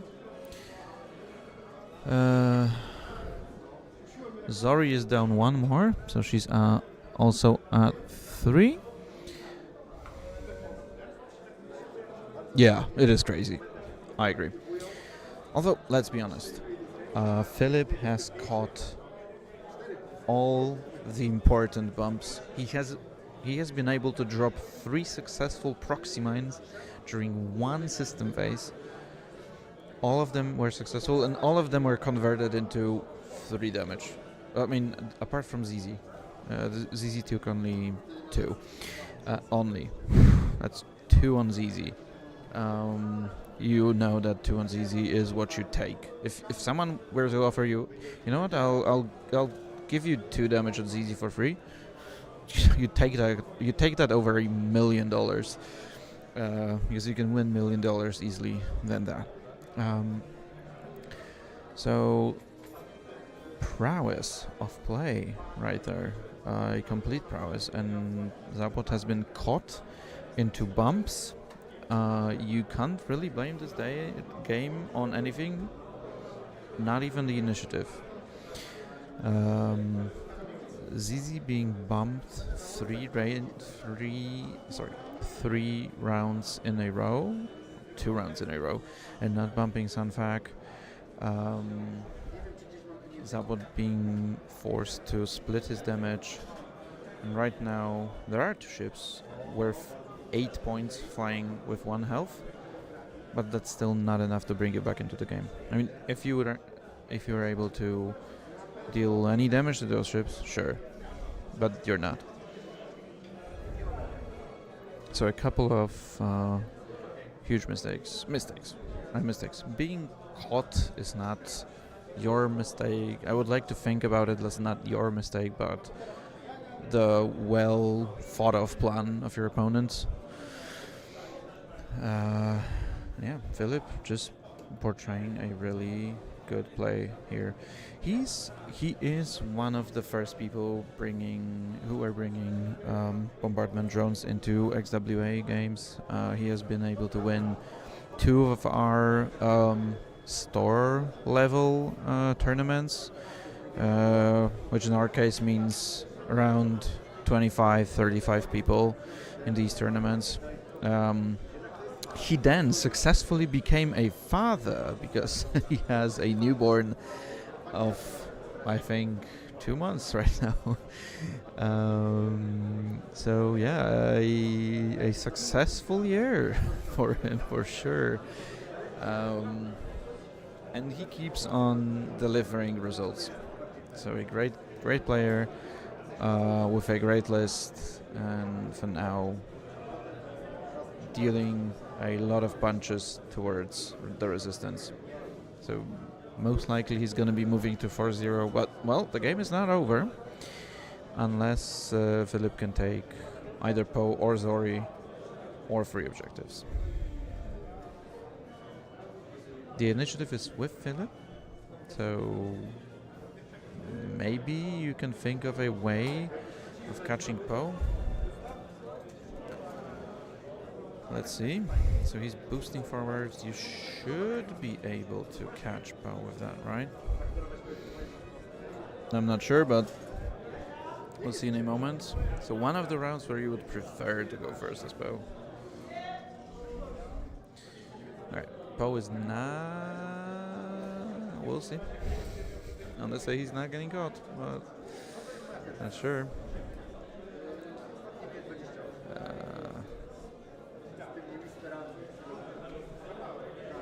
Now do you just boost forward to get out of arc? Focus, burn your charges.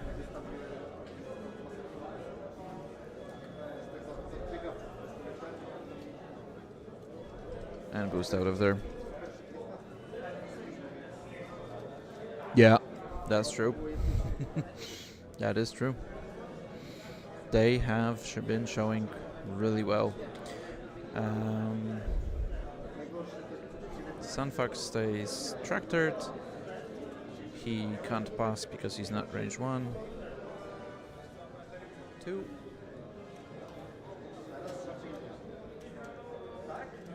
Poe thinking about spending the focus. He does. He takes 1, so he's alive on 2. Yeah, you can't take that. You won't be able to kill that HMP. 4 dice Poe with a Predator into the HMP.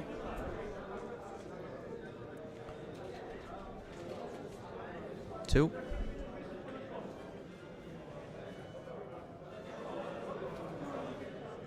Fuel leak on the HMP.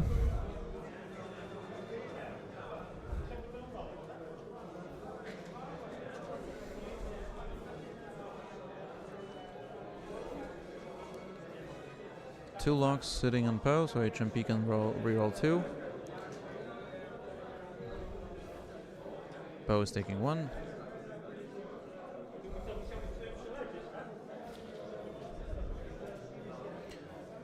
No more shots into Poe.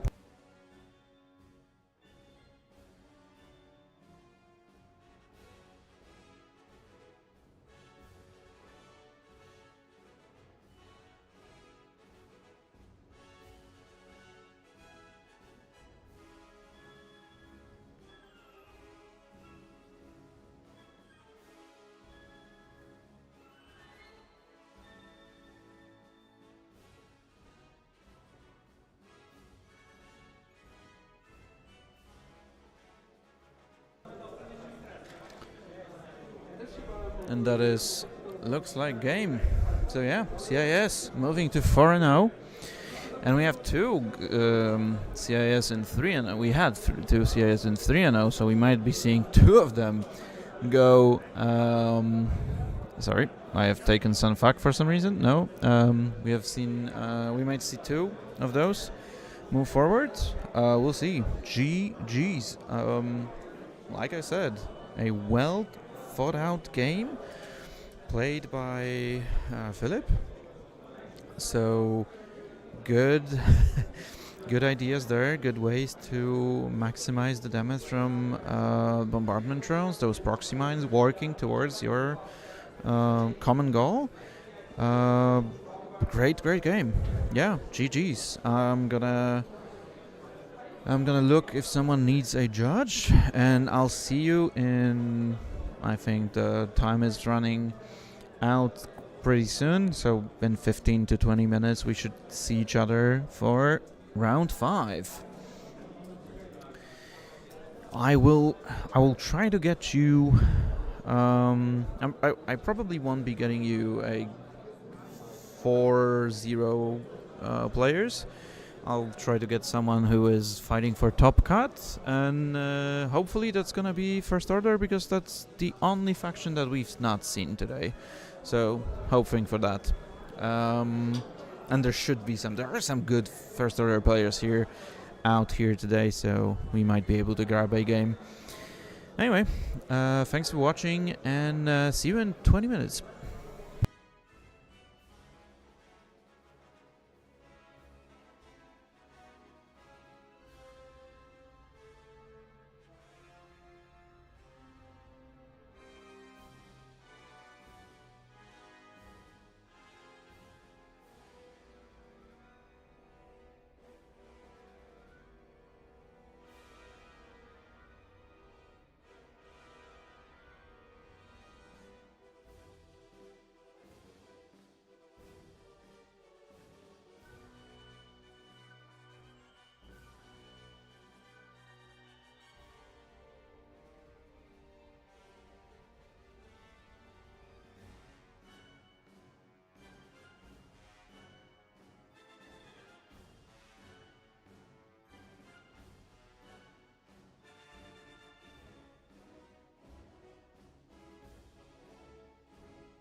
Hello and welcome back. And for our YouTube commenting people, yes, I do speak Polish from time to time. At least I try to.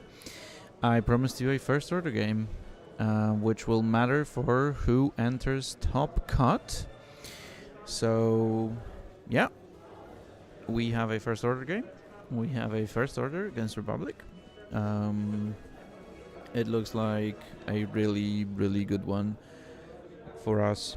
It should be a great match between two good players. We're playing salvage, so that might be really important. That probably favors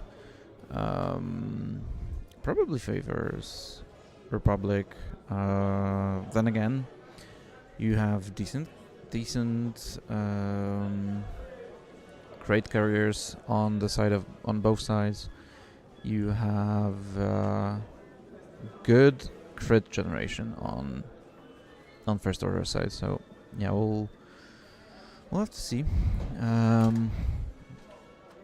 And yeah, we're gonna have the only first order SL during that tournament, which is Kylo, the 7-point Kylo with proton torpedoes, determination, malice, a menace of a ship, a 7 points wonder, a great hammer for the first order. Surely we will see a lot of Kylo actions this game. He's gonna be preying on those ships. Then again, there are a lot of arcs that he has to avoid. So yeah, a game for Kylo to win for sure. So on first order side, except for Kylo, we have Breach. Breach is packing an Iron Torp. He's got Proud Tradition and Advanced Proton Torpedo, so another crit generation. We've got Null with advanced targeting priority, advanced target priority. Sorry, Biohack crypt codes, squad leader, and Deadeye shot. So Null as a coordinator in that list, coordinator at initiative 7, will prove really helpful against the likes of Oddball, because that's the only one that you're intersecting initiative with. Then again, you can even bump something and then get coordinated to get into range 1, start shooting, start doing stuff. You'll most likely see that coordination on Kylo, but that remains to be seen. We also have Long Shot, Pattern Analyzer, Trick Shot.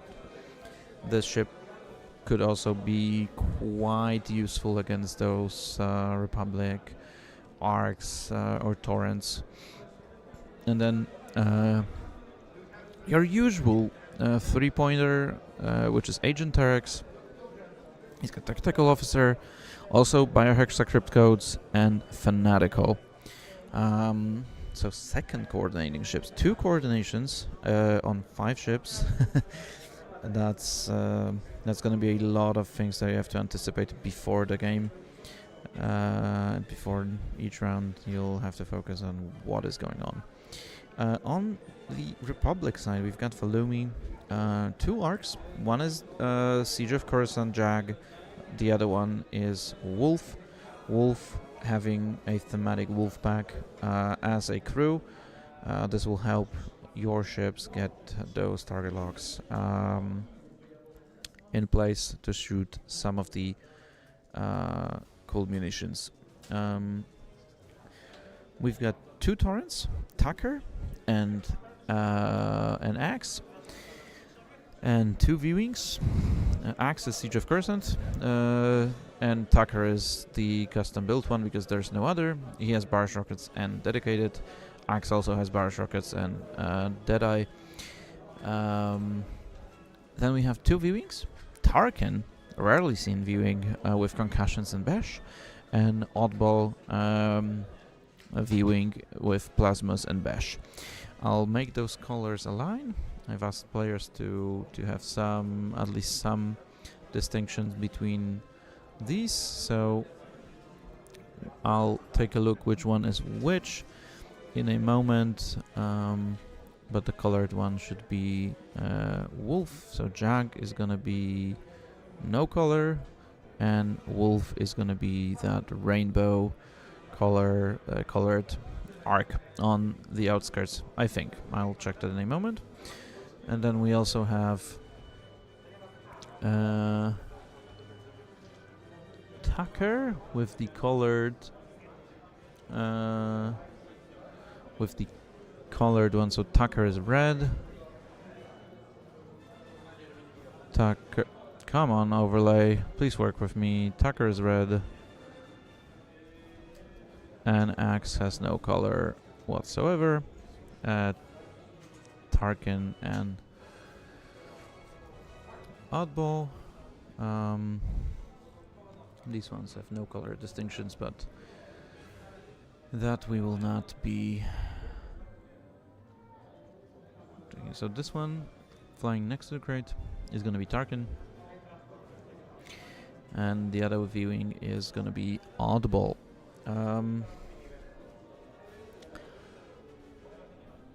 So yeah, trying to recollect my thoughts on the game here. Alright, so it's the other way around. Jag is the colorful one, Wolf is without a color.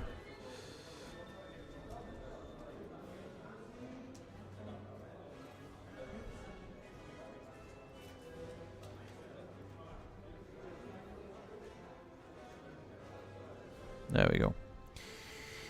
On the other side,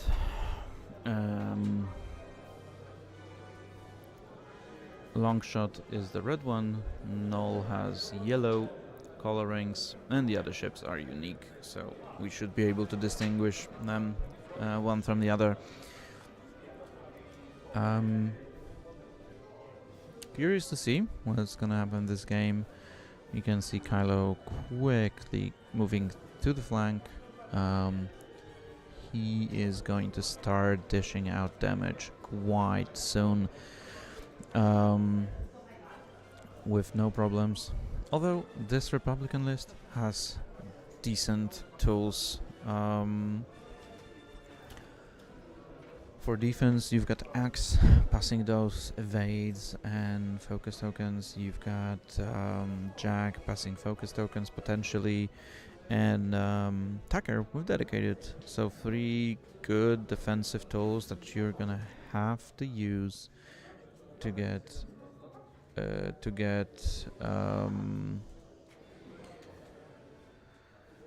less damage from that. Kylo from breach.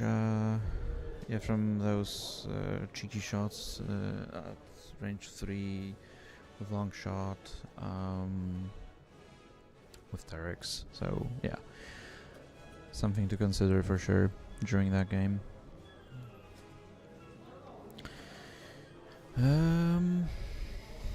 Yeah, round is gonna end with no shots, and we will move on to round 2.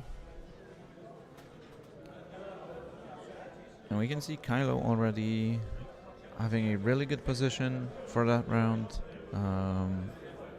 He's gonna force the Republic to take on no crates, or maybe 1, potentially maybe 2. I'm curious to see if he just goes too hard, tries to deliver some pain to Tucker, take him off the board as quickly as possible. Maybe he goes into Axe. None of them can really outrun him.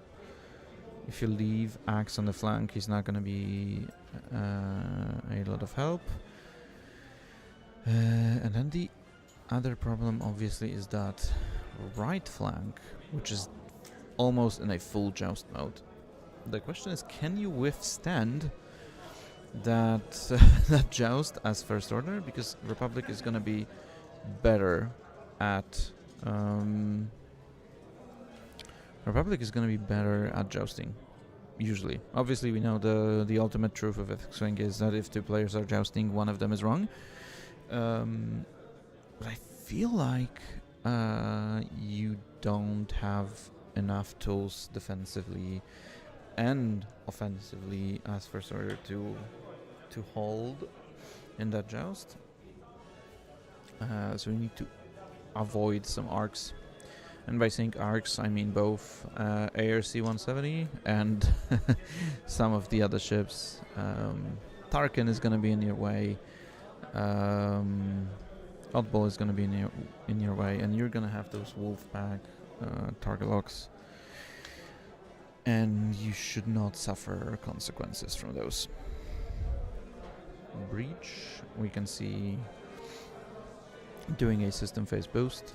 That advanced proton torpedo will be one of the key ingredients to first order success. Tucker, moving into the middle with a good spot for a barrage, so he takes an evade. Obviously with his ability he'll be able to get a focus for those barrage rockets. Axe barreling out with an evade. Nice. I really like that move. It is not pushing towards Kylo, so it is not going to cost you anything. You'll have that evade to start dealing some pain to the rest of sorry, not pain, to start releasing some pain from your ships. Oh, the clock is not counting, thank you.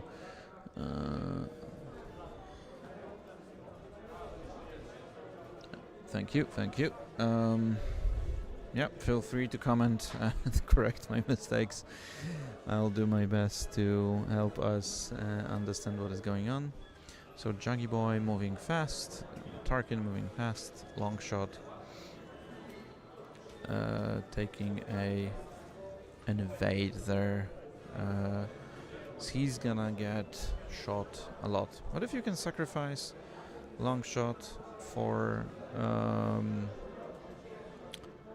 getting something like Tucker off the board, or at least beaten down, then maybe. Now you could easily see Tucker go down from Kylo, from Longshot and maybe Terex. Now the question is, does Terex pick up? I feel like you do. You're not the best target for the Republic, and picking this up makes you a target. And if you're not, then you'll still be scoring points. If you think you're gonna lose Longshot there, you probably could see that barrel, that crate being picked up. Let's see. He's not gonna pick up the crate. Just take a focus for himself. That makes sense. You wanna have some offensive power there. You can kill Tucker on initiative. Tucker is on the initiative too, so this might be your primary target, depending on how things go. And like I said, Kylo lining up good bullseye could make Tucker's day really, really bad. Because then you just take a ton of crits with Malice. These crits could bring the force back and start hurting.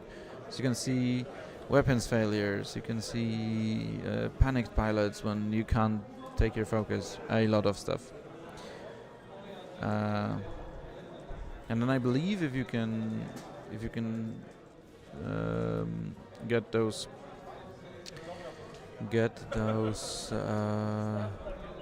oh, that's not gonna be in bullseye. Feel like it's gonna be target lock barrel. That makes the most sense. Will be a target lock. And a barrel roll. Keeping Kylo still on the flank. Having those proton torpedoes. You're gonna push at least 2 damage through out of 5. with a crit. Well, you might obviously mess up rolling the dice, but this is what you expect to get there. Now the question becomes, who Breach could be taking a target lock to get that advanced proton torpedo off. He doesn't have that double modded. Audible has a defensive mod, at least one. I think not more than one, because Axe is surely outside of range too. But yeah, you could see that. That Torp just out there, and you're giving the Republic one more target to shoot at. Oh, and we could see something interesting here. You could coordinate Terex to coordinate Breach to get a focus. Nice. Yep, that's exactly what happens. You coordinate Terex, he coordinates Breach, so he gets that double modded advanced proton torpedo. I'm not sure who did he target. I feel like he might have targeted Wolf. Since I'm shooting second, I would have targeted Oddball. 3. Breach losing 2 shields.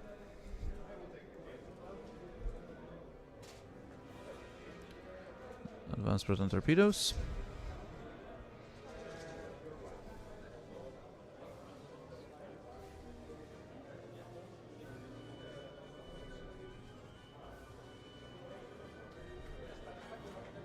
All 5. So that's into Wolf. Losing 3 shields and taking a crit.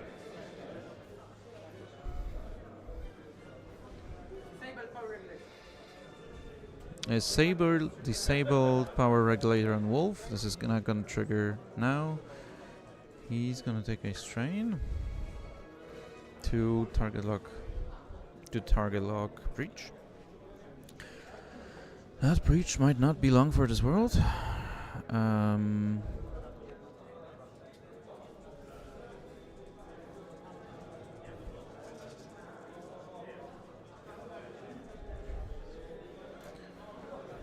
Target lock. You've got all 4, at least 2 crits with the guaranteed all 4s.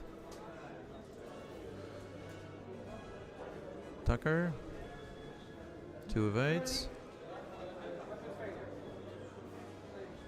Fuel leak into weapons failure on Tucker. Not the worst thing that could have happened. See, that gets cleared. He loses 1, 2, 3. Wolf losing shields and that. Wolf shooting Breach, range 1. 2 for now.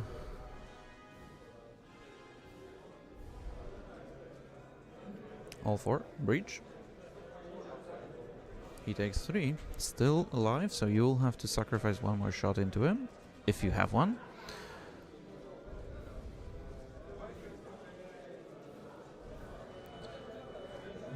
And Tucker has a weapons failure, also might be huge.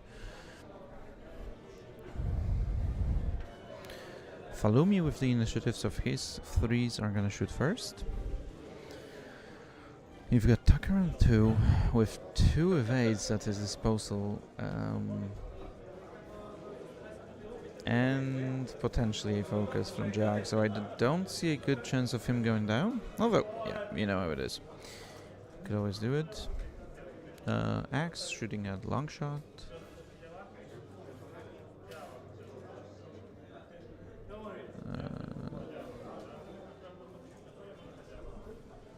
Oh, that was a Tarkin shot. It was a Tarkin shot for 1.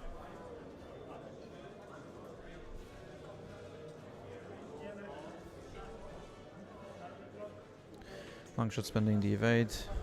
Survives.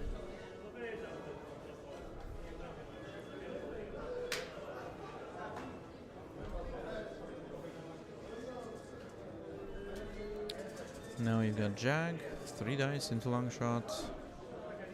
4. That's a range 1 shot.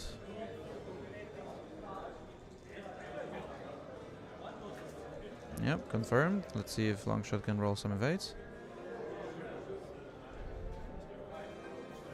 He goes down. No, sorry, lives on 1 with a hull breach. So he hasn't taken any damage yet. So, Tarex. Range 2 into Tucker, 2v2. Just 1. Safe.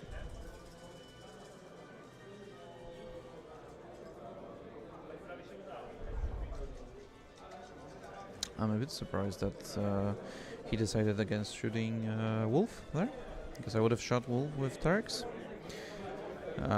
More chances of getting damage through. Oh well, what can you do?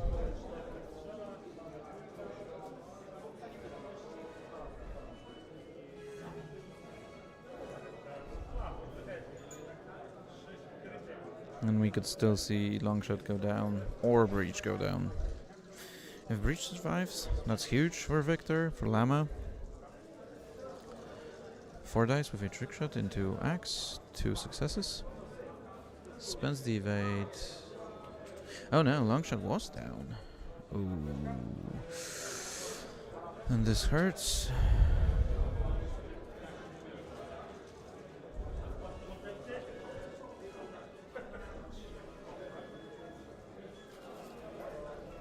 One, Breach needs 1 evade, gets 1 evade. That is really big for First Order, that they don't lose 2 ships here. They still have some fight in them.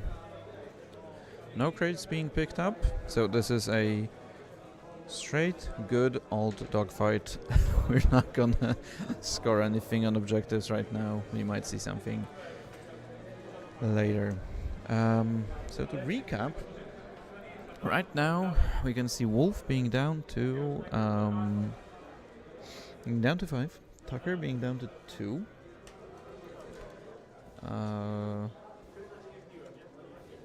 Axe full, Tarkin full, Oddball full, Jag full. First Order lost Longshot, lost Breach, and that's not lost Breach, almost lost Breach. Breach has a dilemma. He's not stressed, so he can do a couple of his lovely sloops. Well, that's only left because right is going to be blocked by the board edge. You can't, you don't want to fly off the board. At least not right now. And you need to at least have a 1 decent shot. Maybe if you can get that into Wolf, that would be perfect. You could kill that. You could kill him on initiative. Help your other ships survive. You've got 2 obvious targets here. That's Tucker, and that's Tucker, and that's Wolf. Tucker is less dangerous than Wolf is.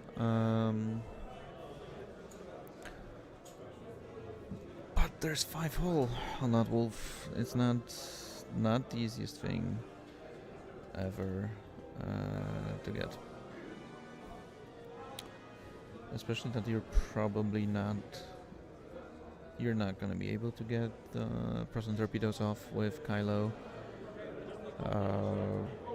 He's gonna be too far for a target lock right there from the get-go. Maybe if you can get that bullseye in, you have 1 force. This is also something to look out for.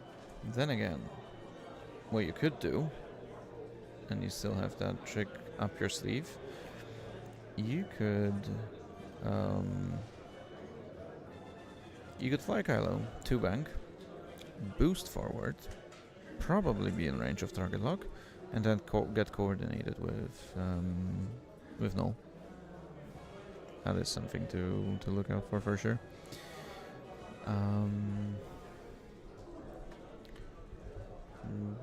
What else can First Order do here? A tough spot, but not over yet. You still got your nuclear warhead on the flank. He's not gonna be answered that easily by what is happening on Republic's side. We'll probably see Axe Tucker going one forward.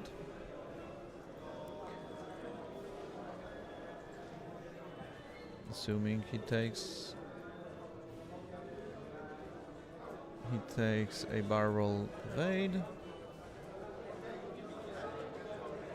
Tries to get as far away from Kylo as he can.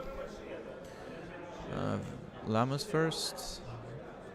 He tries to zoom in with Terex 4 forward, which is gonna bump Tucker.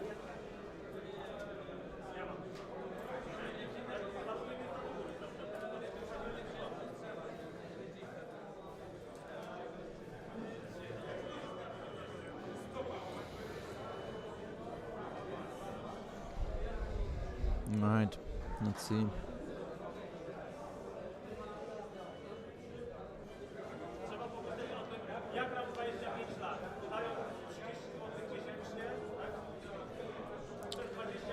So Tarek's bumping, taking a focus there. You don't have any more. You don't have any more threes on the FO side, so now Republic has to think what to do. Tarkin moves into the middle, faces Kylo, is gonna get a crit. This might prove hard because Kylo has those tools to push damage through. Jag is just gonna bump Terex. This also helps you. You have 2 ships bumped into Terex right now.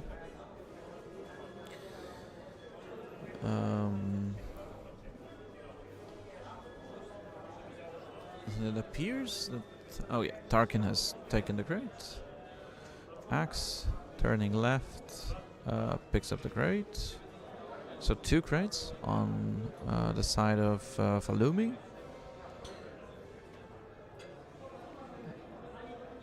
And Wolf 2 straight. You could be facing off with Null. Obviously, it might not be the most deadliest machine out there, but it's still initiative 7. Still might hurt you this turn or the next one.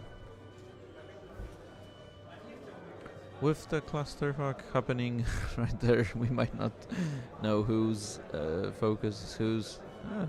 Hopefully, we can figure this out. Kylo moving in. Now the question is whether you shoot Tarkin, who has a crate, or do you start shooting at someone else? Do you try to finish off Tucker? Do you try to? I guess if you have range, you should Wolf. If you don't, you should. It's a tough one. Target lock Axe. He has no defensive mods outside of 2. Outside of that, 2 green dice and a focus from Jag, which still might prove important because you're gonna be taking an obstructed shot. Breach right now is in 2 of the rear arcs. Just takes a focus, prays for the best.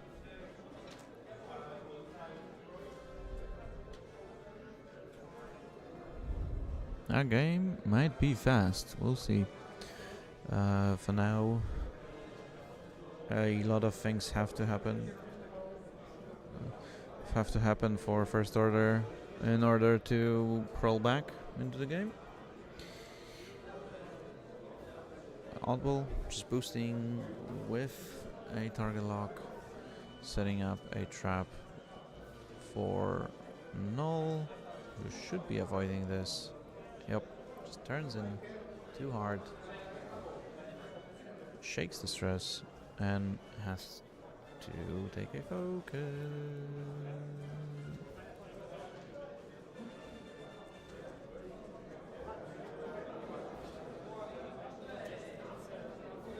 Or does he not shake the stress? No, too hard is blue. So you definitely shake the stress. I feel like you could. I mean, you take a focus here, right? You should. If you remember about Wolfpack, you should shoot with breach first. So Axe would take a strain first, and then get a proton torpedo with that strain if Axe wants to target lock. Shooting at Wolf, range 3.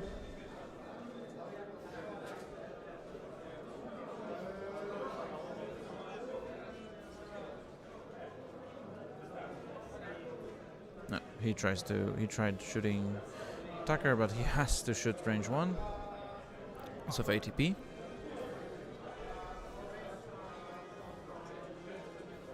Wolf takes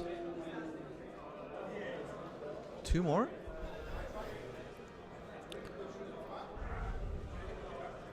Down to 3. Not a bad one.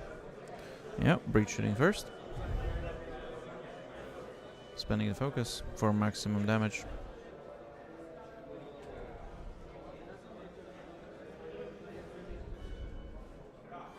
Dedicated? Nope. Takes 2 with a crit, and that's a direct. Axe is down to 3.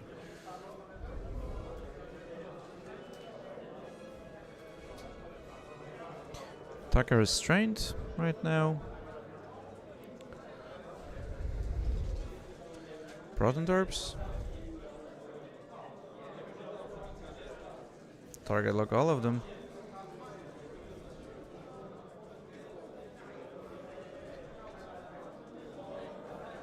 I think I see 3 results at least, maybe more.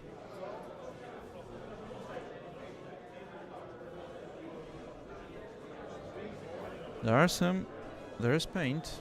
You can lose that focus with Jag. Change 2.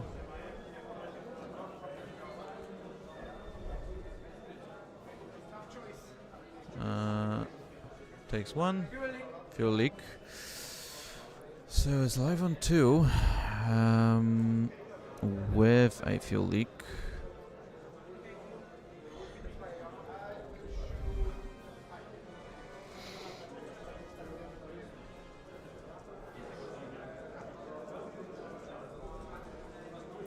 Wolfie gets ionized, rolls 4 out the front, rerolls 1.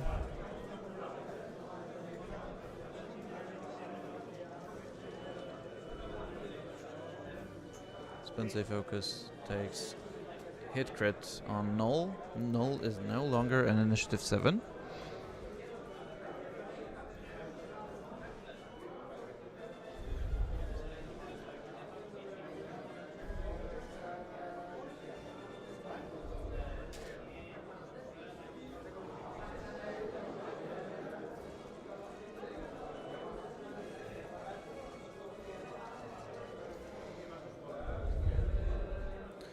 Debating where to shoot. Tarek's, yeah, shooting into. Yeah, gets 2.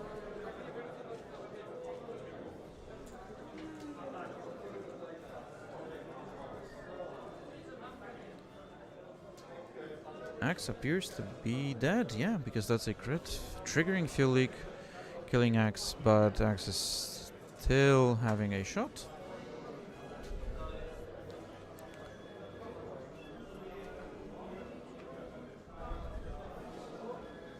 which I'm assuming Axe is gonna shoot into breach. 2. Smooth evades.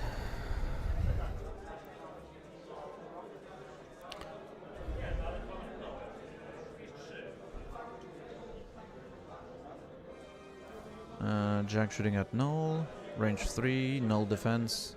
Out the back, no mods. Target lock? No. Oh, that he had a target lock.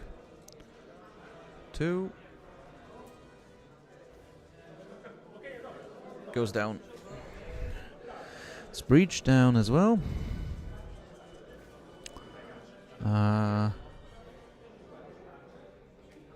Tarkin shooting at Kylo. Nothing.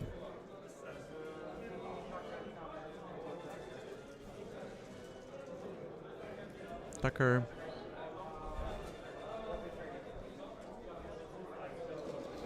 Tucker not getting any damage through. Round fence.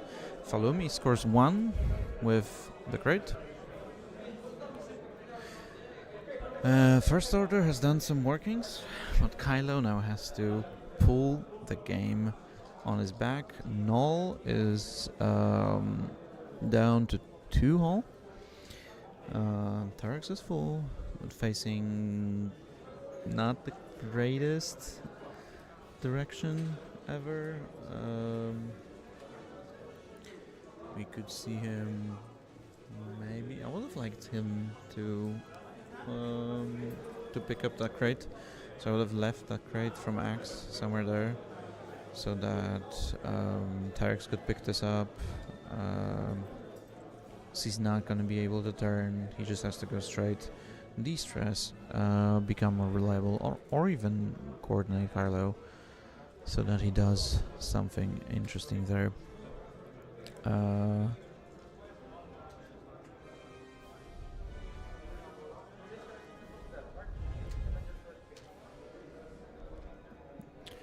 Yeah, so players just debating whether how is Null's initiative treated right now. We know he's gonna be range 0. Oh, initiative 0. So yeah, that makes this ship a whole different beast. He's now becoming a bump machine. Oddball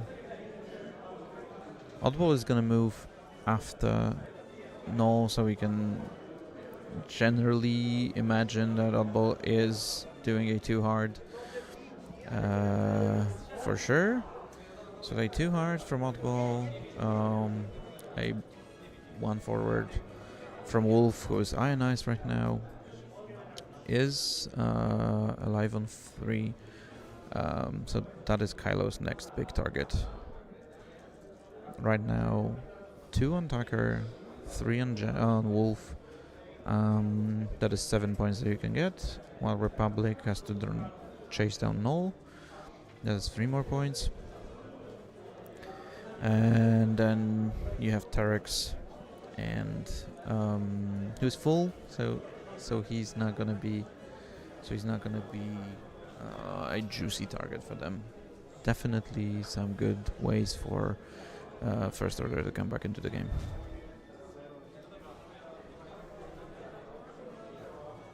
Null zooming in 5 forward.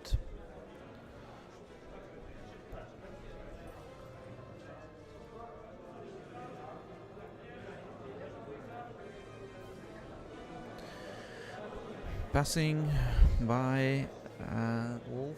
Wolf is gonna have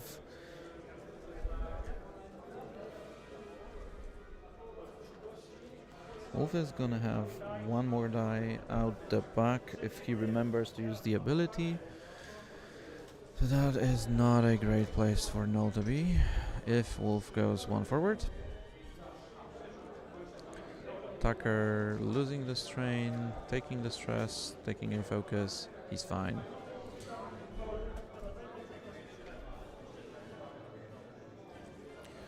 Llama is with initiative this turn as well. We'll see some Terex action over there. Pushing forward.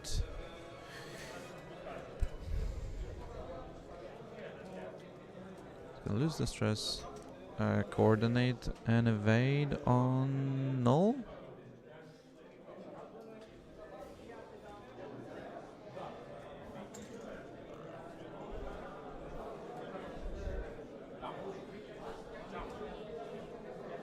So that's a jam on Tucker. Okay, so Tucker no focus. Tarek's using his lovely kit. Getting that to work. Jack bumps.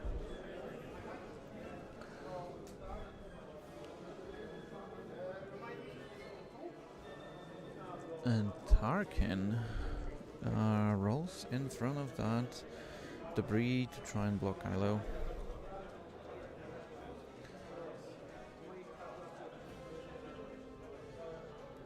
Let's see it. No friendly bump, so he fits. He's gonna have a focus because that was an ion maneuver. Kylo.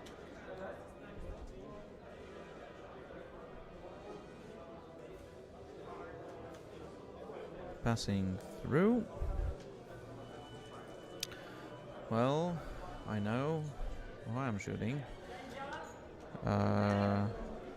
Target lock boost. That is, I don't think you focus on Tucker here. I feel like you focus on Wolf. You try to bring him down. You target lock focus, or you target lock boost or focus boost to have the determination shot out there.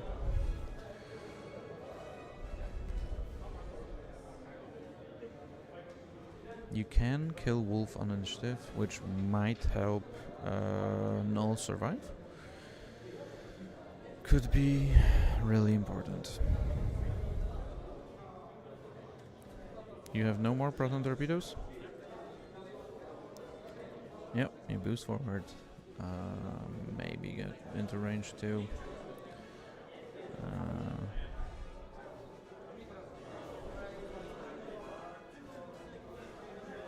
He still has a focus, so he could easily survive. Oh yeah, you have to risk that. Try to push, start pushing crits through.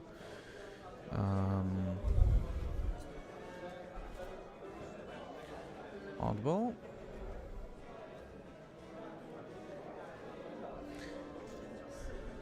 I think I would maybe pick up the crit. Oh, he takes a target lock. Never mind.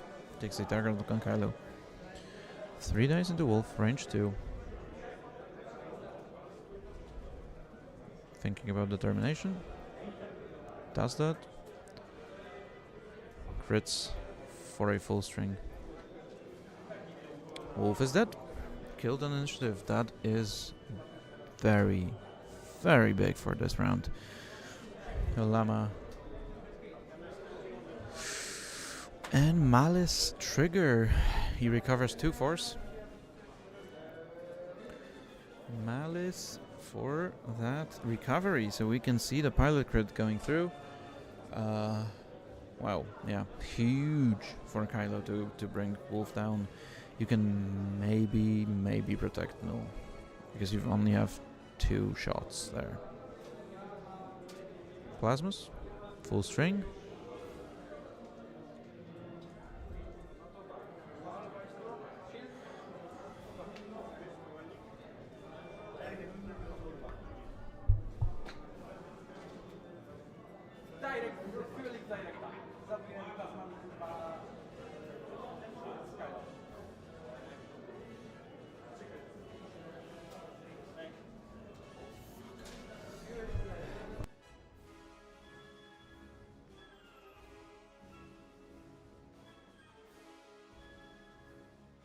Hell was that?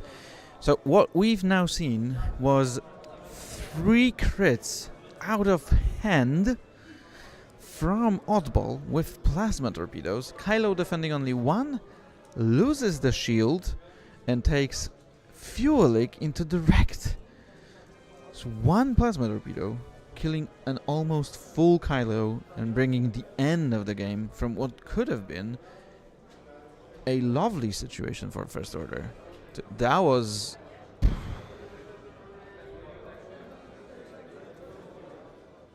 That was crazy.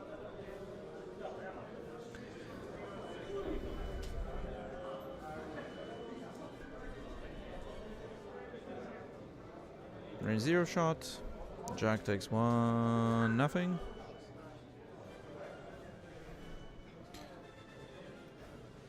$16-7. What the hell? Yes, Ken. I agree. That is the comment that I actually... True, yeah. I couldn't believe that was 3 crits, just natty 3 crits, dealing 5 damage to Kylo.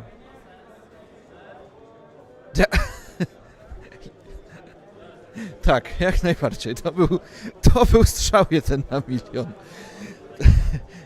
Ja bym chciał zapytać, co do cholery.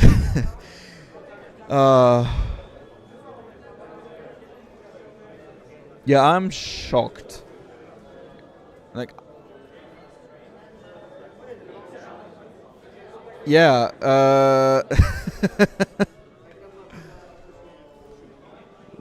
what the actual fuck was that? That game was even.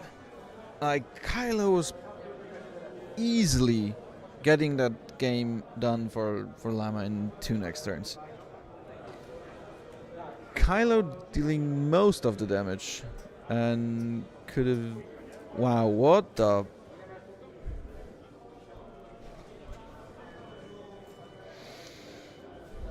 And that could be a game that eliminates you from top cut.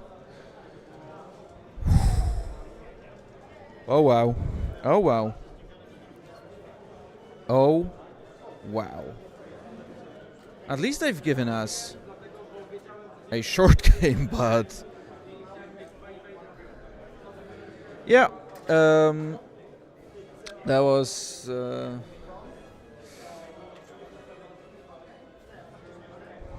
something. Tak, jostowanie Republiki to zawsze zły pomysł, szczególnie w tym przypadku. To nie miało szansy się udać sensownie i o ile Kylo był w stanie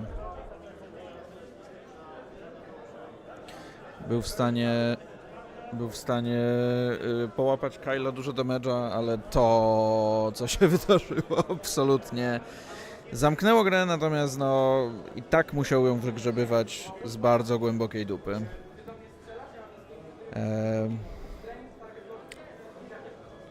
I'm in a loss of words.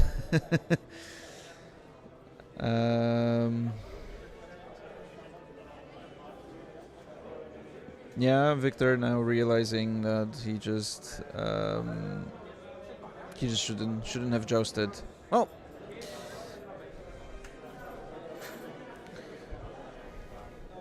tak, w pełni się zgadzam. To absolutnie powinno na tym polegać. Nie da się joustować z takimi rozpiskami, bo one się zazwyczaj obronią przed tym, co na ciebie czeka. Szczególnie jeżeli Tucker wyrzuca 2 evady, ma dalej 2 evady dostępne, nie jesteś w stanie zabić statku na inicjatywie, nie strzelasz wszystkim do jednego, ciężko jest ci to zdjąć.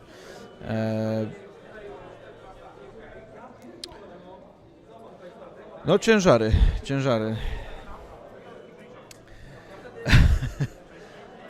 Holy hell. Right guys, I am gonna wrap this up for today. We're gonna start off tomorrow 10 o'clock.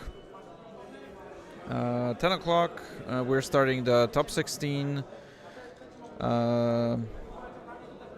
So yeah, stay tuned. I'm not sure who's gonna be in top cut yet because it's super early in that round. Probably around 30 minutes to go because I started the clock a little early, a little late. And yeah, I'm still recovering from that plasma torp. And yeah, we'll have 4 more exciting rounds for you. We'll have some of the best players tomorrow facing off. So be sure to stay tuned and see you tomorrow. I'll give you 2 minutes to cool off and then I'll shut down the stream. So if you want to shout out anything in the chat, have a conversation, let me know. If not, see you. Bye.